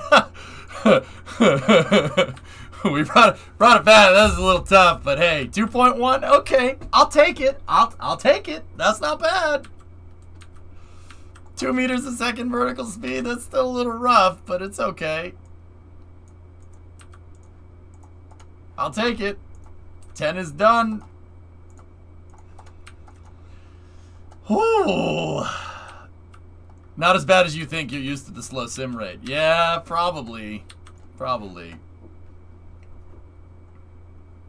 Could the SSTO go retro? No. No way. No. Oh. Not bad, man. Not bad at all. We got wheel stop on the mission. Wheel stop. Partial success on this. But the SSTO performed amazing again. Year 5, day 145, 05:59:08. Partial success. Only one payload or orbit was achieved. SN-10 landed at runway 27. That's okay. Cool. Sweet. Oh, the big one could go retro. Oh, absolutely. The big one can get into any orbit. In fact, the big one could probably polar orbit once around. It would have to do one hell of a retro burn when it lands, but it could do it. Hey, question about the mission. What does push the AP too high too fast mean? How could the ascent be better? I left the throttle up too high, too long. We pushed it too high. Like I accelerated too fast. So, okay, Cosmic, think about it like this. The SSTO has 2 engines, right? 2 engines. You don't keep these things at full power during the entire ascent. Why? Well, let's picture it's an SSTO, so it's a little bit different. Picture a first stage, picture a 2-stage to orbit rocket in your mind, okay? The Falcon 9, for instance. Cosmic, how many engines does Falcon 9 have in the first stage? 9, right? How many engines does it have in the second stage? 1. Right?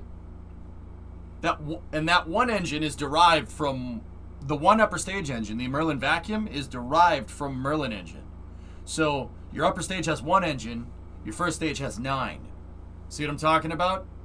Because I don't have that. I have to make these halfway up. I have to make them work like upper stage engines. So we got to throttle them down. You don't need the TWR that you need to get up out of the atmosphere when you're up there. I basically burned my first stage a little bit too long. That's all.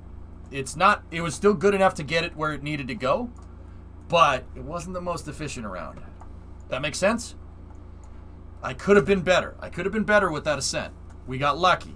Discovery, go at throttle up. Hey, Psycho. Theix, what's going on? What if you pointed down a bit to raise the PE quicker? You're taking a cosine loss. It's not as efficient that way. Oh, yeah, I see. So throttle down earlier. Yeah, no problem. Yeah, I throttled down a little bit early. So just needed... We were almost there. It was almost right.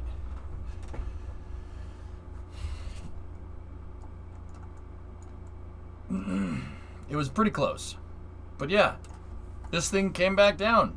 Just made us some money. We lost money when we were messing with the fuel trucks, though, but it's okay. Here, let's go take a look at the pad. Let's see how it looks. Those are shuttle engines in game, Ryan. Yep. Theix, 47-month resub. Thank you.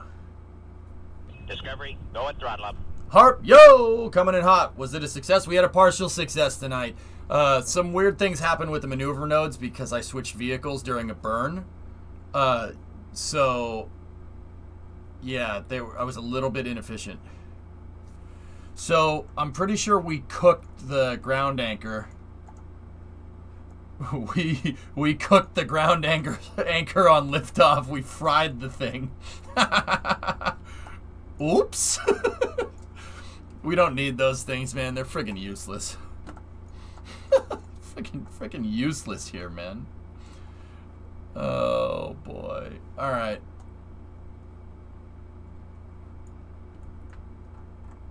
Are there any unlocked engines that would perform better? I think we got this design honed in pretty well, Chief.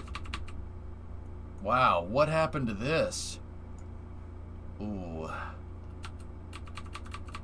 Yeah, this thing had its genes scrambled here. Okay. We might, this pad might need to be a little bit refurbished after this because some parts got a little bent out of shape from that Kraken strike. What's up, Facha?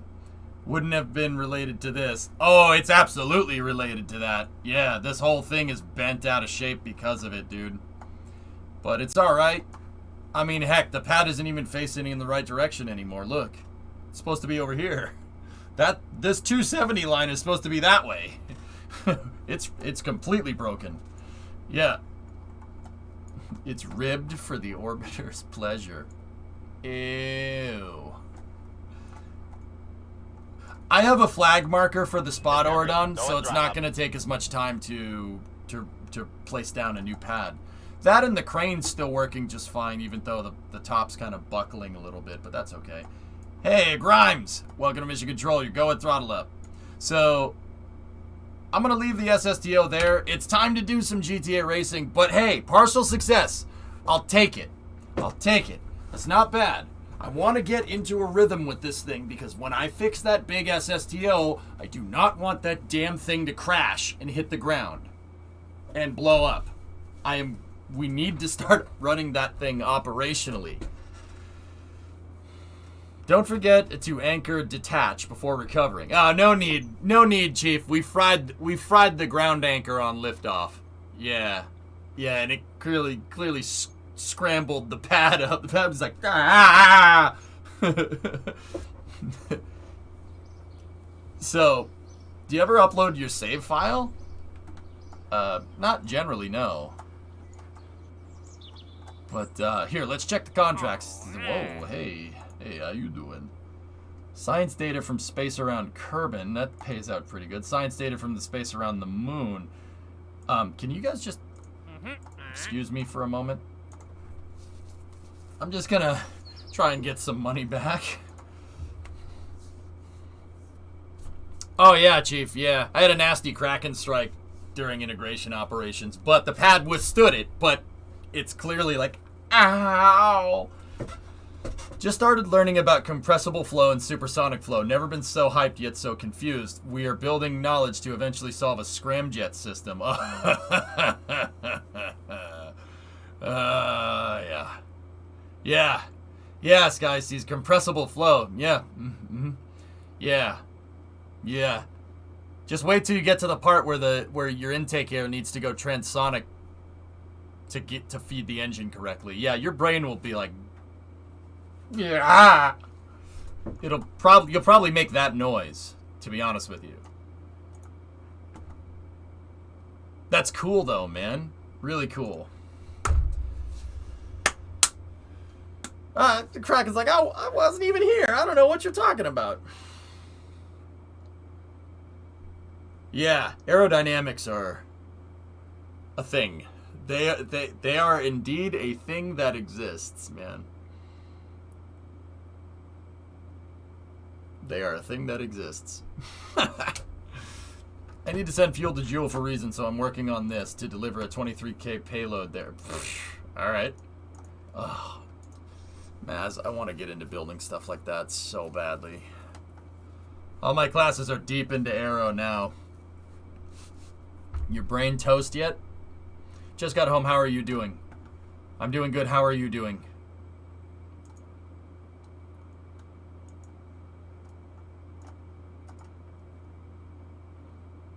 Hey, that's a lot of science. That's a lot of science. How about a little more? Did I ever tell you about the rocket I'm working on right now? It's a supersonic 18mm diameter rocket, built and designed, custom motor for it. It's ridiculous. Motor has a TWR of 215 at peak. That's a little bit on the higher side, don't you think, Laffy? Jeez. I'm really tired, but I made bank today, so it's chill. All right, King, rest up. It's really chill. Goddamn Zoomer. Goddamn Zoomer with your crap. I'm not gonna take your. So it's chill. I made bank today, dog. So it's chill. No, just messing. Good job, dude. Stop making fun of my lingo. All right, what's that next one? The next one is science data from SPAC around Moon. All right, let's go over here.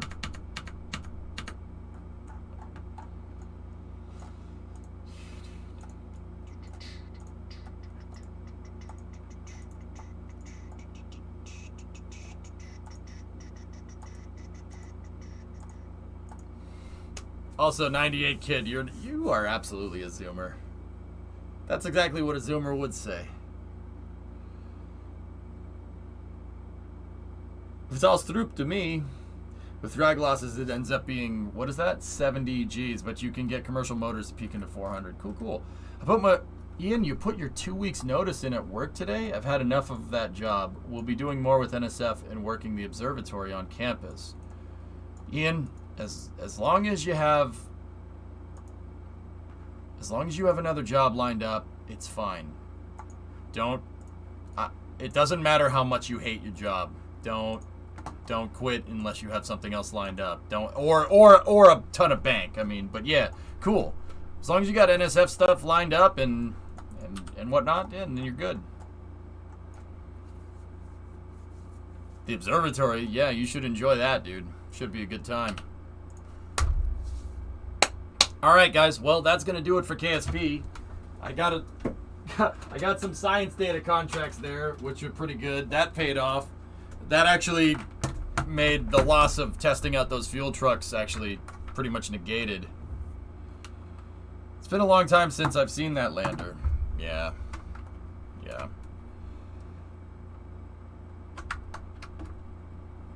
Okay. Or there could just be, no power through there. That's good.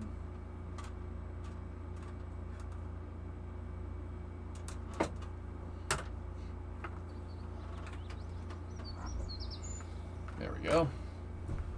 Boomer? No. Halfway between Gen X and Millennial. They used to call that Gen Y.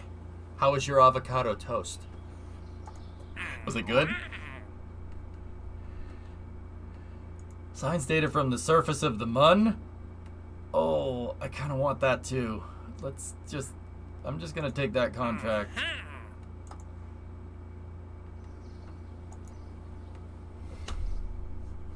My friend quit his nuclear engineering job like 2 months before COVID shut everything down. Bad timing. Oh. Motor in the middle is yours. Huh. That looks like a pen. Cool, though. Nice. I quit my job at a Ford dealership. Best decision you ever made.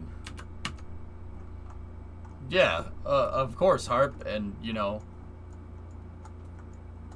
I'm trying to think of something funny.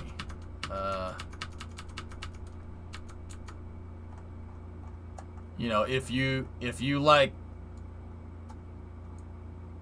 damn it, you still like Ford? Oh, never mind. Good for you then. Good for you. I'm sorry, it's getting late. Surface of the Mun.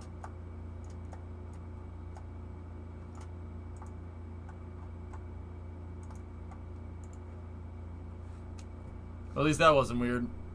You could take this job and shove it. See last. Okay, Ian. How much money is it to get the large SSTL to launch? Between the pad and everything else, I need about 1.1 mil. Just got back from New Smyrna Speedway, super late model. Pretty different experience from bigger racing venues. That's cool, Snake. Who told me to see last? Ian. Okay, what's up? Don't worry, I'm all clear right now. Got a good bid saved, and we'll make the same, if not more, with less hours, more flexibility, and less mental drain. Good job, man. You ever go to NSV Speedway? New Smyrna Beach? No. Motor's long as hell. Using... Here we go.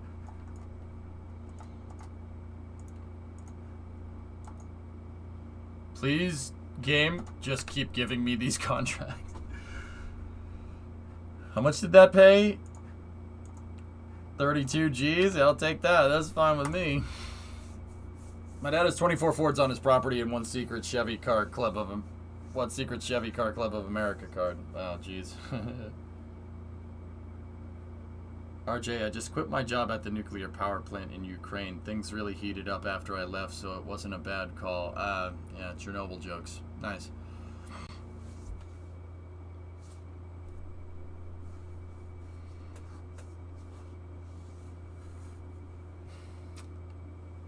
Remember the lander you sent to the moon and it crashed, but somehow survived it? Yeah, right, yeah.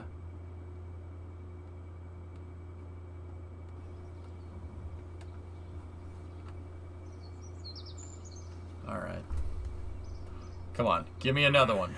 Science data from the surface of Minmus. I could just keep taking these things and just making money. I don't care if I'm cheaping out. We gotta start racing now, but just get in for racing. But I'm just gonna keep taking the money. I'll take the money. Free money. It's free money for you, EJ. It's a free house for you, Jim. Free real estate. Free. We're giving you land. We're giving you a house. It's a free house for you, Jim. I pretty much just made the money that I would have. Pretty much just made the money that I would have made if that other mission had succeeded around Minmus. Just putting it out there.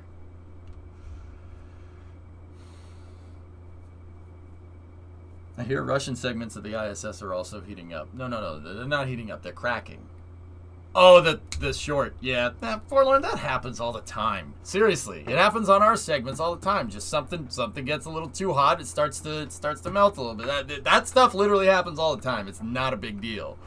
It's just a big deal because it happened to the Russians, and the Nauka module. Trust me, it's still a problem, and you have to deal with it. But the ISS, just like any other vehicle, is going to have its quirks and features, and it's going to have its hiccups. It's not a big deal.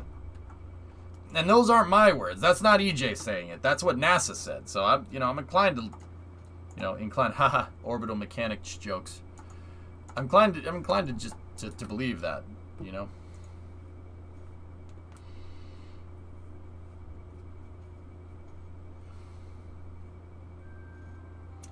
I do, Ryan. Yeah.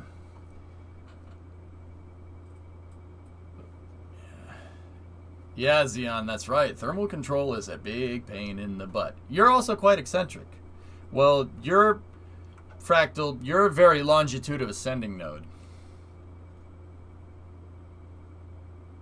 No, Panther, we had to move it again. Sorry about that. Yep. Peepo G. Okay. All right, come on. Let's go back. Come on, give me more science from the surface contracts. Shut up, Epoch. I see what you did there. Money printer go.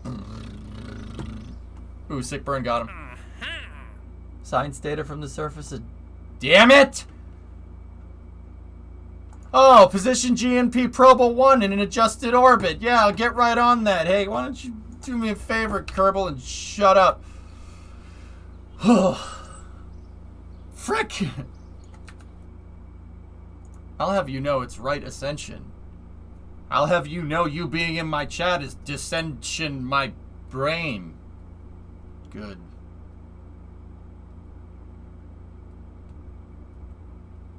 I don't know, man. I got nothing. Discovery, go at throttle. I can tell. It's a good one. Nailed it. Do that contract with the extension module. I would rather fornicate with a pine cone. So we should probably do it.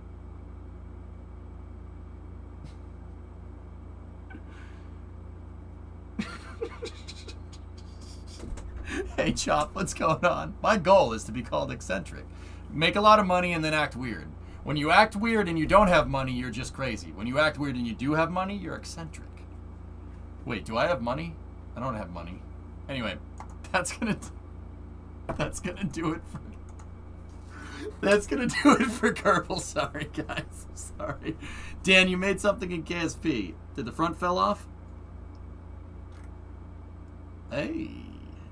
Hey. The fourth one, lad, that stayed up. Take your nozzle and shove it out.